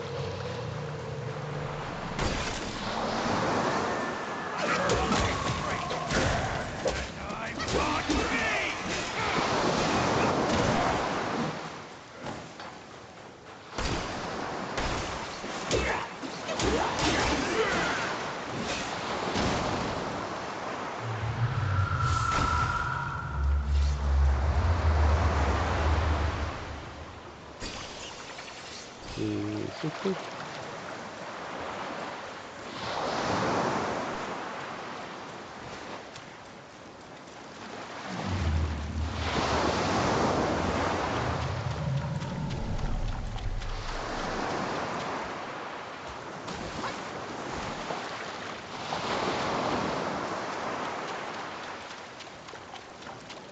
I found no meditation points.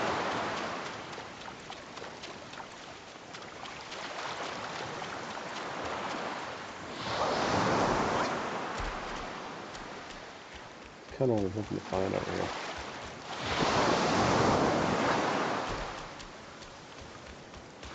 There's a treasure chest here.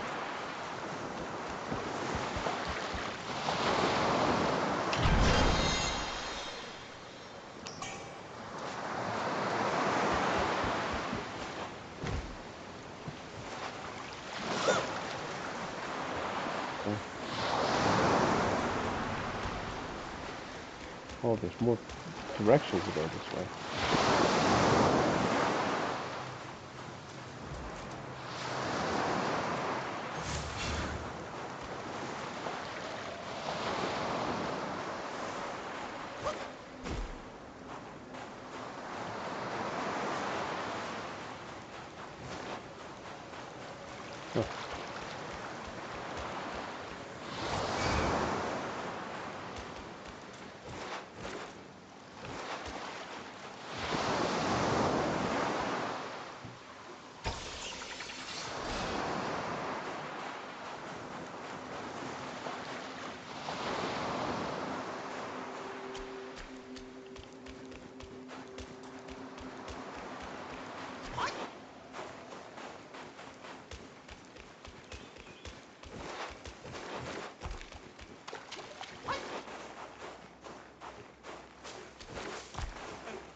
Huh. I see a wanderer.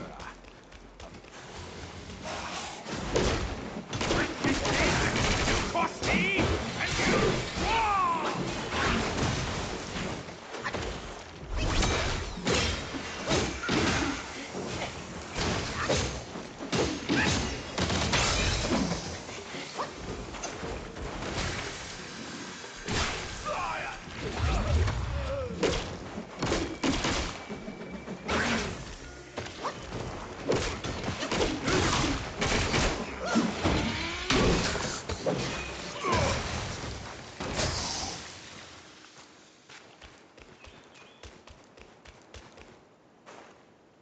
Wait, you won't eat me, will you? I was on a treasure hunt, but I ended up being the hunted. I owe you my life, sir. I'll share the treasure with you once I find it. Say, why is there nothing but Yaoguais in this so-called Buddha's realm? Can I look to you to save me again, sir, if they come back? Green without, round and sweet, red within, a summer treat. Where can I find something like that in this frozen land? Green without, round and sweet, red within, a summer treat. Where can I find something like that in...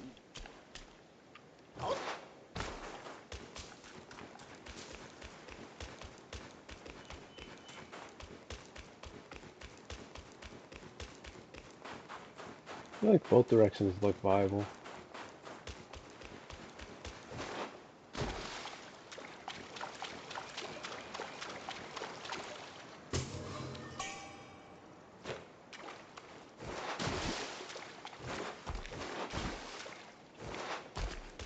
Thought I might have finally found a meditation spot. No such luck.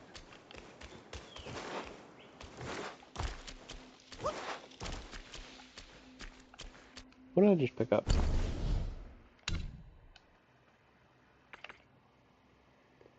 Whole new drink.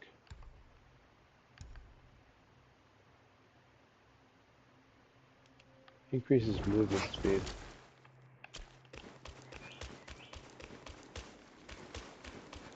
I never know what I'm going to pick up. Like, the collectibles in this game are completely insane.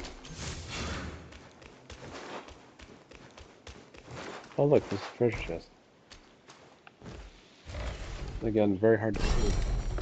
Doesn't stand out at all.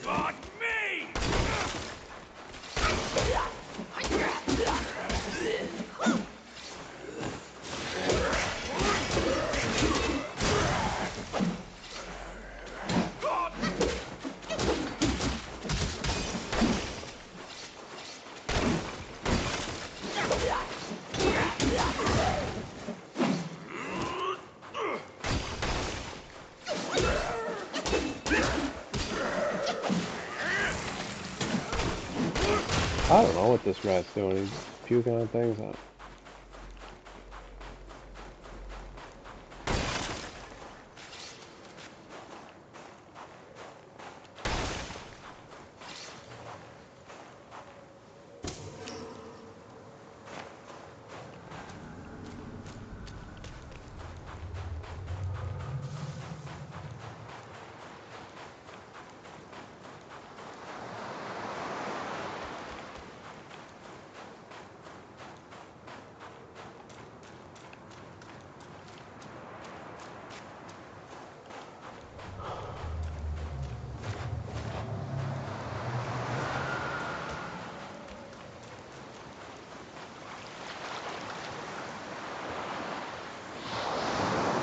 Just back where I started, man.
My keen eye for the stream.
I guess we're going this way.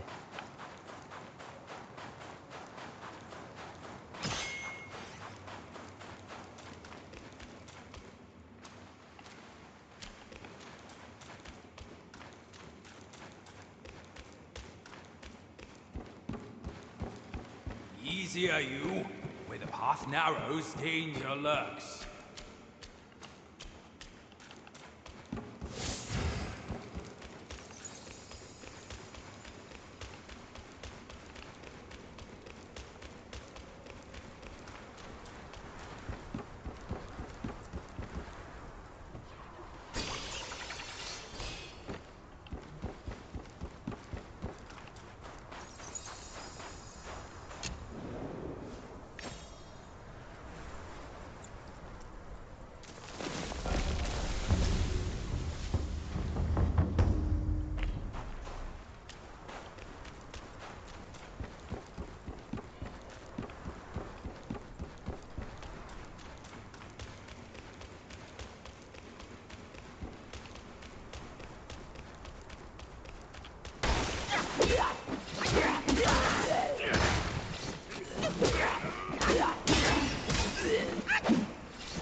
Forgot he gets you on the way out.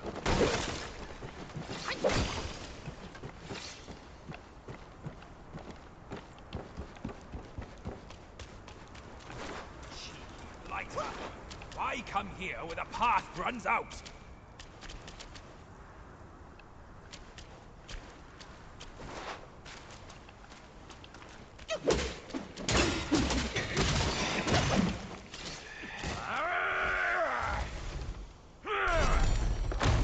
For the treasure.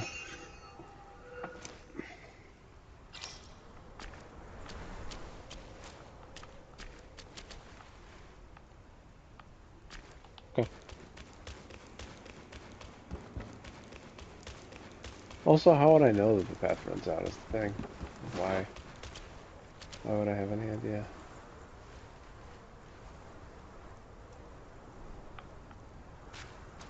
It's just death. I don't know how you get out of it. Such a weird insta-death. Falling 2 feet.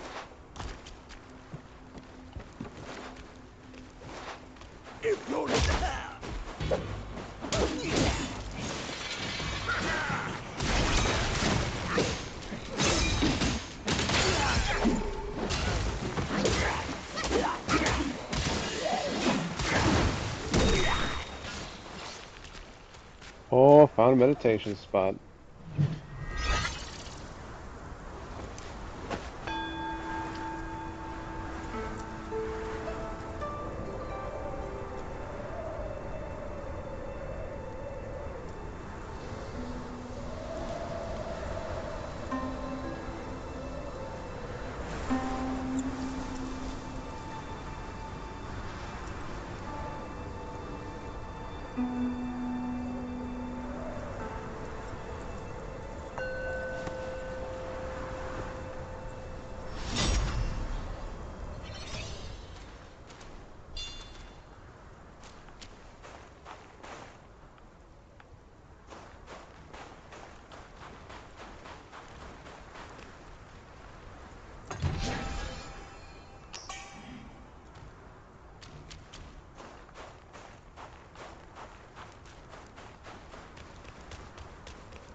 Your insolence will cost your life!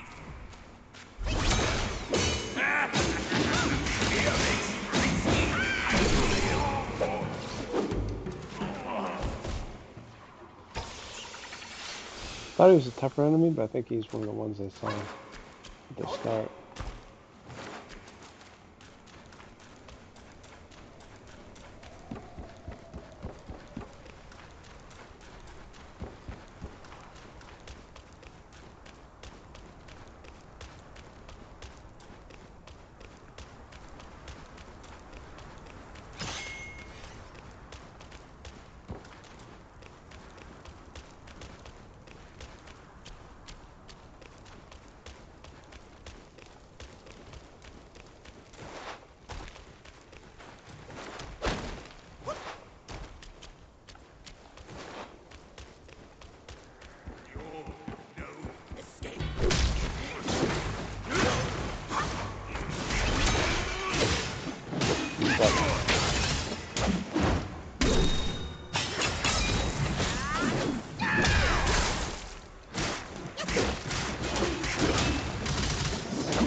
I need a rest. That pavilion looks like a good place. Oi, kid! You look suspicious. What kind of Yao Guai are you? Shh. I'm looking at that Buddha over there. See his belly button? It's so big. Me and you, we look way smaller. Buddha? Where is it? You see no Buddha because you think no Buddha. No thought, no sight. I, the sacred gourmand, saw enough Buddhas before you were born. Foolish brat. You didn't see that coming, did you? True hearts find their path, and the Buddha is on that path. Why not worship around with true hearts, for Buddhas may light your path? Worship my hoof. Visit temples, kneel to figures, tell no black from white. That's my master. I am fed up with all these skin-deep rites. No true heart, the path is sealed. With true heart, it's revealed.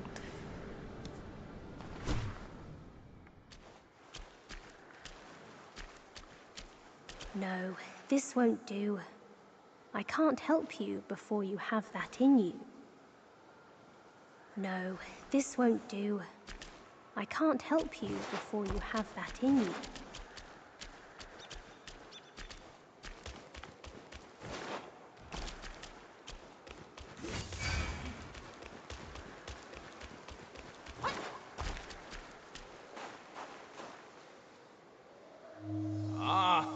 I get it now. 4 Buddhas, that boy said. There must be 4 Buddhas to worship. Loony monk. Can't reason with him.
Just go through the motions, boy.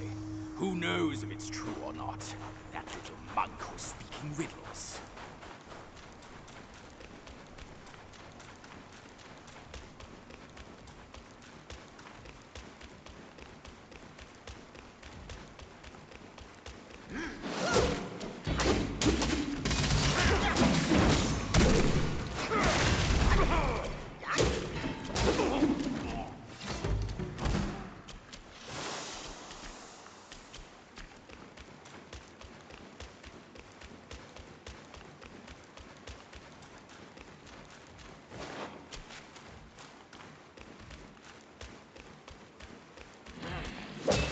Take my race!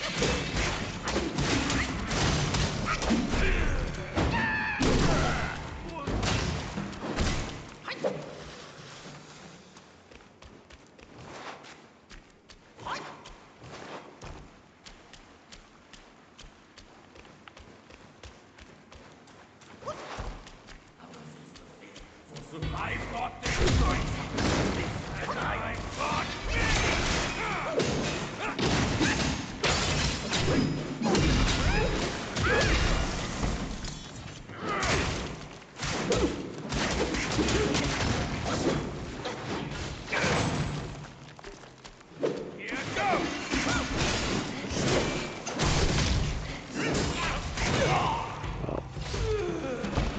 That was really good until the end. Back when we journeyed to the New West, our master took it from Mount Lingshan. He visited and kneeled to every figure until Yellowbrow captured him. I'm not my master.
What's in it?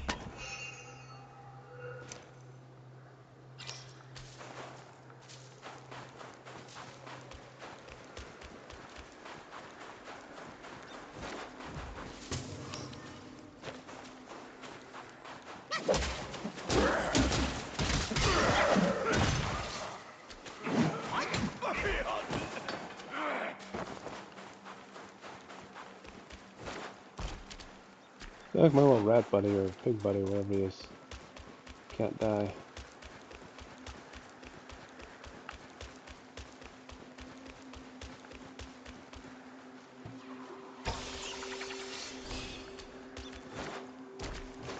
They put it there, but I can't go that way.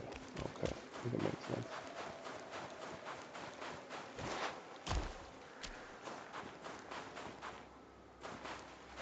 Can't go up the hill either.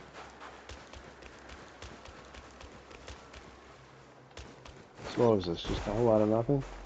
I have to run all the way back down? Is that what you're telling me?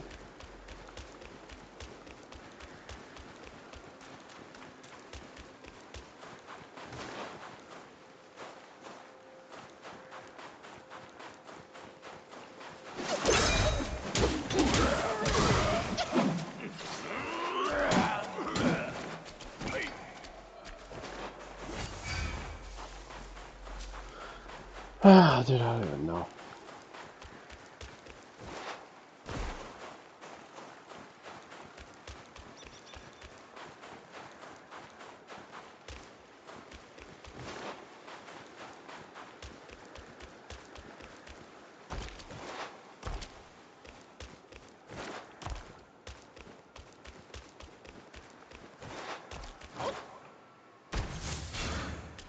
Okay.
I think I'm missing one. Maybe I got 4. I didn't pay attention. I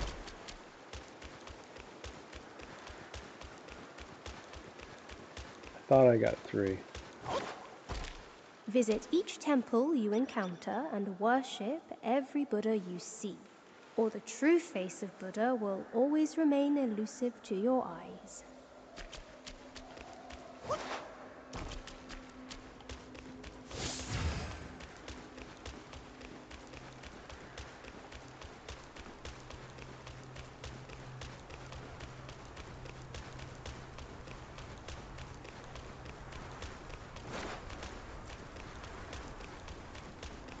Oh.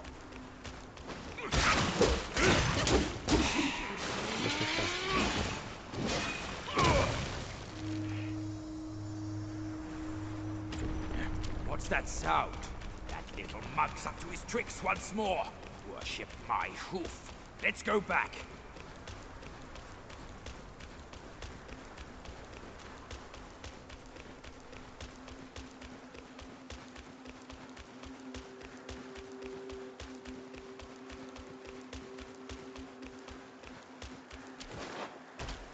Chubby one, we've done the rites. Where's the path?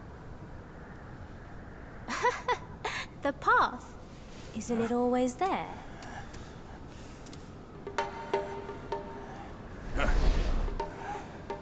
Don't you trick me, you bald, pot-bellied brat!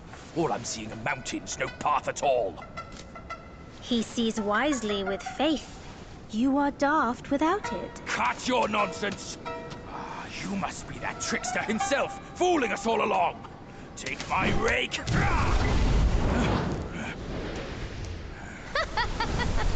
Why so rude? I didn't force you to kneel. Throwing a tantrum at your age? Shame on you! You brat! Save your stupid path. I'll borrow one myself! You go on first. I'll meet you at the summit.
Oh my goodness.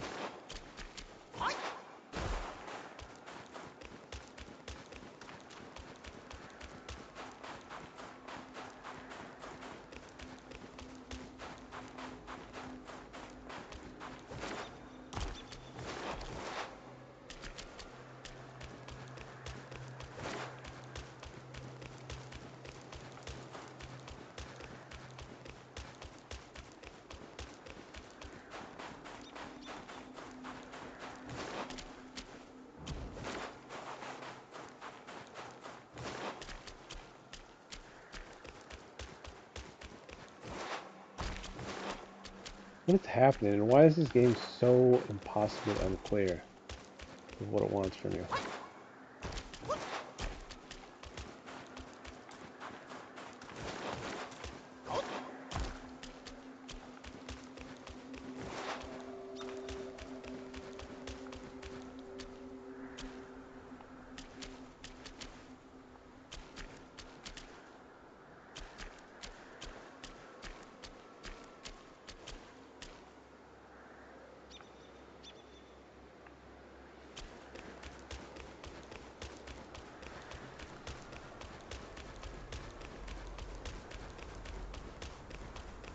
I feel pretty strongly that that other path is where it wants you to go.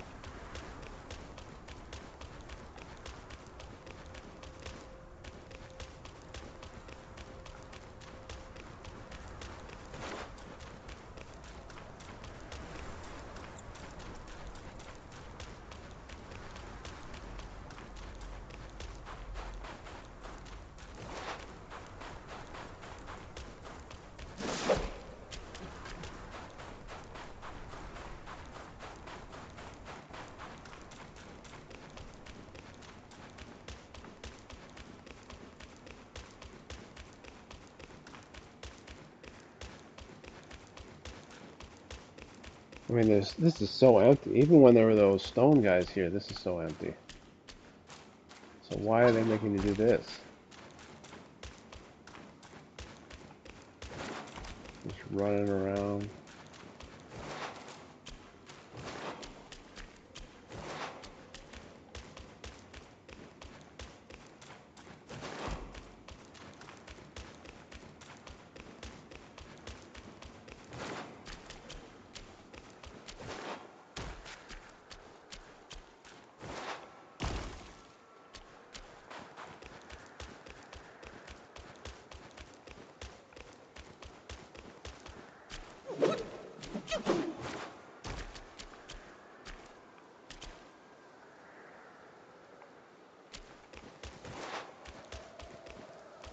Oh, they were talking about faith. It's probably some invisible thing.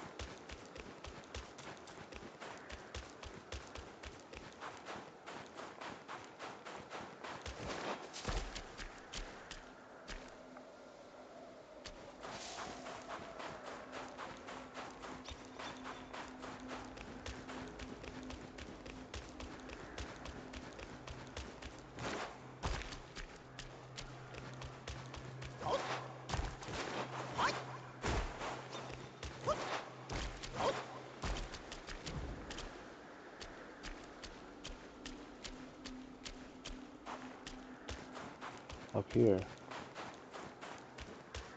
Did this exist before? I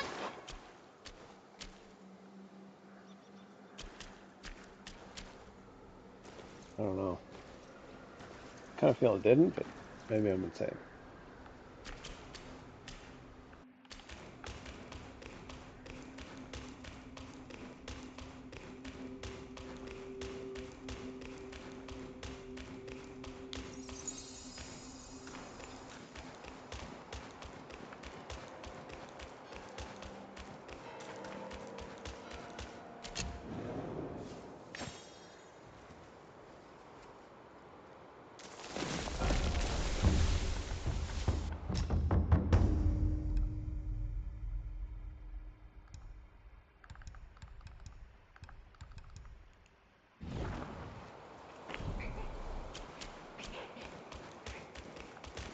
And rest.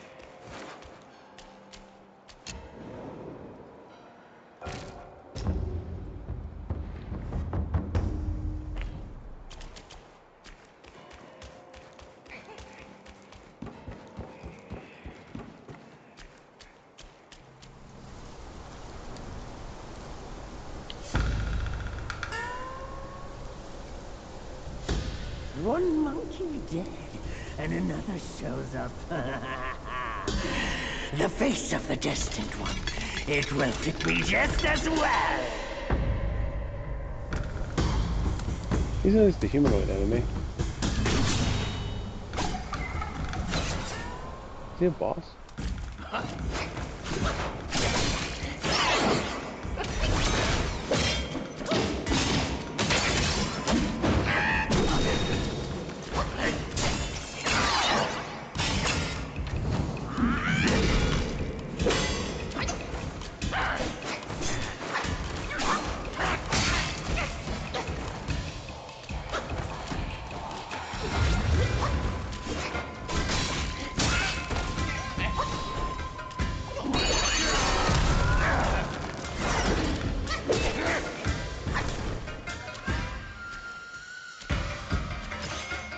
Not frozen.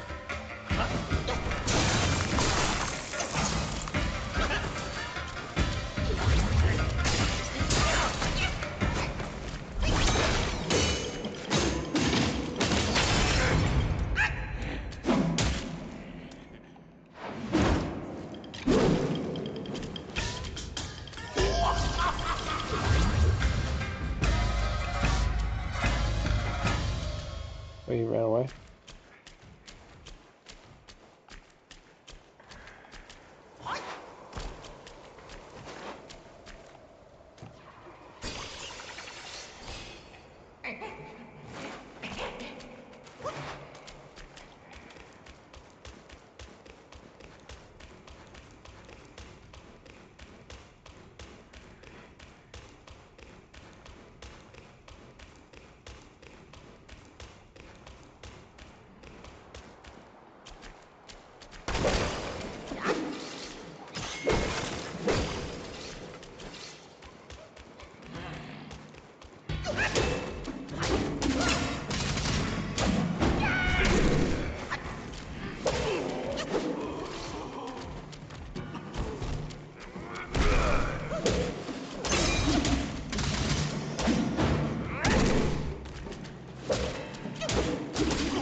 That's interesting. That is interesting.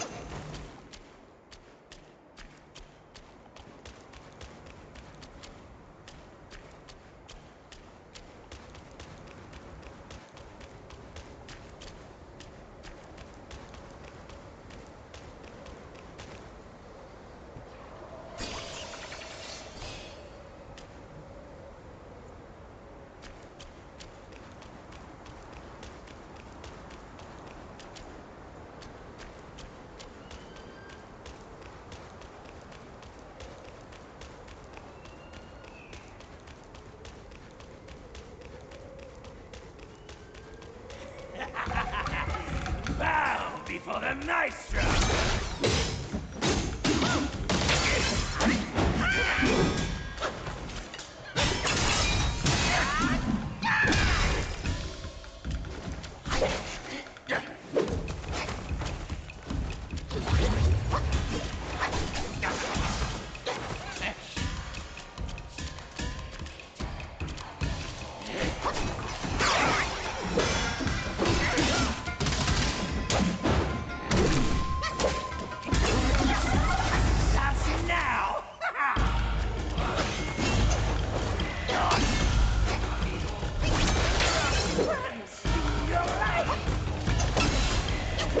Why are you like this?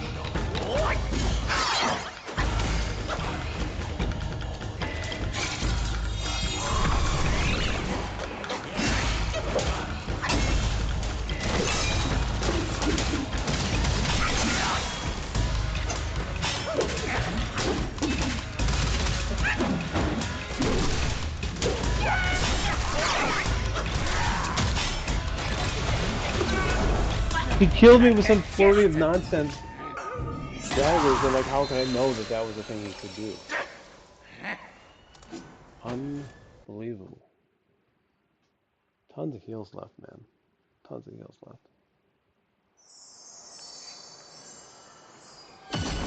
He just backs away from me and then like bows, and I'm supposed to know he's throwing 500 daggers at me.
I can't understand what's happening.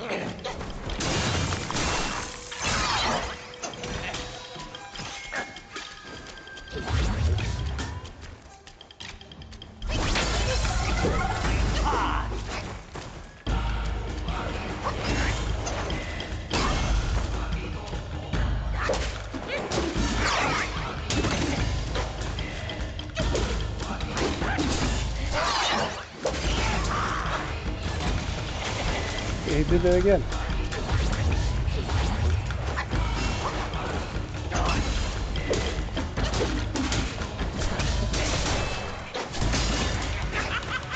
Can't read his movement.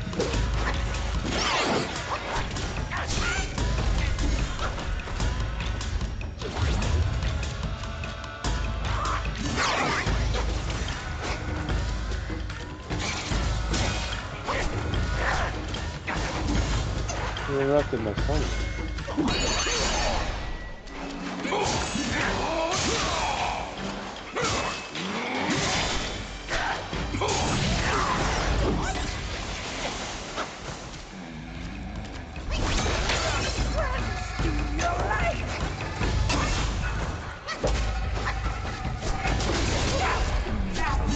That's so to lead the stage.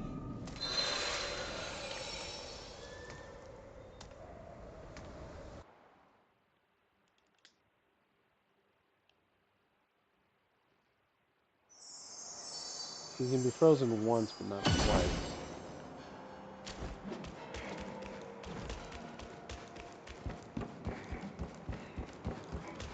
I mean, why do they make me doing this right now? The abilities don't work.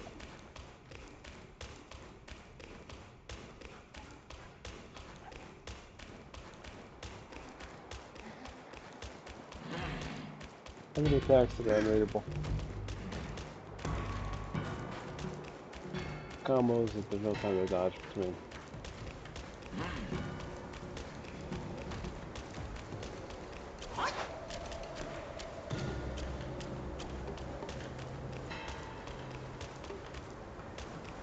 Did they intend this for this to be an easier one? Is that why the run back is so long? Like, what are we doing here, man?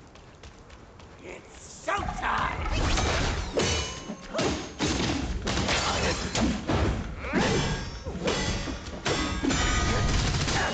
You're just an understudy!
No! No, that was so good until I just didn't heal.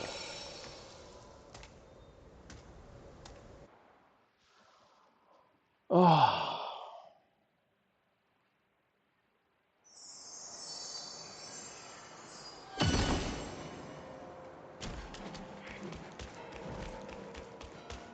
So he seemed to be able to get freeze framed again if I did it in a time when he wasn't ready for it or whatever, like he was a little vulnerable.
What are you talking about? Dodge?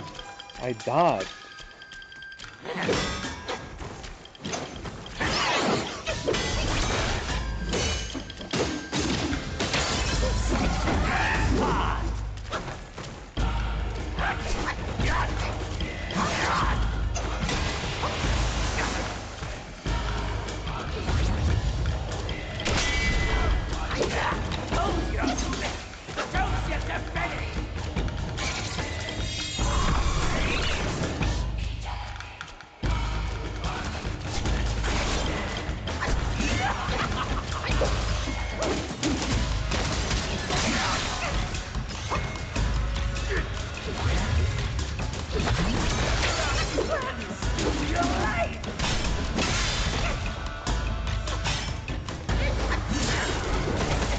I couldn't even tell which one was me, man.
These things are pretty nice as a counterbalance to the hectic combat.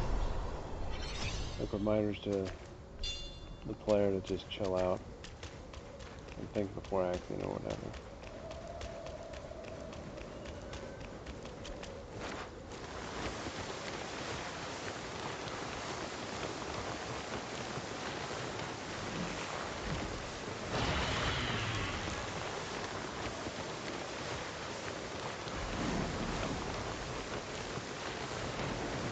Valley of Ecstasy.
I'll try that.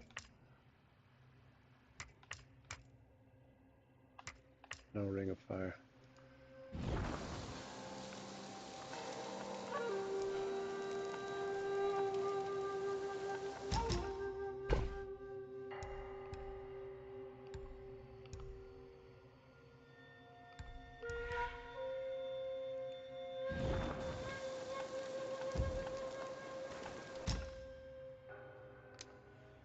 Oh, there was something else in there.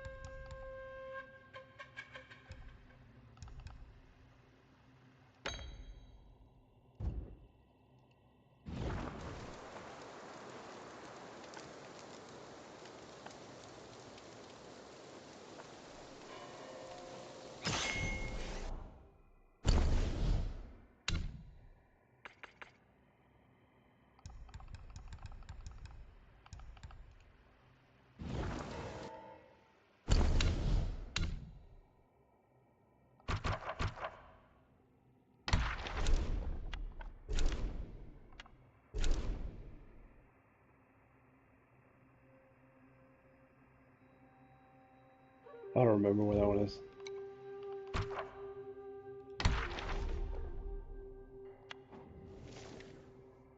Wolf Guardian.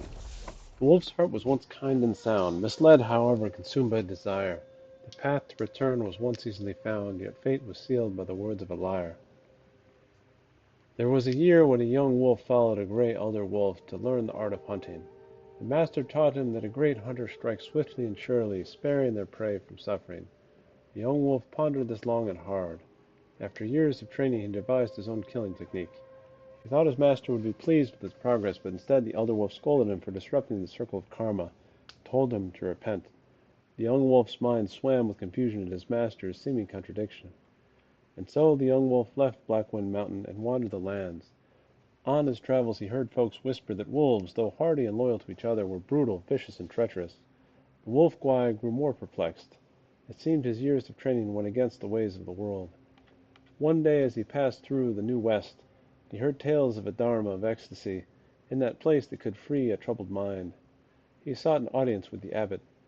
The abbot was a chubby monk in yellow robes who loved to transform. He heard out the wolf Gwai's woes and counseled, "Wolves are born to hunt, to slay. It is the way of your kind. Men are not the same. They are born to plow and plant, to reap and sow. Frail and feeble, such is their lot. They seek to leash you, wolves, with false preempts, for they hope to escape your fangs and claws. But heed me, wolf. Each kind must follow the call of their blood, the song of their soul. Why should you bow to the mewling of men?" These words lit up the wolf Gwai's mind. At that moment he knew his path lay within the halls of New Thunderclap Temple, where he would walk the road to ecstasy.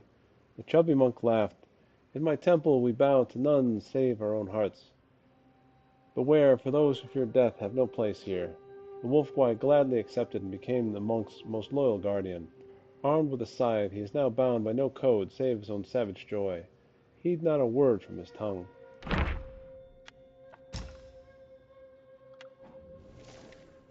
Non-white. A jester's face with powder white, a cunning form both sly and slight, boldly plays the leading role, yet remains an actor lost in the whole. In the village of Tuolo there was a small opera troupe of about a dozen members. Watching their performances was considered the most luxurious entertainment within miles. Among the troupe was an actor who specialized in playing the jester. He always painted his face white, and the villagers would snicker whenever they saw him. The jester was deeply frustrated. Since childhood he had dreamed of playing a heroic role on stage. To join the troupe, he had worked as an unpaid servant for the troupe leader for a year. He trained tirelessly, regardless of the weather or his health, yet he ended up being the subject of ridicule. The jester suggested a role switch. However, everyone said he lacked the righteous aura needed for such a heroic role. Disbelieving their words, the jester took on the role of the hero without notifying the cast during the performance, and beat up the hero on stage. The audience was furious. They destroyed the stage and left without paying. The jester was condemned by the troupe, while the beaten hero was comforted. In a fit of rage, the troupe leader expelled the jester from the group. Despite much reflection, the jester couldn't understand why he suffered such reprimand. Eventually he concluded that it was his appearance that was the problem. Thus, with 2 poisoned daggers, he waited in an alley and killed the hero actor. He peeled the man's face and wore it, hoping to take over his life. The next day, when it was time for the hero to appear on stage, the jester, wearing the actor's face, stepped forward and sang passionately. Initially, the audience was deceived, but later they were horrified. Believing the jester had gone mad, they tied him up and sent him to a temple 1,000 miles away for seclusion. Upon seeing him, the abbot of the temple was overjoyed. He named the jester Non-White and even created a unique practicing technique combining poison and frost for him. The abbot told him that a destined one would come and help him master the technique, and he could become a true hero if he could wear the face of the destined one. From the day on, no one dared to walk the mountain path guarded by Non-White, fearing they might encounter him wearing someone else's face.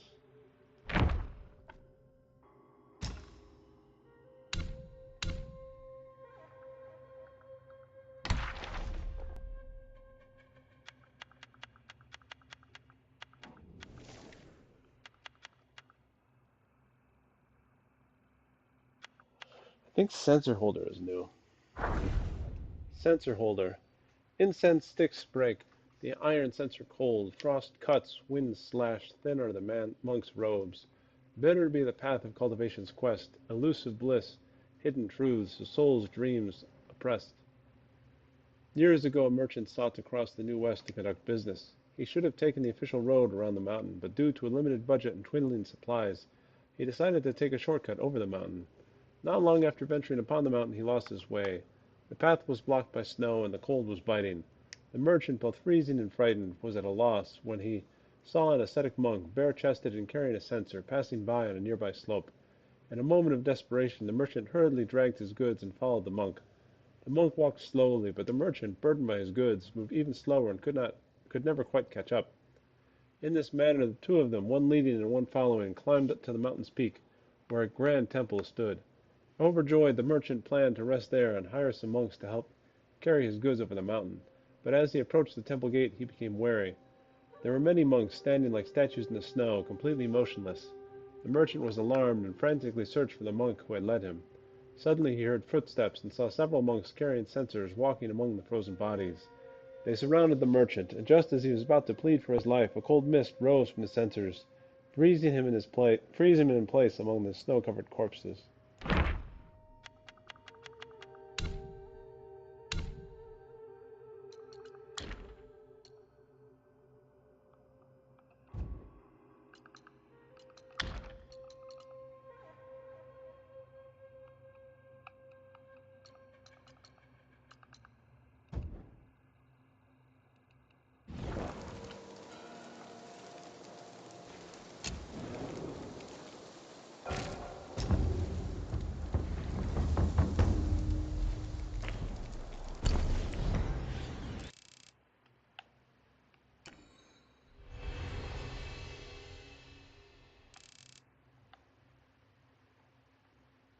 Yeah, one from the turtle, up, and over.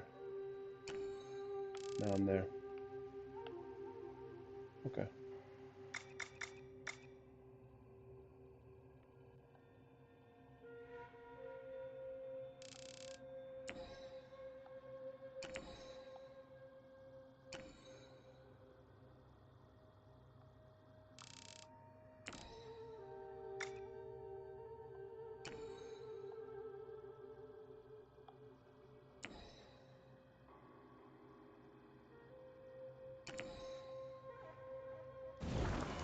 Huh.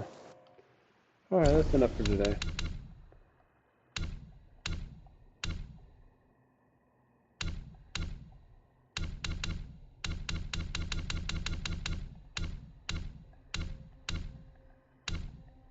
There's a delay. I thought the button was broken. Button's not broken. There's just a delay.